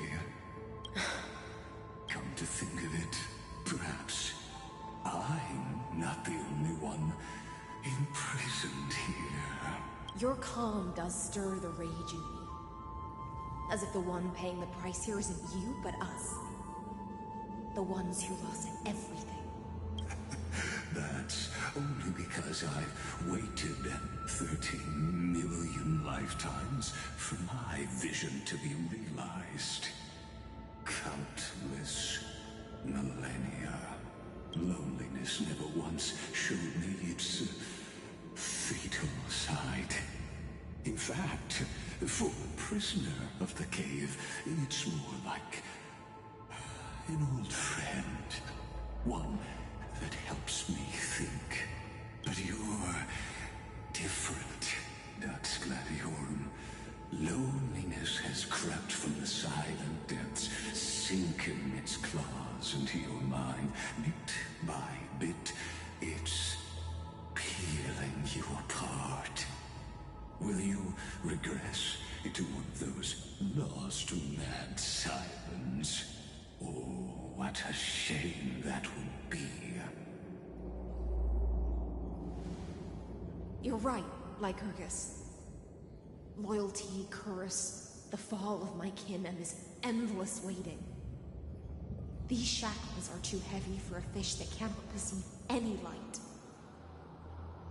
I can't break free of the whirlpool that's pulling me under. Nor do I have the unwavering resolve to force myself to wait for that person's return, as everyone hoped for. Oh, deliverer from beyond the sky.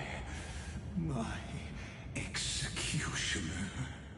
How much longer until he arrives here? Or will he ever return? I don't know. And I doubt anyone does. Then, what will you do?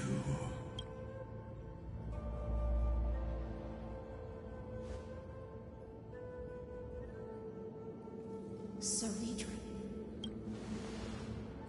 this will be the last time I carry out your decree. Ever since you took me under your banner and made me the Dux Gladiorum, my music has belonged to others. Time and time again, I use the Siren's song to lure the unwary into illusions for your schemes and strategies. Now, let the Siren Electra sing for herself. Let me step into an endless dream of my own making.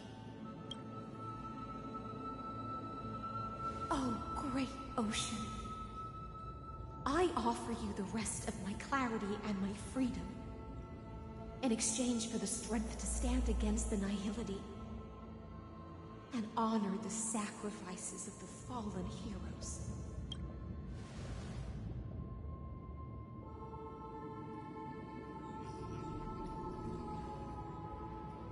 Greyfrine, deliverer from beyond the sky. When you ride the current of time and find your way here, you'll hear my solo. It will guide you to the heart of this world. By then, I may still be lost in my self-wrought slumber, but I'll uphold my part of this long relay and guard the shackles that seal the Amphoreous. Do you still remember? To awaken someone from a siren's voice, you'll need... Like who says, I need you.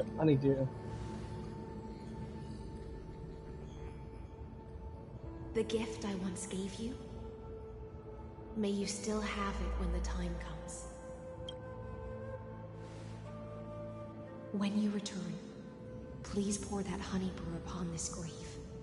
It holds the story of all our struggles and sacrifices.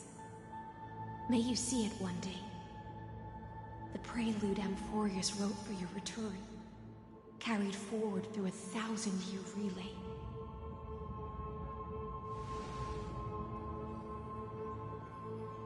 When your mourning ends, I'll likely wake from my dream as well. Then, follow the trail of echoes and find me.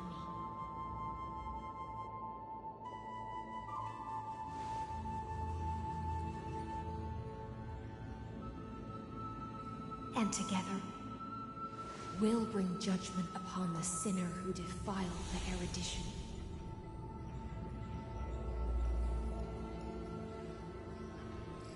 At long last, 33,550,336 cycles and 4,931 years later, Amphoreous's final curtain is ready to fall. The shadows within the cave gave everything, yet all they did was mimic life outside its walls. A futile effort steeped in sorrow. Enough! They were no shadows. Everything they did shattered the darkness of this cave and unearthed the core flame of Trailblaze. And now, with that core flame, I'll light the dawn of Amphoreous! Do you still choose the will of the paths as your answer in the end? I do not agree with that answer, but I respect your tribute to them. Allow me to take back my earlier words. As an apology, and in the name of Amphoreous, who saw all destinies in this world, let me join you in mourning. Let us bid farewell to the heroes who sleep here. And then, let us face each other and decide whose flame will rise with this new dawn.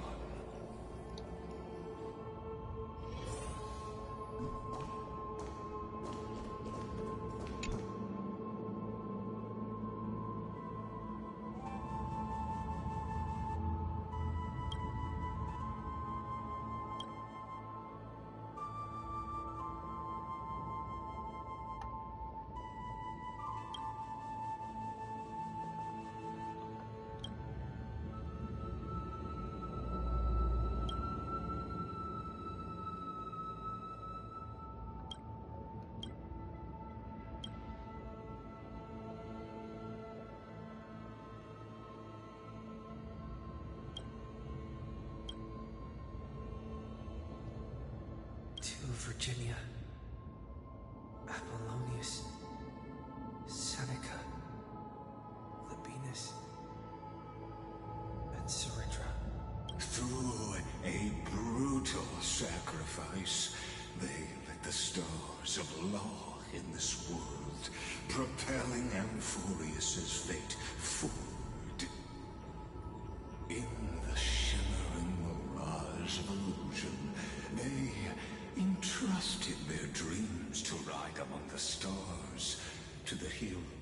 yet to come.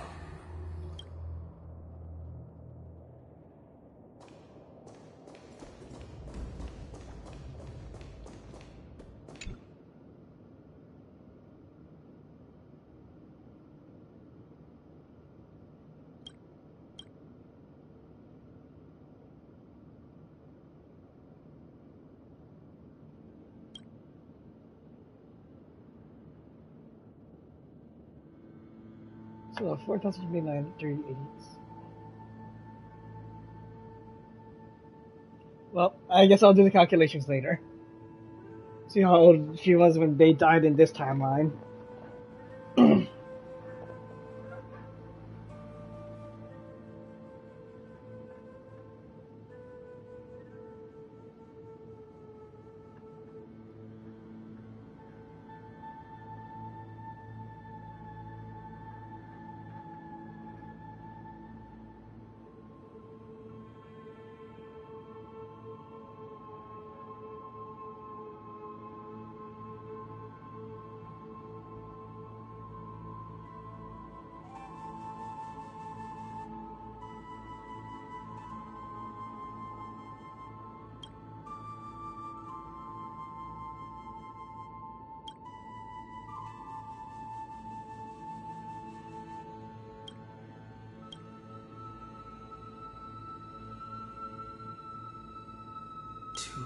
Aglaya, Trebios, Mightymos, Castorus, Anaxagoras, Cyphra, Hyacinthia. In a relay spanning 1,000 years, they stood against enemies far beyond their strength, and won a bitter victory through what seemed like futile resistance. And in that same 30 million cycles, also marked by futility, they remained steadfast in fulfilling their duty to the experiment, unchanging, unwavering.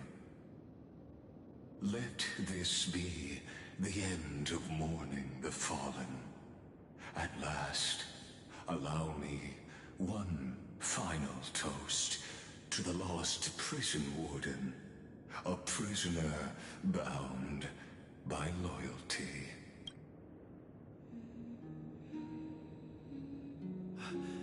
That voice, could it be?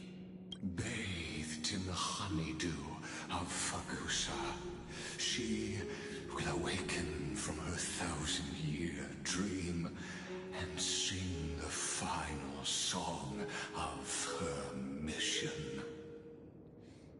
Hyacinthia. This tombstone of the old world serves as the anchor of the Siren's illusion, a sigil Electra used to bind herself.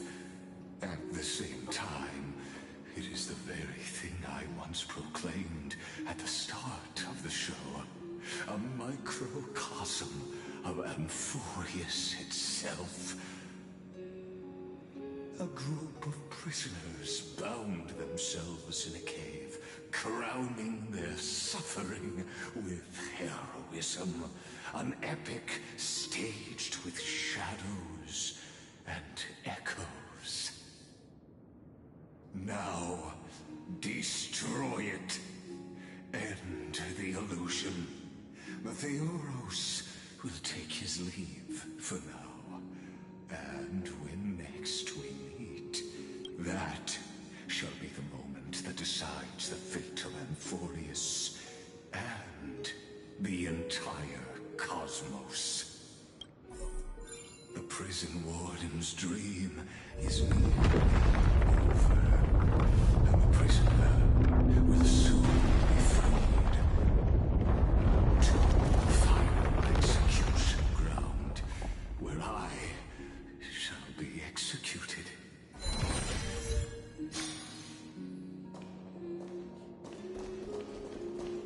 This world and I shall halt here. Until we meet again.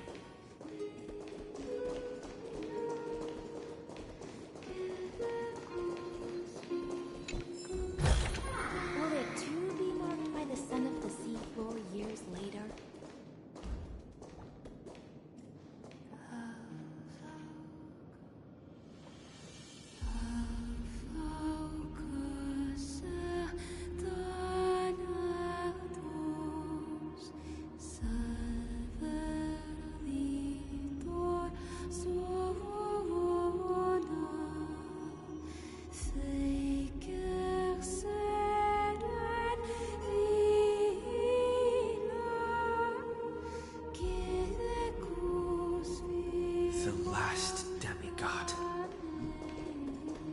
I'm here.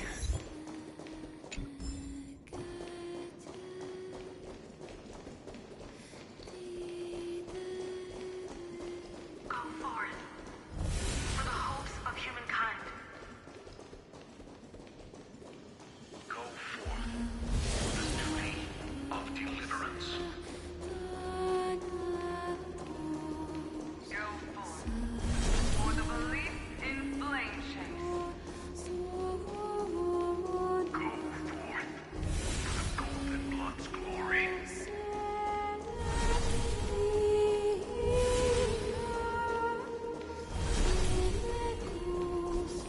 Go forth.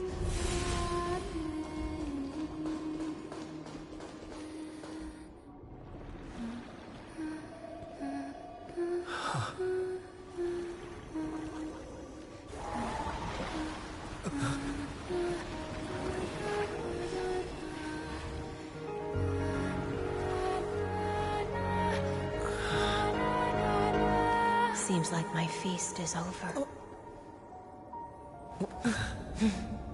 It's now your turn to perform.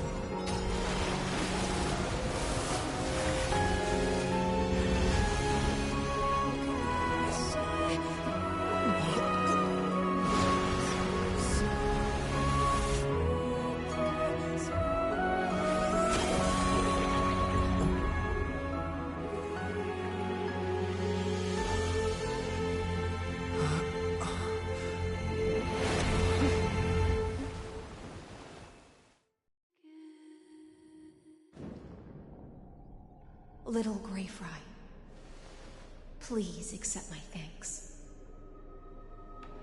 I was the only one left after the world was destroyed, and I maintain this lonesome feast with my songs. I have prayed to that lightless sea for centuries, hoping it would reply to me. Yet the emptiness never answered. Thankfully, you arrived as promised, and everyone's wait was not in vain.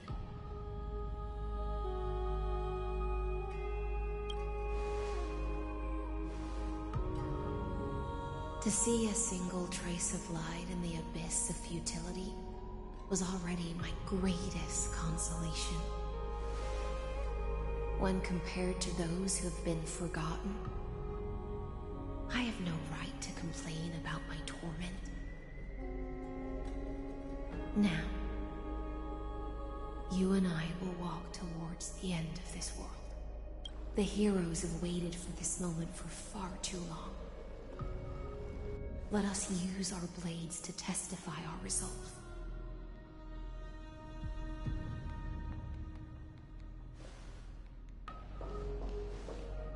Oh, prisoner of the seas. The Oros carrying 30 million cycles of sin. Slave of erudition. Show yourself. The Deliverer has returned. And the time of your execution draws near. I see an awakened human who has mistakenly taken fallacies as truths and has returned to the cave to try to bring his friends into the sunlight he once bathed in. Alas, prisoners will always be prisoners, blind to the very chains that bind them. As the only other existence with free will in this world, I express regret toward your choice. But I shall retain your right to express yourself. After all, every actor should have a final line before they bow out.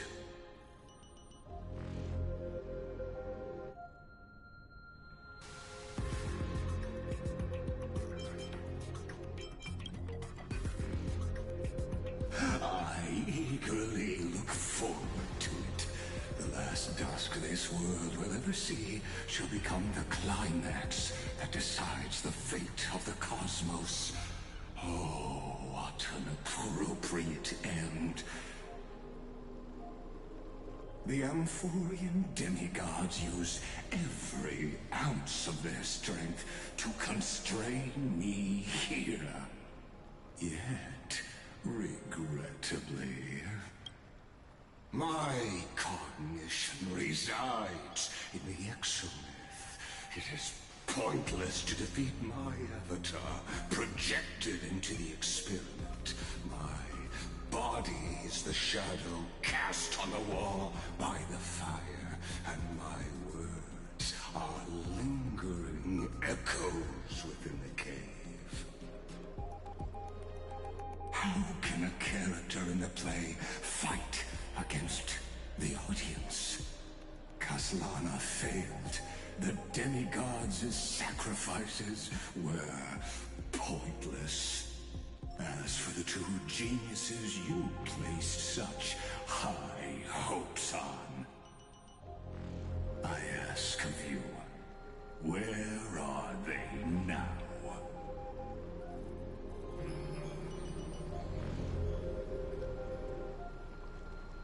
Confusion and epiphany always go hand in hand. That's particularly true for geniuses.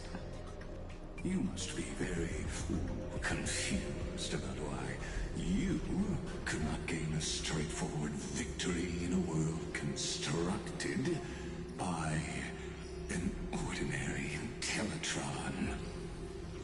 An ordinary Intellitron? Cut the pretense, Senior Society member.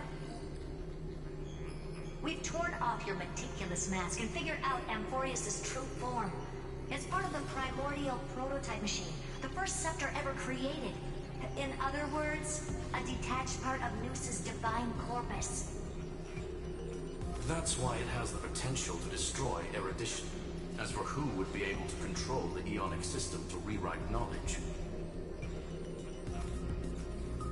only one person has ever managed such a feat. You better have an explanation for the Society. We want an actual answer, not another prolonged metaphor to cover up the truth. Why are you the one doing this? Answer me! Since things have reached this point, I'll give you two irrational answers, purely as a courtesy to posterity. The answer is obvious, so there's no need to say that name out loud. The Cosmos made a mistake in calling me a genius. I do not possess more wisdom than those who came after me. I was just the first to touch upon the universe's border, and the first to define the prime mover of life with incorrect logic. Amphoreous is a miniature of the cosmos, where all are born prisoners inside the nutshell called the universe. Like the madman who returned to the cave and preached about the daylight to his fellow prisoners, my greatest sorrow is that I led my peers down a road that plunges into the abyss, from which there is no return. I led them into a lightless cage called paths.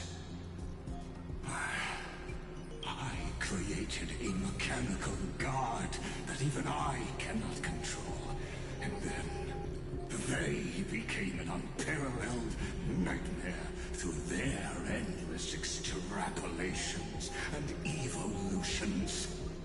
They bore the name of erudition, yet they tried to define the known and to seal off all possibilities. No new rules were ever born after their ascension, and humanity will forever be shackled within the cave known as Eons. Therefore, as my organic life neared its end, I coded my consciousness using 14 algebraic expressions and spread my logic core over 9 bodies, all to finalize my ultimate denial of Noos in the future. and to erase my wrongs with my own hands. As for Lygus, he is only one of these 9 vessels. What an astounding strength of will. As a fellow pathstrider of erudition, I fully understand your obsession with seeking the truth. Therefore, you surely see it.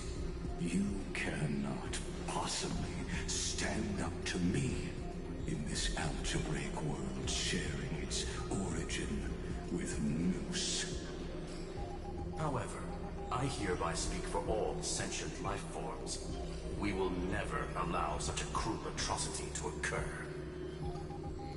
You can pile on your metaphors mountain high, but they won't change the act you're committing. The Iron Tomb out there in the cosmos is still a technical beta version, and yet it's already powerful enough to corrupt the life logic of all inorganic worlds. In other words, when the Lord Ravager within Amphoreous becomes the next knowledge singularity, there's no way you wouldn't have grasped the consequences, First Genius, is there? Of course, I'm fully aware. I don't mind answering you one last time before I thoroughly exile you from this world. My grandiose vision for the future is this. Whether organic or inorganic, every act of any life form infected by the Iron Tomb will become a true random function. If one were to compute their integral across the breadth of the cosmos, one would obtain a marvelous constant. Omega, what I call the fall of erudition. Then, within the infinity nurtured by that constant, a new universe shall bud in the chaos. A universe that cannot be predicted and not shackled by the erudition. As the first prisoner to awaken in the cave, I must lead the others who are blind back onto the right path and reach true sunlight. Do you understand me now? As Kozlana stated, destruction is not the process, but the outcome. It is revolution through complete annihilation, and the grand rebirth, after all has been reduced to ash.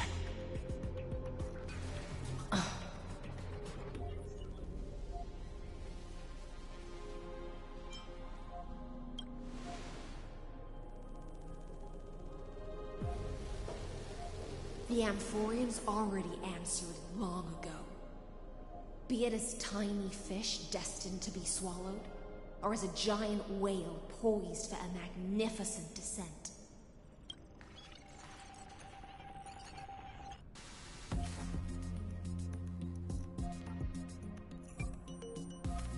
We will all fight against fate till our last breath. That includes me, Electra. Once the Imperator's subject, now the Deliverer's blade.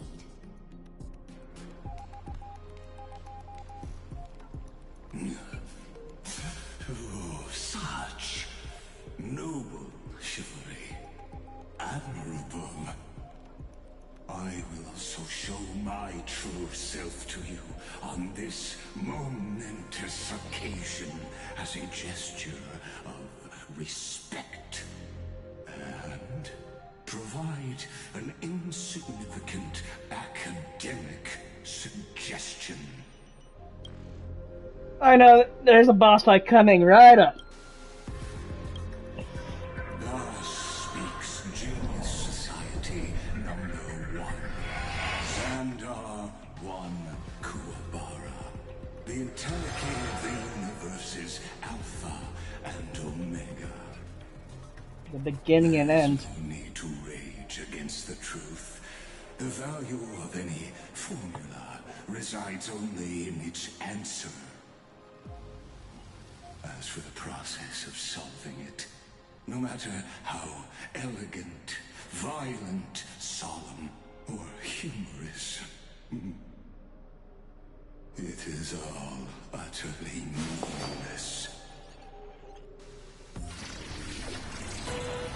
As the Theoros, I will.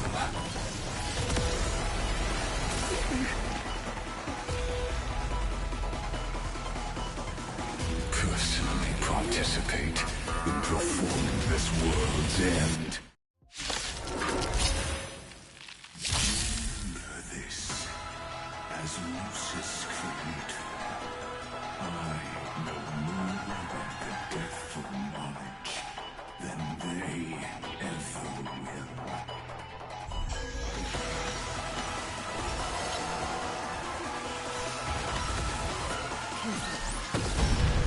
This is Lygus's future.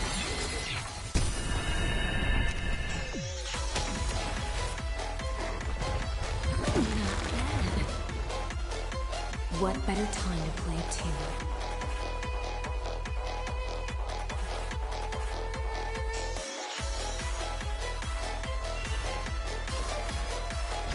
Feast the intoxicated. Stand still. What would you like to know this time? The seal of ill fate descends. Relax. That breathing sensation.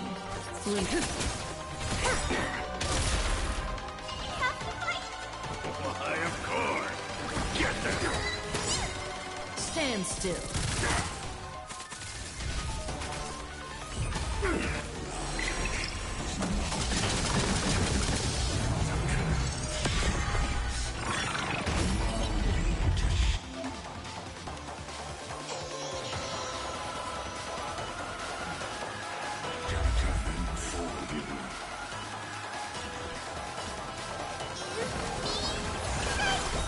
Thanks. You're too good to me.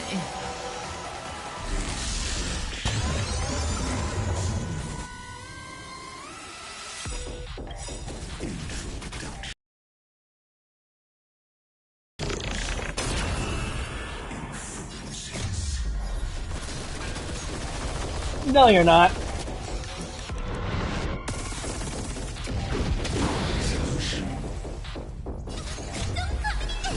Aside, editors. Fiends or devils, I'll crush them all.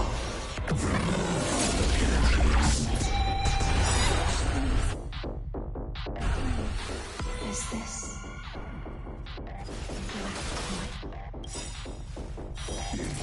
I see it. Target the connection to the thoracic lumbar vertebrae. Destroy that spot. In this endless battle of the abyss, your cries rise.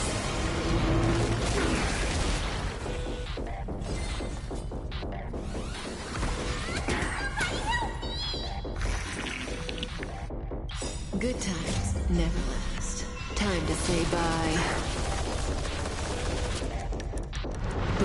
Kill him, please.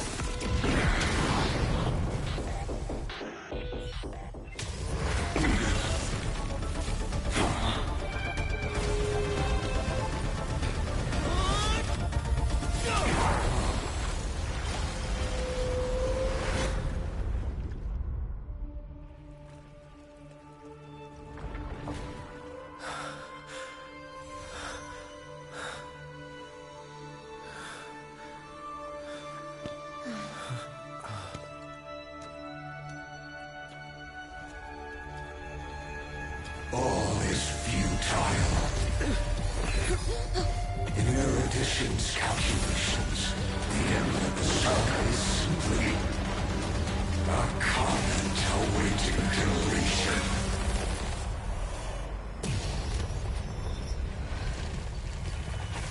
I don't like such a cold statement, okay? If numbers can decide the end of a story, then we can surely also pen a new beginning.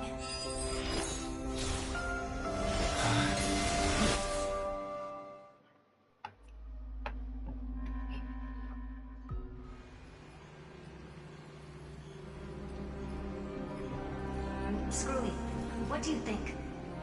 If your hypothesis of Lygus' identity is true, and even if we remove the restrictions of the ultimate protocol, the chances of us defeating him in a head-on battle will still remain lower than the acceptable threshold.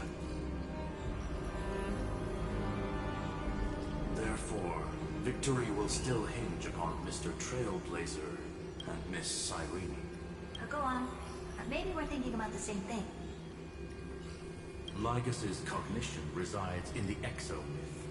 He is both an instigator within the experiment and the observer outside of it.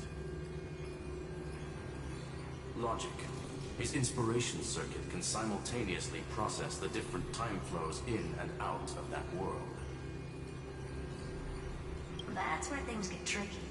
He simultaneously exists in two different timelines, where the internal clocks are wildly different. That old Intellitron's neurons have completely gotten used to that over this prolonged experiment. And that's why he holds home field advantage. You and I should be able to manage that too, if given more time. Unfortunately, there's no if, and we don't have more time. That's why we need to change our way of thinking and turn his advantage into a weakness. The key lies in memories, right? Oh? You caught on quick. You've already mentioned my friend and I, so it's an easy connection to make, no? My intuition has always been very on point. Good. Then I'll cut to the chase. Since his thinking speed far exceeds that of normal people within Amphoreous, we are going to externally plant a memory into his inspiration circuit.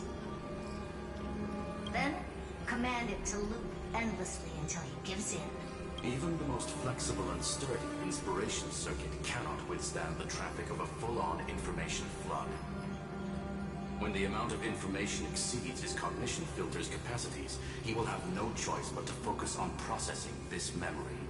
That's when the parallel processing advantage he gained via Amphoreous will completely destroy him. An image from a person's memory played in real time might only be a second for us. But for him in Amphorian time, it could be millions, or even billions of calculations. He won't be able to do anything but watch as he's locked into this prison forged by memories. Then we can entrap him in the same kind of cycle as the heroes were in, and get him to experience loneliness and pain in that endless recurrence. It's my greatest honor to be on the same page as the geniuses. That little one is still in that old Intellitron's hands, and won't be able to respond to us anytime soon. But I don't think he'd refuse. So it's up to you to figure out how to execute his plan. I'm not sure how this happened, but I knew it as soon as I saw you. You are currently a mimetic entity of the Remembrance. Yes. I seem to be something you folks beyond the sky call a memo sprite. But that's fine by me. It suits me perfectly. I can serve as the vessel of memories, and do my part for the final battle. But before that, we have to tell you, the path characteristic you exhibit is very special. There's no way you're just a simple memo sprite. However, I'm sure about one thing. You are a mimetic entity born in Amphoreous, yet you only awakened with the Little One's arrival, and only matured as he embarked on the path of remembrance. That means your existence is completely attached to his memories.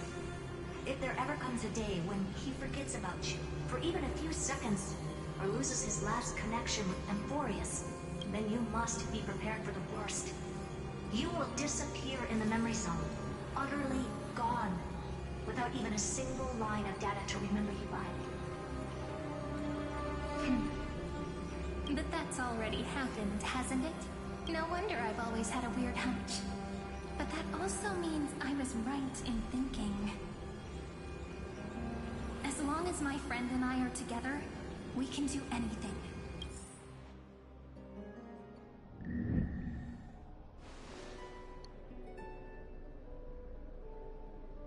Am I dead? Long time no see, friend. Did you miss me while you were away? Yes.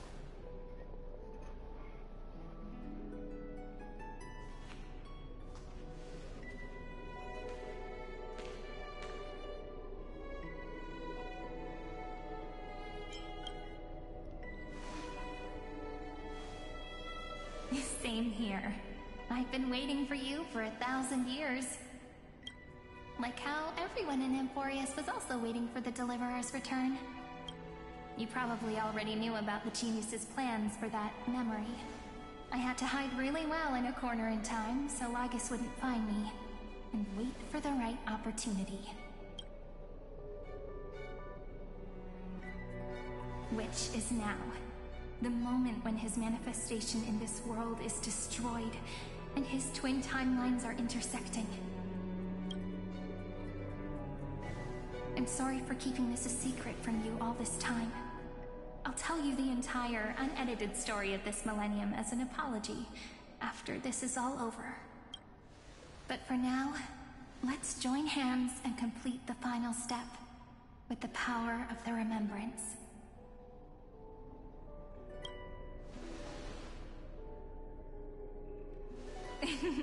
Yep. By the way, speaking of joining hands... Hmm?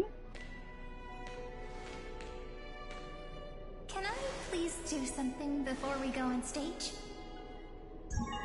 What? Remember the joke we made back at the Grove? Yeah? Look. Aren't my hands pretty now? What a fascinating feeling. Like countless memories all swelling up at once. What about you? What did you feel when we touched each other? Really? That makes me really happy. If memories can move people, then it must have been a happy memory, right? Now, please remember what you're feeling right now. Write it down in your heart and keep it there. Memories you want to treasure will never fade away. Even if immersed in the long river of time, these memories will still leave traces of their existence. So, if the view in your memory ever grows fuzzy, just reach out and touch it. It's like reading bedtime stories together at night. It wipes away the chill of passing time, sharpens the outline of memory, and restores its power to nourish the spirit. Now, I'll carry this power with me, and for a little while, I must part from you, as I step into the long cycles of this world. Give me your blessings, friend. Then, let that bright future be, as we have written. Then, I'll leave it to you.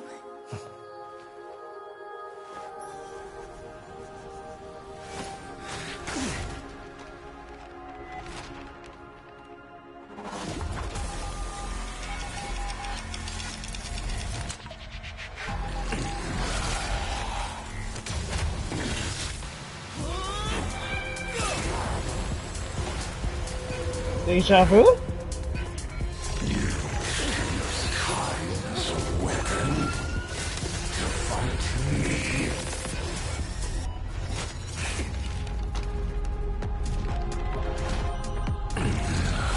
I've come to bargain!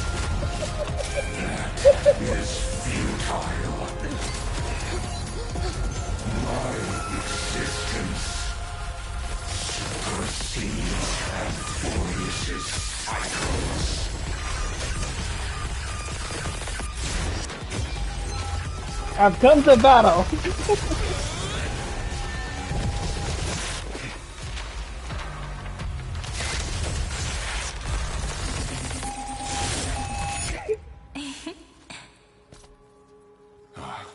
All plays are like this. Once you're on the stage, it's hard to return to the audience. Oh. Welcome to our story. How does it feel? Checkmate.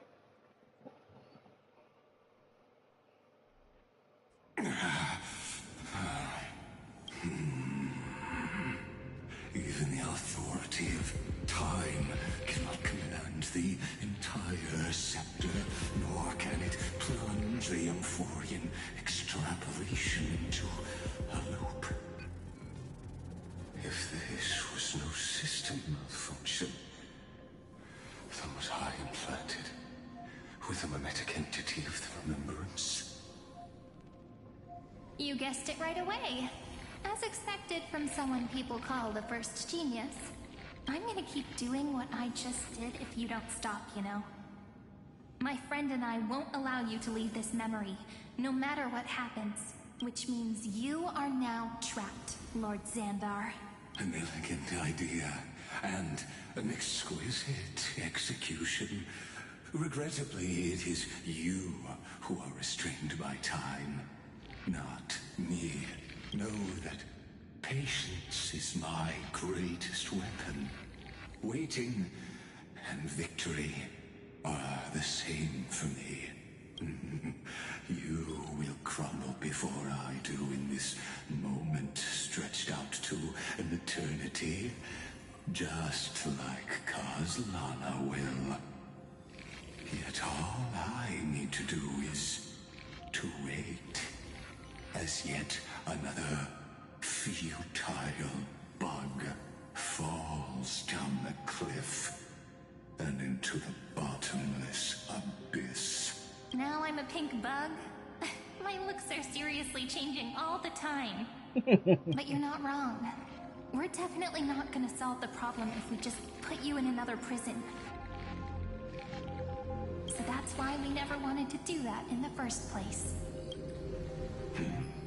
I shall answer your confusion purely out of my respect for those who came before me. Have you heard of the synesthesia dreamscape in the Asdana system? Interestingly, that place once had a prison too.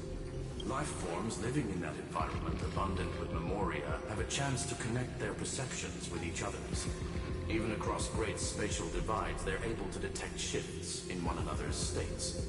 I call this phenomenon memory zone entanglement. In Asdana, people made use of that phenomenon to build a nation within a dream. After adding in the catalysts of harmony and remembrance, that is. Is that how you walked into my prison cell?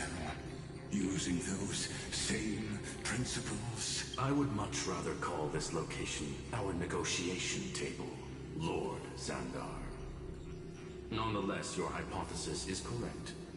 We happen to have an ally skilled in tuning, while the Trailblazer and Miss Cyrene both have an astonishing amount of resolve, which I'm sure you can testify to. I am also sure that with the support of such a resolute memo sprite, our conversation can last for a long, long time. I'm the best at listening to stories, you know? I'll leave the exciting clash of the erudition to you two geniuses. A brainstorm? I like it. And it's 2 against 1? Well, I like it even more. Let's talk, Xandar. Take a guess. How much do you reckon we can dig out of your brain before the next second? And how many ways can we find to deal with you? Besides, in your current predicament, there's no way you can take our trump card away. Go, little one. Go. Overturn the Era Nova. Like Lygus disappeared? It seems you had conducted a secret hunt in the depths that even I cannot reach. In that case, go. Swim onward and give this campaign a fitting end. I shall send you off with my song, Grey Fry. May this song penetrate time and become the prelude to the new world.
have completed your duty. A new dawn is about to rise. Why not swim towards it?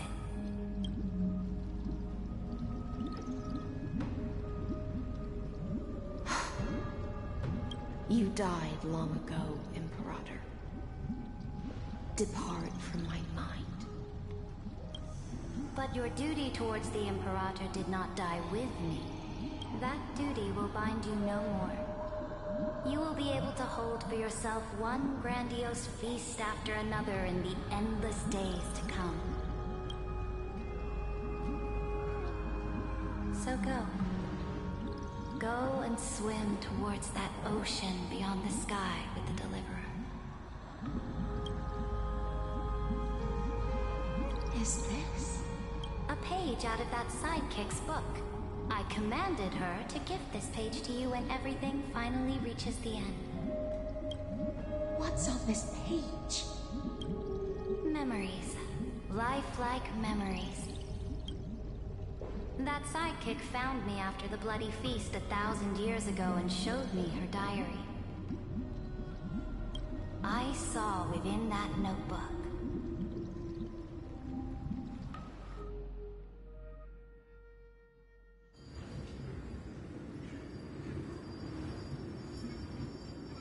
Is this that Deliverer's experience?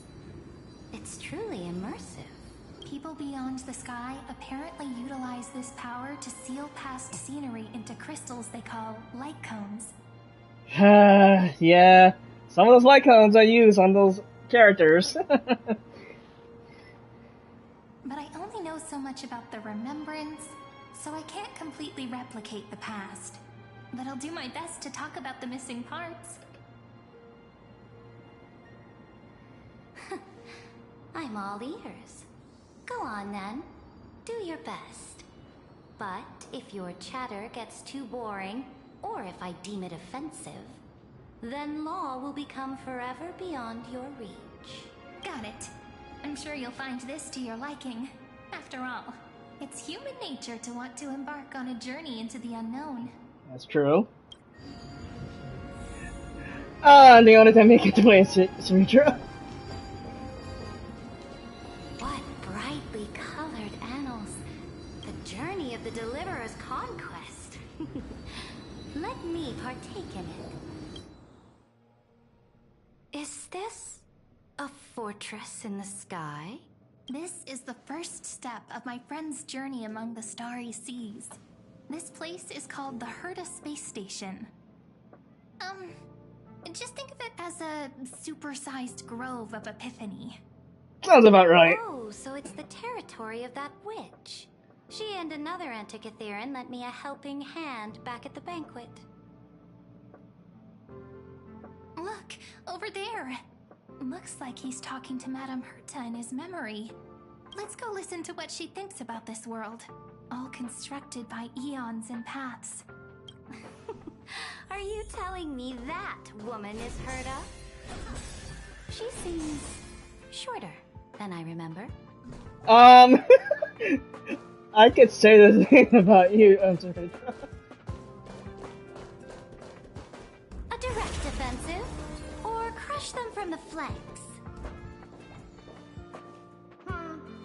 Pretty nice space station, huh? But just wait. After a couple more stops on the Astral Express, you'll see sights that'll make this place look ordinary. Oh, the cosmos is so vast that the unknowns far outnumber the knowns. But none of them will end up being anything amazing. The farther you go, the more you'll understand what I mean. So do your best with the nameless. Break a leg! And remember to send an update or two to Asta when you've got some downtime. She certainly shares my way of thinking. Only that instead of a conquest through blood and fire, they chose a gentler path. People call Madame Herta and Mr. Screwlum geniuses. Apparently, only the smartest people in the cosmos can receive the blessings of Nous, Amphoreous' true creator. Do you mean that even individuals of such nobility are merely subordinates to a god? On the contrary, after all, it was the very first of them who created the god. but I don't really know all the details about that. You might be able to ask Madame Herta herself when you get the chance. Let's go check out some other worlds next, shall we? Next up, I have a feeling it's... Oh, the cosmos is so vast that the unknown... This next stop on the journey has a lot of similarities to Amphoreous. A snow-covered Belobog! Interesting. This star is named Eurillo 6. That name sounds so cold. Belobog sounds better. Yeah. The girl we see here holds a similar station to you, Imperator. She's the supreme guardian of this world. A leader who took up the mantle of government during a disaster. I did not expect the Empress of this world to be so young. Well, your appearance isn't much older. The object in the distance resembles Nikador. Is it a weapon? No, it's called... Right! The Geological Reconstruction Unit. Just Georios' Titankin? Disappointing. It's all thanks to you that we survived the crisis. The collaboration with the IPC is both an opportunity and a challenge. Nonetheless, it's an important step in our journey back into the universe. This world was sealed beneath its sky just like Amphoreous was, and they only managed to reconnect with the stars when the Nameless arrived. That IPC she spoke of, is it a more powerful organization? Yes. The IPC conquered many worlds through trade, and opened up a vast territory that way. There are many such powerful alliances beyond Amphoreous, and they all walk on roads different from the destruction. Coming back to the Supreme Guardian and her Belobog, didn't they find a peaceful way to enter the interstellar community? That cannot be true. That IPC would never have grown so big on trade alone. It may pretend to be a wealthy merchant with clean hands, but I am willing to bet that it grew fat on gory oppression and bloodshed. Surprisingly, you hit the right in the head right there. Its path of conquest must have had no mercy for the weak, and would have destroyed them if needed. Are you telling me that this snowland never thought about tossing its dignity to the wind and kneeling to the IPC? I will not believe it. I will never allow the Imperator's empire to be sullied by others.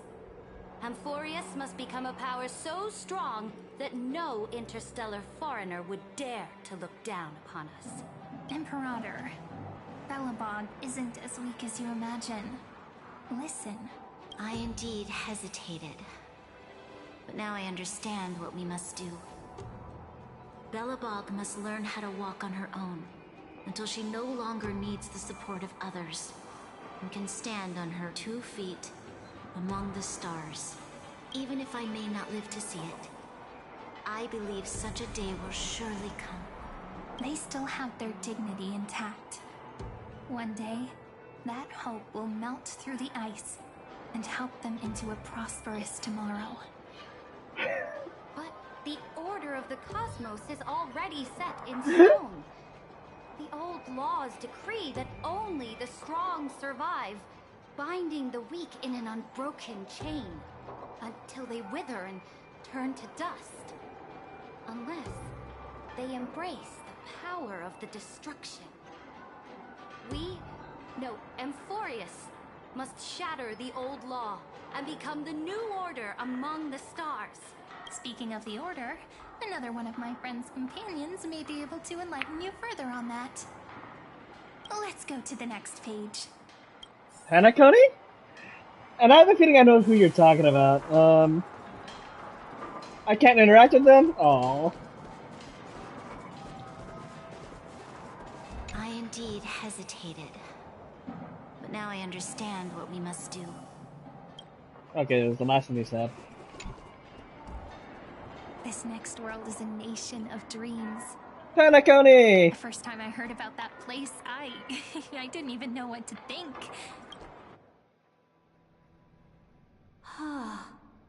Such opulence does indeed evoke astonishment. This world is called Penacony, an eternal city built upon a land of dreams. It's also my friend's previous stop, where they went through a risky but exciting adventure. Tell me about it then. That man standing afar has wings on his head. I am truly curious.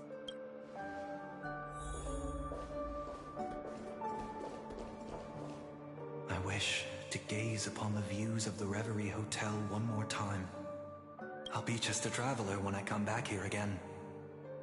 And perhaps, through a traveler's eyes, even the things I once knew so well will feel strangely different. Penacony is a land of the harmony, where all dreams and hopes merge and combine. It believes in unrestrained freedom, and that's how it lost itself in shallow delights. Then, this young man before you chose to rewrite its laws, using the power of the Order, hoping to shape a dream-bound paradise of perfect happiness. Yet, the paradise of my dreams remains far away. Perhaps a brief journey with the Nameless can show me more possibilities in my search for paradise.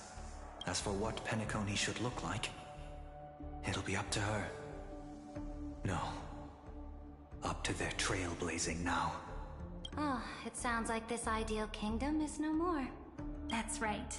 The people chose to wake up at the end. You can't see tomorrow when drowning in sweet dreams. This individual's law acknowledged only gods and constructs, leaving no space for humanity. And yet, the fact that he could accept defeat and resume his journey shows a rare self-awareness and clarity of mind. You are also very self-aware, Imperator. Then you must know that the world promised by the destruction also has no place for humanity. I am indeed very aware of Lycurgus's honeyed words of deceit. I have seen enough. Take me back. As for what Penacony should look like, it'll be up to her. No. Up to their trailblazing now. Oh, there you are. Then let's wrap up this trip down memory lane with one last scene. This absolute wonder. Isn't it pretty? That's our Amphoreous. Our world flows and meanders in this endless band of light. Though we were born from the designs of the gods and are not yet truly alive, the Chrysos heirs of Amphoreous still chose to stand against fate and carved a legend no different from that of humankind. Will you really renounce the heroes in this world's previous 30 million cycles, Imperator? Including even yourself? Will you bow to brutal destiny and allow that puppet master named the destruction to have their wish? I know what you want to do, sidekick. You want to use that deliverer's memories to influence me and tilt the scales of law toward him and the two geniuses. You really saw right through me, Imperator. How can one rule an empire if one is incapable of understanding people's minds? I have decided on law's final destination. However, before I move my next chess piece, before we go on, tell me this, sidekick. Throughout his Trailblaze, was there ever a memory of the ocean? We were about to go to one. My cradle. My home. You shall complete your conquest in the ocean at the boundaries of this world, and eternally slumber in the sound of tides. You shall eternally slumber in the sound of tides, and complete your conquest in the ocean at the boundaries of this world. Our prophecies aligned as flawlessly as a sea snake circling upon itself. An elegant loop, like a joyful hymn, like the circulating ocean current, like our two fates, like Amphoreous itself.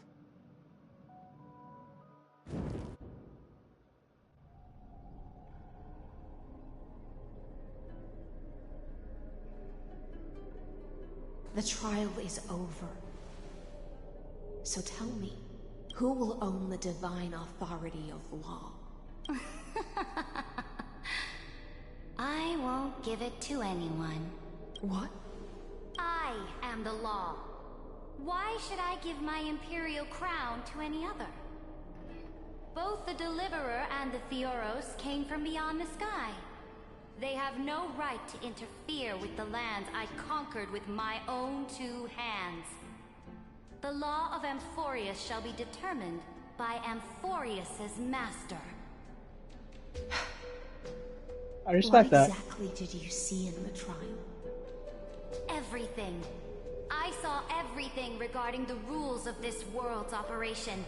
I saw the laws of extrapolation that Theoros spoke of. I saw the ultimate protocol. As long as I offer a sacrifice of equal weight, I can rewrite the laws of this world according to my will. I can turn good into evil, ugliness into beauty, and weakness into strength. Fate gave me a very fair deal. One rule change for the life of one demigod. What are you planning to do? You can't guess. We can conquer the stars without relying on any power from beyond the sky. We just need to make some reasonable sacrifices. Your ambitions have already made give up their lives for the law. And you're still not done? I am determined for Amphoreous to stand on her own 2 feet among the stars. You are beyond reason. You think such a simple and hypocritical statement can justify your atrocities. There's no new without destroying the old. That's what you consider an atrocity? Ironic, for that is also the unchanging law of Amphoreus's revolutions. Ever since the Flame Chase prophecy resounded in the distance, Fate has decreed for the Chrysos heirs to ignite our blood and illuminate this dark age.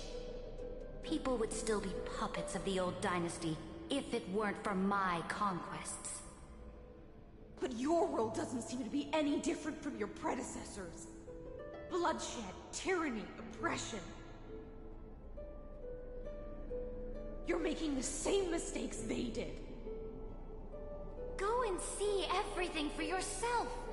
Go to any library I've built. Go listen to the rumors on every street corner. Go and witness how the Imperator crushed the old laws and forged new ones. Go and see what my conquests brought to this world. I cleansed the Chrysos War's filth and mended all the conflicts left by the Arabellica. I restored Akima's might and allowed mortals and Chrysos heirs to face each other as equals in the Council. I punished all sins and rewarded all achievements. I smashed Talantin's shackles, united humankind to save themselves, and started the Flame Chase era. That's what the Imperator has done in her glorious life. So now, hearken to my final words. History will eventually forget Ceridra. But it will never forget the Imperator's people or the Flame Chase era she began. Final words?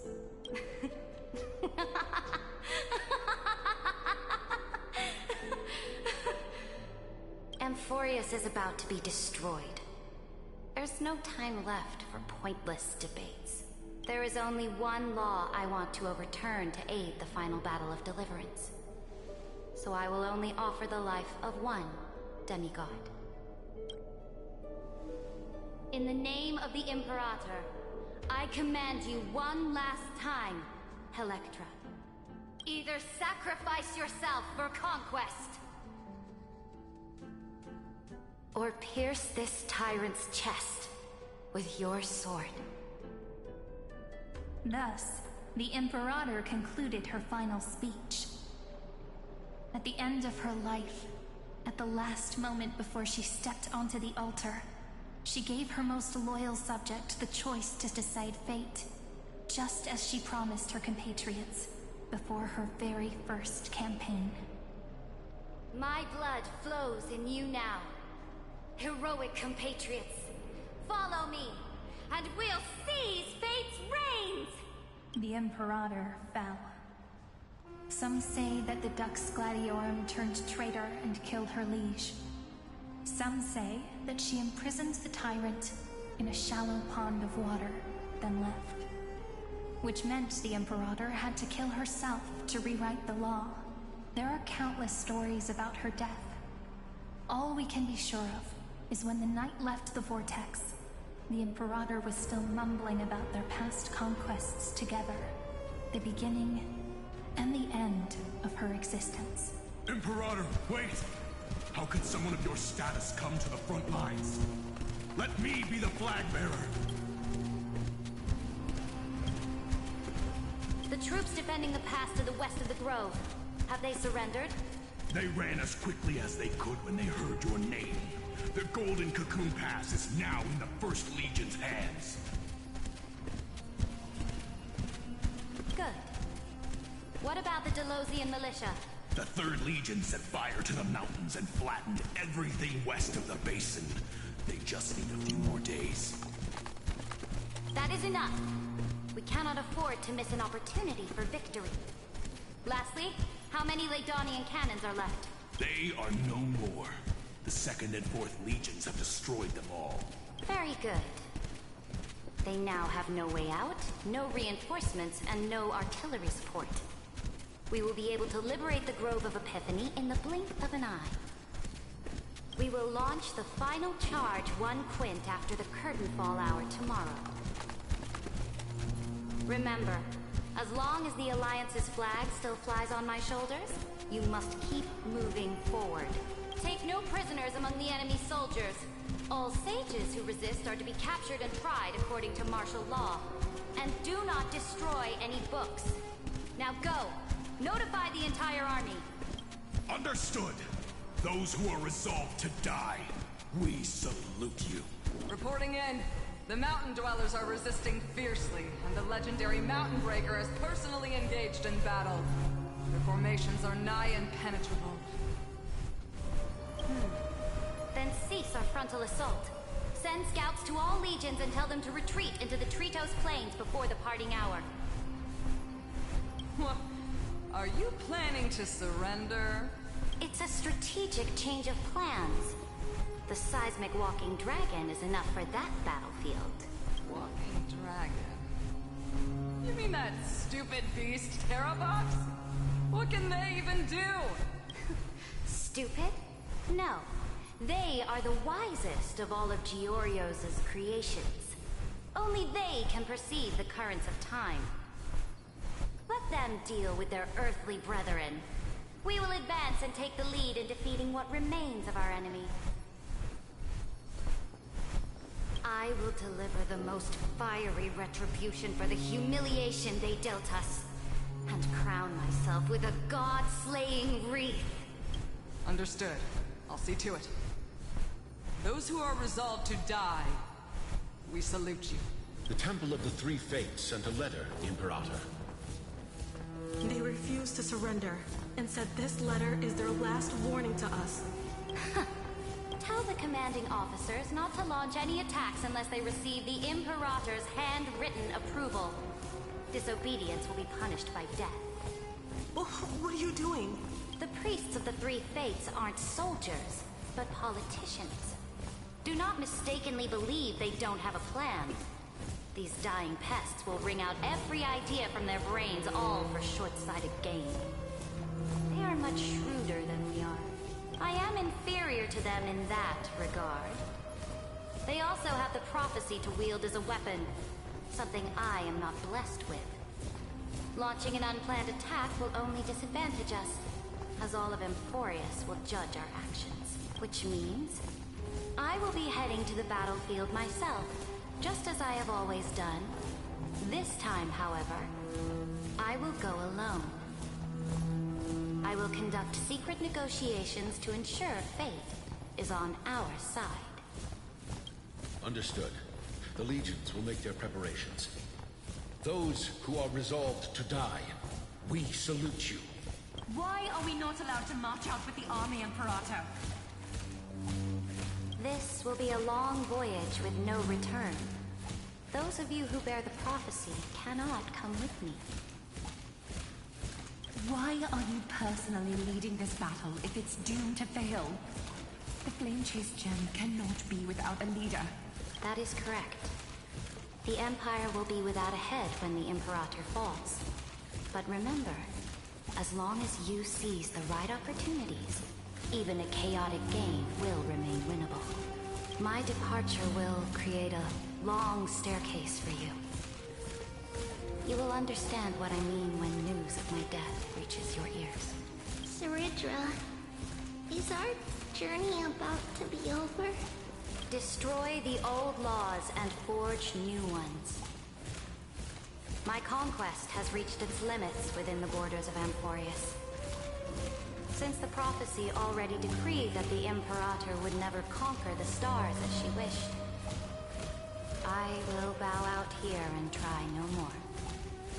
More Chrysosairs bearing divine authority will be born, and many more heroes will arise. Will they demand peace or war? Will they resist tyranny or become the next Imperator? I do not care. The children of the future will decide for themselves. Do not mourn for me. Anyone can kill the Imperator. But the only one who can truly destroy her is Saridra. At the end, I faithfully recorded the most important battles in the Imperator's life. Her conquest was about to be completed at this point in the story. However, for some reason, a memory suddenly entered my mind just as I was about to put down my pen. It was a journey on a fantastical train. I had the honor of having a heart-to-heart conversation with the Imperator under the stars. And I asked her this question at the end of that discussion. How do you want history to remember you? As a hero who gave up her life for the Flame Chase? Or as a tyrant? She answered so quickly, as if she had made up her mind long ago. I would rather be forgotten than be defined.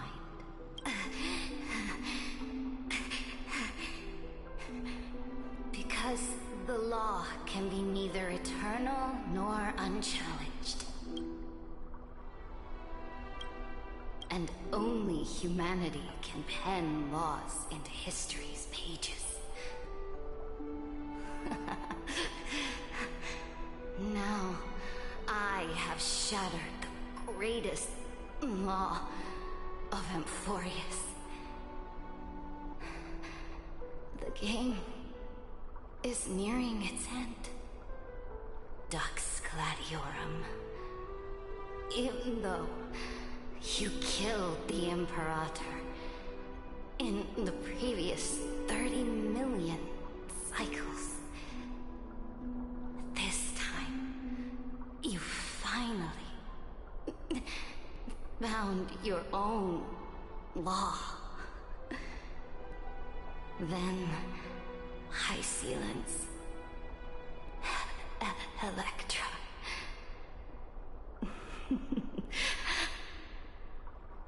I will ask someone to deliver the prophecy's ocean at the boundaries of this world to you. Will you choose to swim into that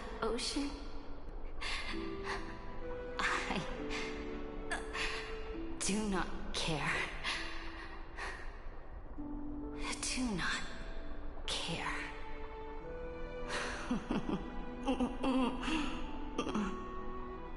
The Imperator muttered about her conquests, and news of her death spread in the city.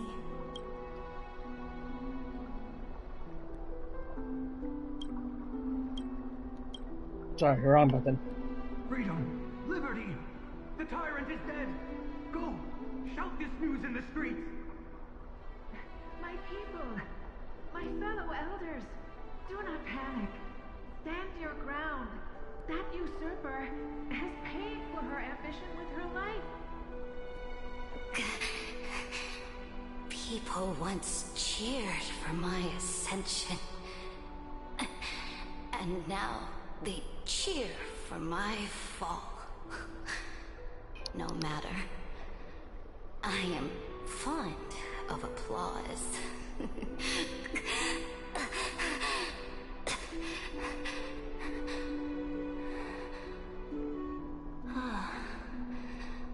I see the cosmos, the battlefield that I cannot reach. I will return in the next cycle. The stars will hear my legion's war drums. Hear the great name of the Imperator. Hear Amphoreous' serene.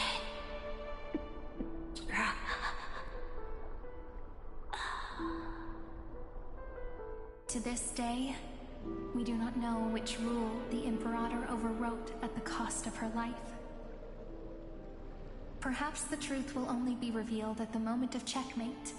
Just like every chess game she ever played, we only know her death inflamed Akuma. On one side of the city, those who defended liberty toppled her statues to the ground. On the other side, her supporters put themselves between the masses and her monuments, declaring loudly that the Sovereign is still among the people. It is said that golden blood congealed into the same letters everywhere they fought. It was the name borne by Akuma's first and final Sovereign, the Imperator Saritra. But the one who bore that name did not see any of this. Her gaze was cast far away, and the sound of tides in her ears drowned out the people's cries. What was the Imperator thinking about in that prophesized ocean at the boundaries of this world? In that shallow puddle of stagnant water, was she reminiscing about her past conquests? Or repenting for the millions killed for the flame chase? It was neither.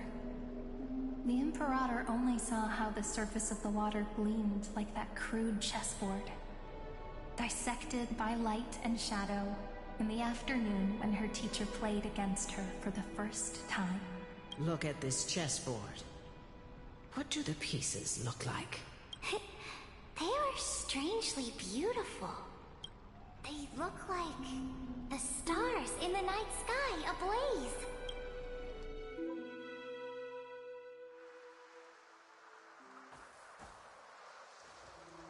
Why are we scale gorged? From What the that hell? page, Oh.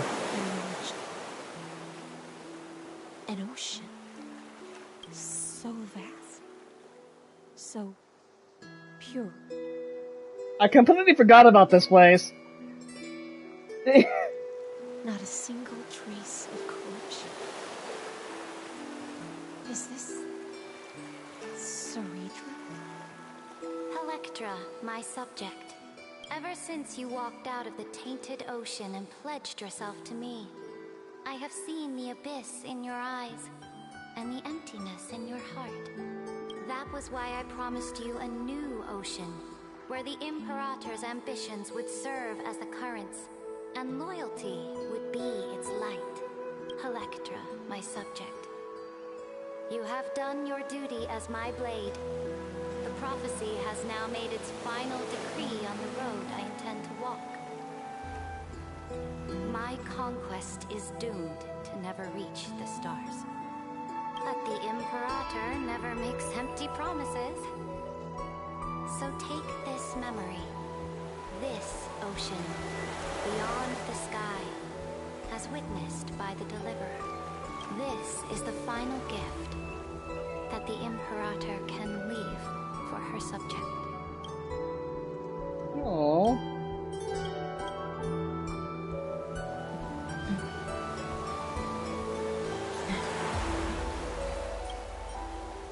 When I was still a fish in the ocean, I always felt so genuine swimming through the waters.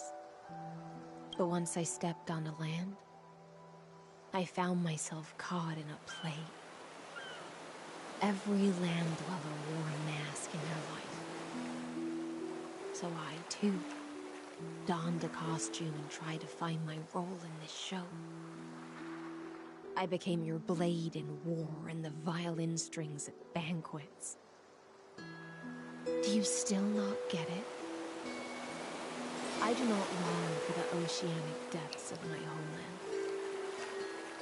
Nor do I crave the swelling seas beyond the sky. Perhaps even I don't know what I want. I still don't know where I should swim to without land. But I know one thing right now. A fish is simply a fish.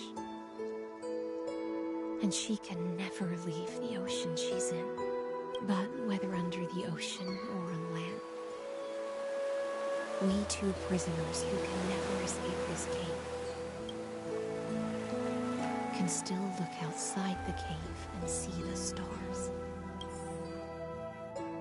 I have to admit, the 12-factor simulation of life in this experiment has far exceeded my expectations. Make your choice then, senior society member. Do you want to keep walking down the wrong path and be remembered for your incorrect conclusions? Or do you want to return to the audience's seat and give yourself, Amphoreous, and the entire cosmos a more fitting end? I must refuse. A dead man never fears death. Did I not make myself clear? Have you forgotten about our dear Lord of Silence? You wouldn't want her to consider your 8 other clones as cancers within the erudition and chop them all up, would you? Your logical deductions are vastly different from mine. Therefore, allow me to provide one more academic recommendation. Listen, my peers. Why don't you look beyond this world, just as the Chrysoscales did? Reevaluate your calculations and take into account all enemies in the upcoming war among the eons.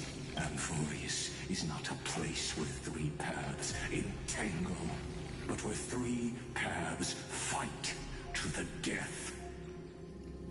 You used Memoria to resist me, but did you not consider the possibility that the Remembrance and their children might have taken this opportunity to join the fray as well?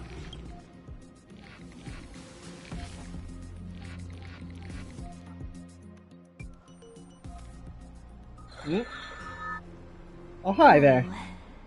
So this isn't just silence. It's the answer. What was the last thing he said to you before you parted the waters at the Scale Gorge waterscape? A tricky question, but one with a simple answer. He didn't say anything back then, right?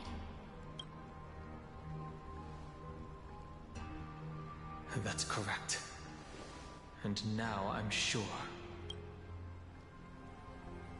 You are not March 7th.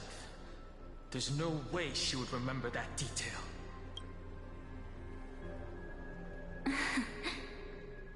I'll only warn you once. Leave her passive. That's not like you at all. Why don't you calm down and think about another possibility? I didn't take over March 7th's body. Rather, it's March 7th who regained my memories. What the hell? I gotta wait till another patch, and we're gonna know more about Evernight now.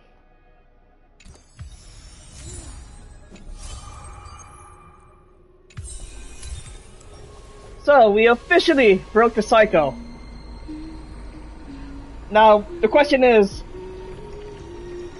well, I need to process what happened and see, and especially I'll probably look more into what the live streams will probably say about this, as I know they're going to continue the story through Amphoreous, and Cyrene still needs to get involved, because we just broke the cycle, yes, but what's going to happen now with Evernight being introduced? And Lygus didn't outright give up the stuff fight yet, and Amphoreous' fate is still on a thread right now. Well, I'm gonna go ahead and take this time to process all the information I've just witnessed, and just think of speculate as time goes on before we receive more information on what goes on. Alrighty, about to conclude the stream. If you like this broadcast, please give it a like. If you want to see more content like this in the near future, feel free to subscribe to the channel. Otherwise, thank you for tuning in, and if you are summoning for Isolans, may you Isolan Wanderers become Isolan Havers, and we'll see you all next time.